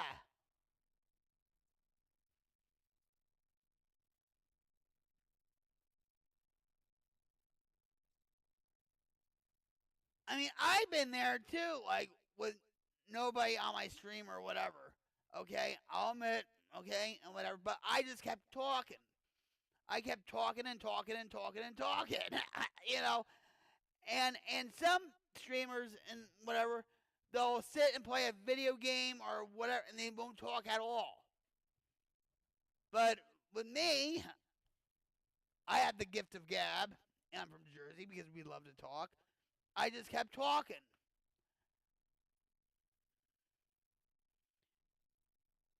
And and who knows, maybe I did help somebody out.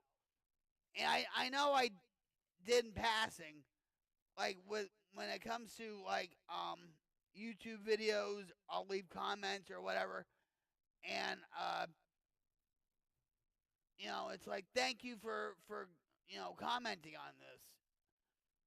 You're an inspirational whatever, and that keeps me humble, by the way. It doesn't give me a big head, you know. So I know I made an impact on some people on this earth.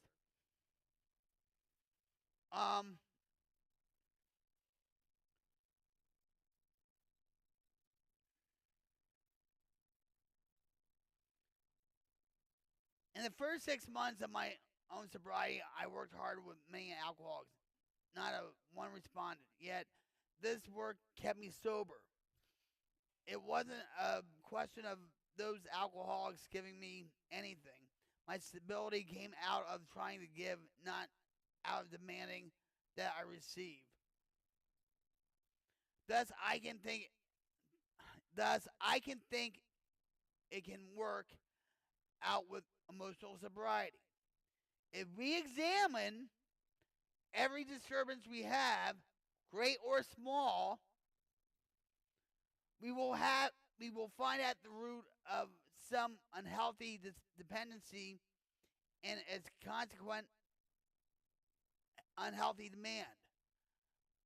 Let us, with God's help,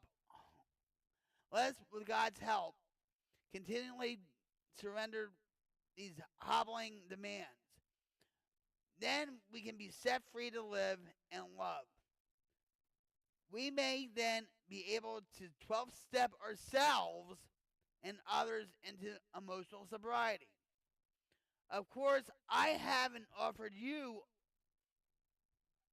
a really new idea, only a gimmick, like a wrestler, that was started to unhook several of my own hexes at depth.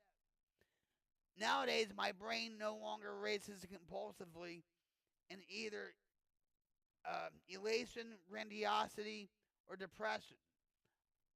I have been given a quiet place and bright sunshine.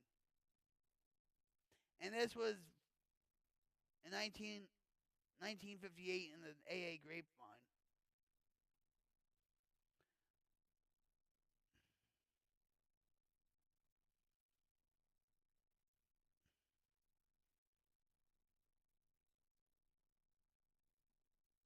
Yeah, I mean, I tell this to people too on the stream or whatever. I don't do this for the money. I really don't. And it's like,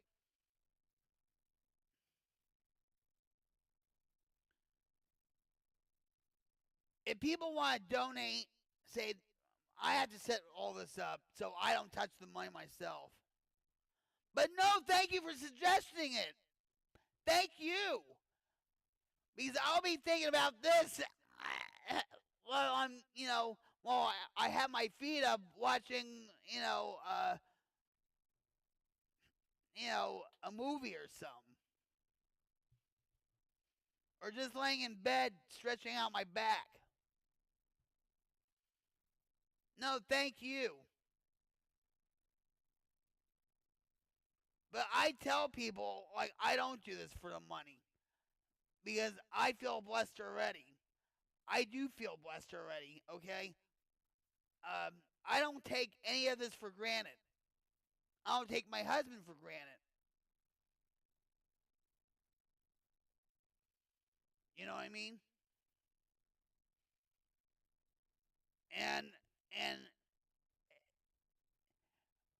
the next time I come on here, I'll try to find the book King Baby, because it's basically the same. It's the same thing. You know what I mean? But I never heard of this before. Just in another way, right? Yeah. And you have and like too, people don't want sobriety. Okay? It's like whoever comes on the channel comes on the channel, right? They don't have to, and I'm going to tell you this, they don't have to be an alcoholic or an addict, or they might suffer from depression or whatever and stuff, right?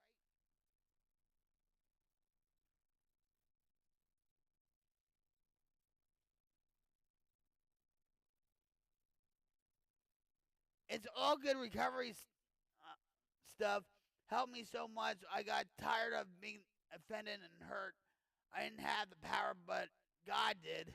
So I extended what He gave me freely out of gratitude. I think God's happy that I'm being His voice. Well, that's not egotistical, is it? But God speaks through people. I truly believe in that too.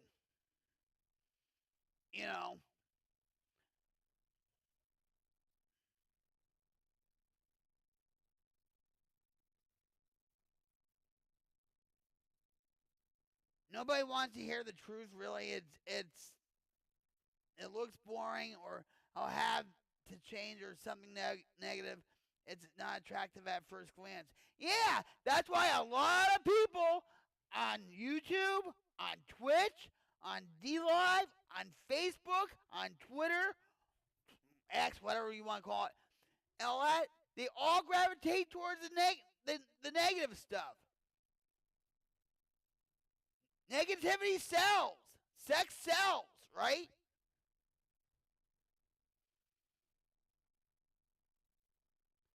I know for myself, I question myself, like, what am I doing wrong? I know I'm not doing anything wrong. They just don't want to hear it. They don't want to hear the truth. They'd rather be lied to.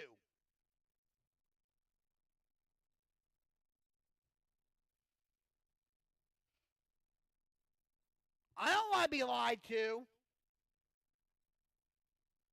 I don't care how much the truth hurts.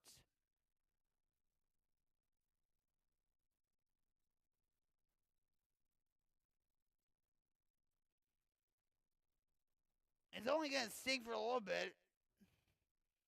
This too shall pass.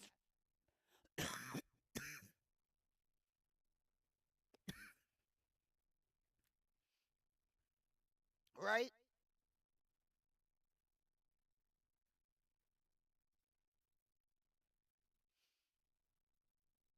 But yeah.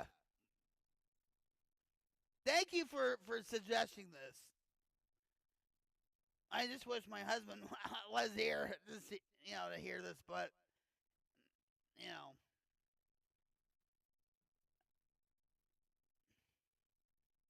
the next frontier, and we're not talking about Star Trek either.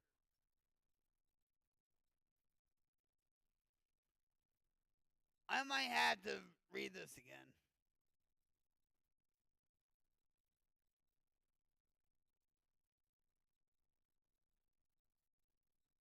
Really.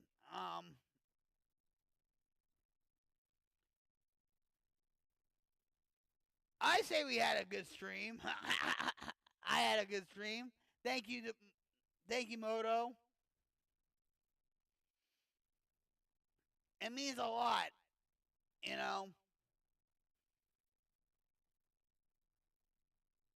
It really does.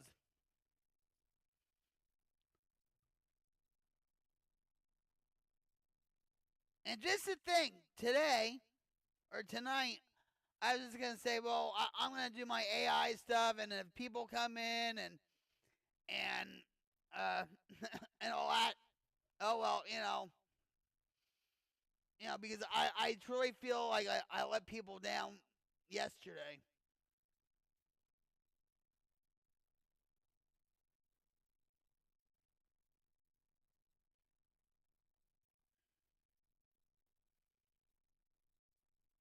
Oh, do you know, oh, Chalk Talk. Oh, God. Lisa listen to them every time in rehab. All right, hold on.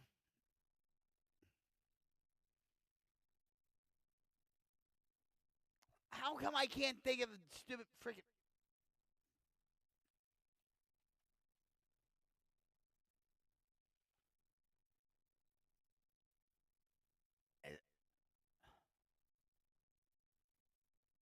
Wait, that's not it.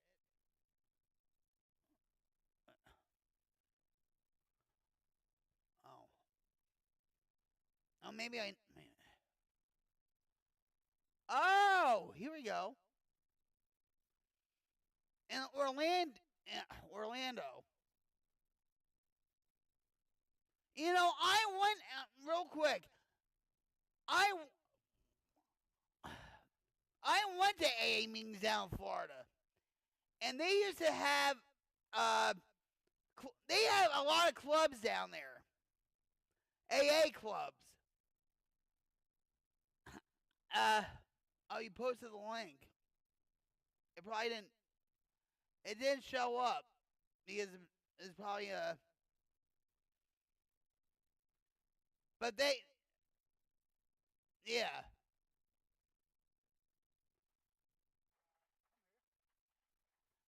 But they do have a lot of AA clubs down here. Now in Jersey, they only had like the Pyramid Club in Newton. They had the in Union Hill they had a recovery club or whatever, but not like in Florida. And I remember, and I went to it was like a pancake breakfast with these clubs down in Florida. What?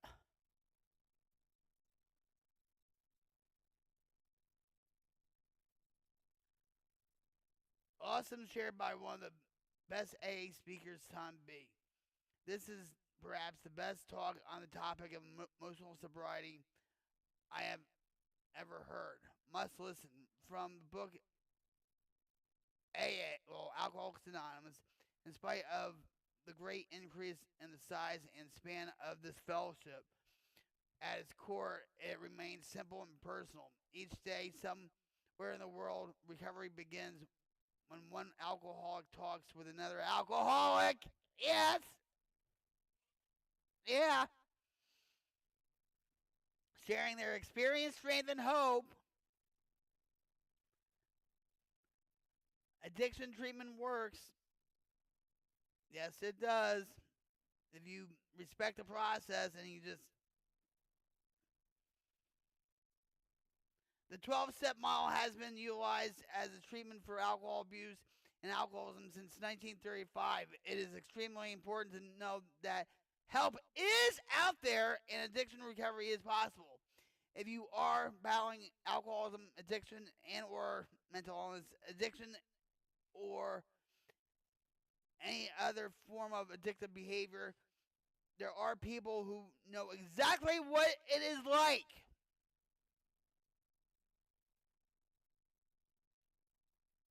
You can find out more at aa.org, the official site. AA should be blatantly obvious when we are in no way affiliated with them or any other 12-step program. We are just looking to provide hope to those suffering from alcoholism and addiction.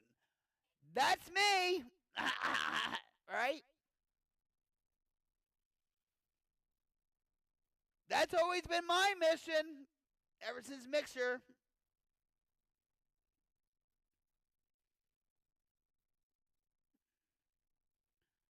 I wonder if you get copyright from this. Oh, God. You know, I think we should, but not now because it's 5 hours, and I have to really do my routine and all that stuff. But what a good stream! What a rocktastic stream! You and I,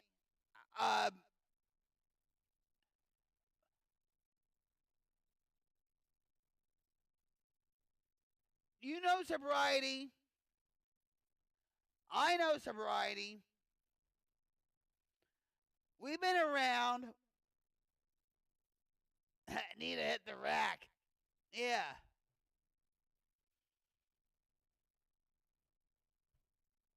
You know, just like the Field of Dreams. If you build it, they will come eventually, right?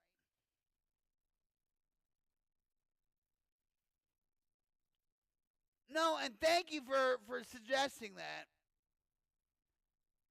Maybe I needed to hear that. Maybe I needed to read that. Like I said, God speaks through people. You know?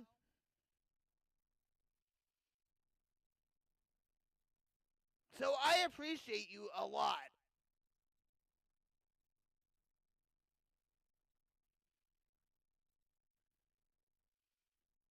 You know? We know what it's been like, and we don't want to go back there. You know? I know I don't.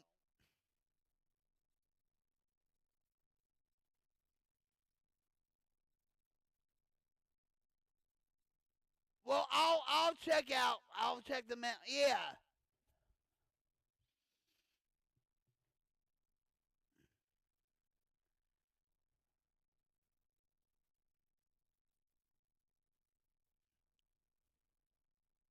God is good, right? You never know, right? God always gives you what you need when you don't even know it, right?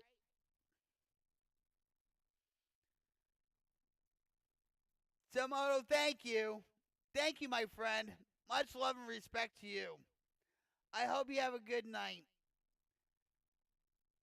I hope you get a good rest. And don't worry, I won't ban you because you didn't get me no Java Monster. But I do. You notice what's like right here? AA is a cult. You know, like whatever, dude. Just whatever.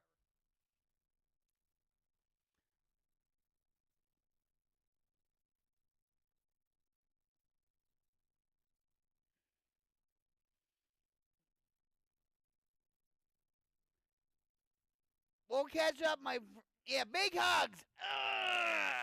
A Jersey bear hug. Have a good one, my friend. We'll catch you next time. Okay?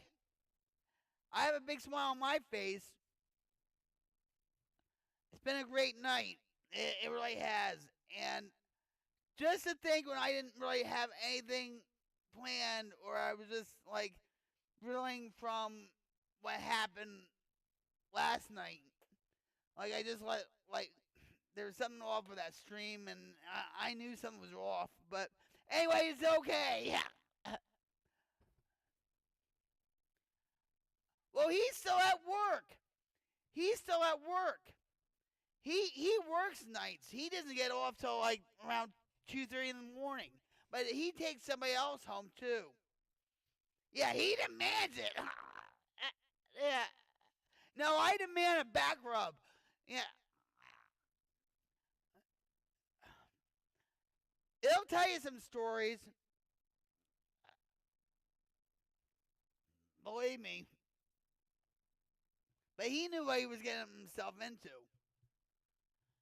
But I feel bad for him at times. But anyway.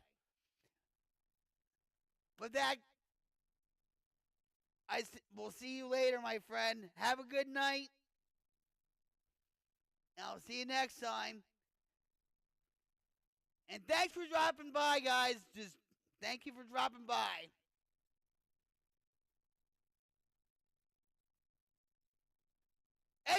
Yes.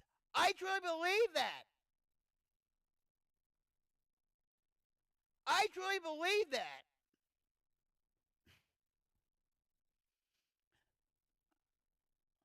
Good night, my friend.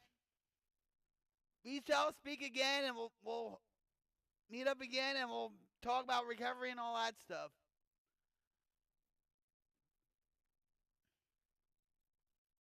Awesome. It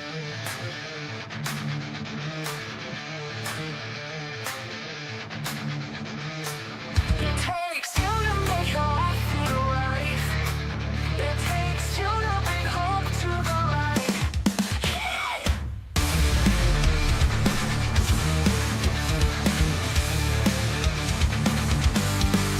I wanna shine right now. I'm Rocket Queen and I'll show you how. I'm not globally known, but I found my voice, sharing strength and hope. That's my choice. I've been down. Yeah, I felt the pain, but I broke those chains and reclaimed my name. No more shadows. I'm stepping to the sun. Recovery's my story and it's just begun. So listen close. I got something to share. From the depths of despair to the freedom of care. Since 2004, I've been crack free. 2011, I let alcohol be. Now I'm living a life that's blessed and strong, helping others find where they belong. So let's go. Cause it takes you to make your life feel right. It takes you to bring hope to the light. Yeah.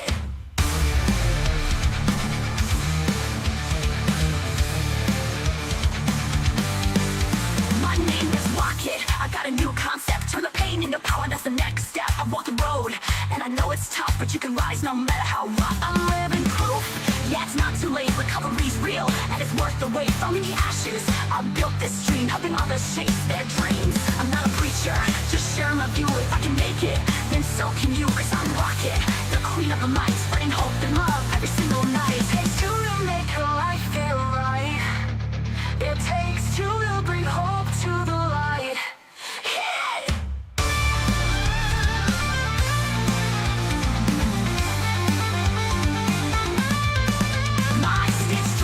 Don't need the old highs, my faith and strength help me rise, no more running. I face my fears, turn struggles into joyful tears. If you're lost, no, you're not alone, you can break free. Find your way home, this is my stream, my mission, my art, sharing hope to heal your heart. So let's connect, yeah, let's inspire. Let the world rock a blazing fire. Recovery's power, it's real, my friend. It's a journey that never has to end. Takes two to make your life feel right.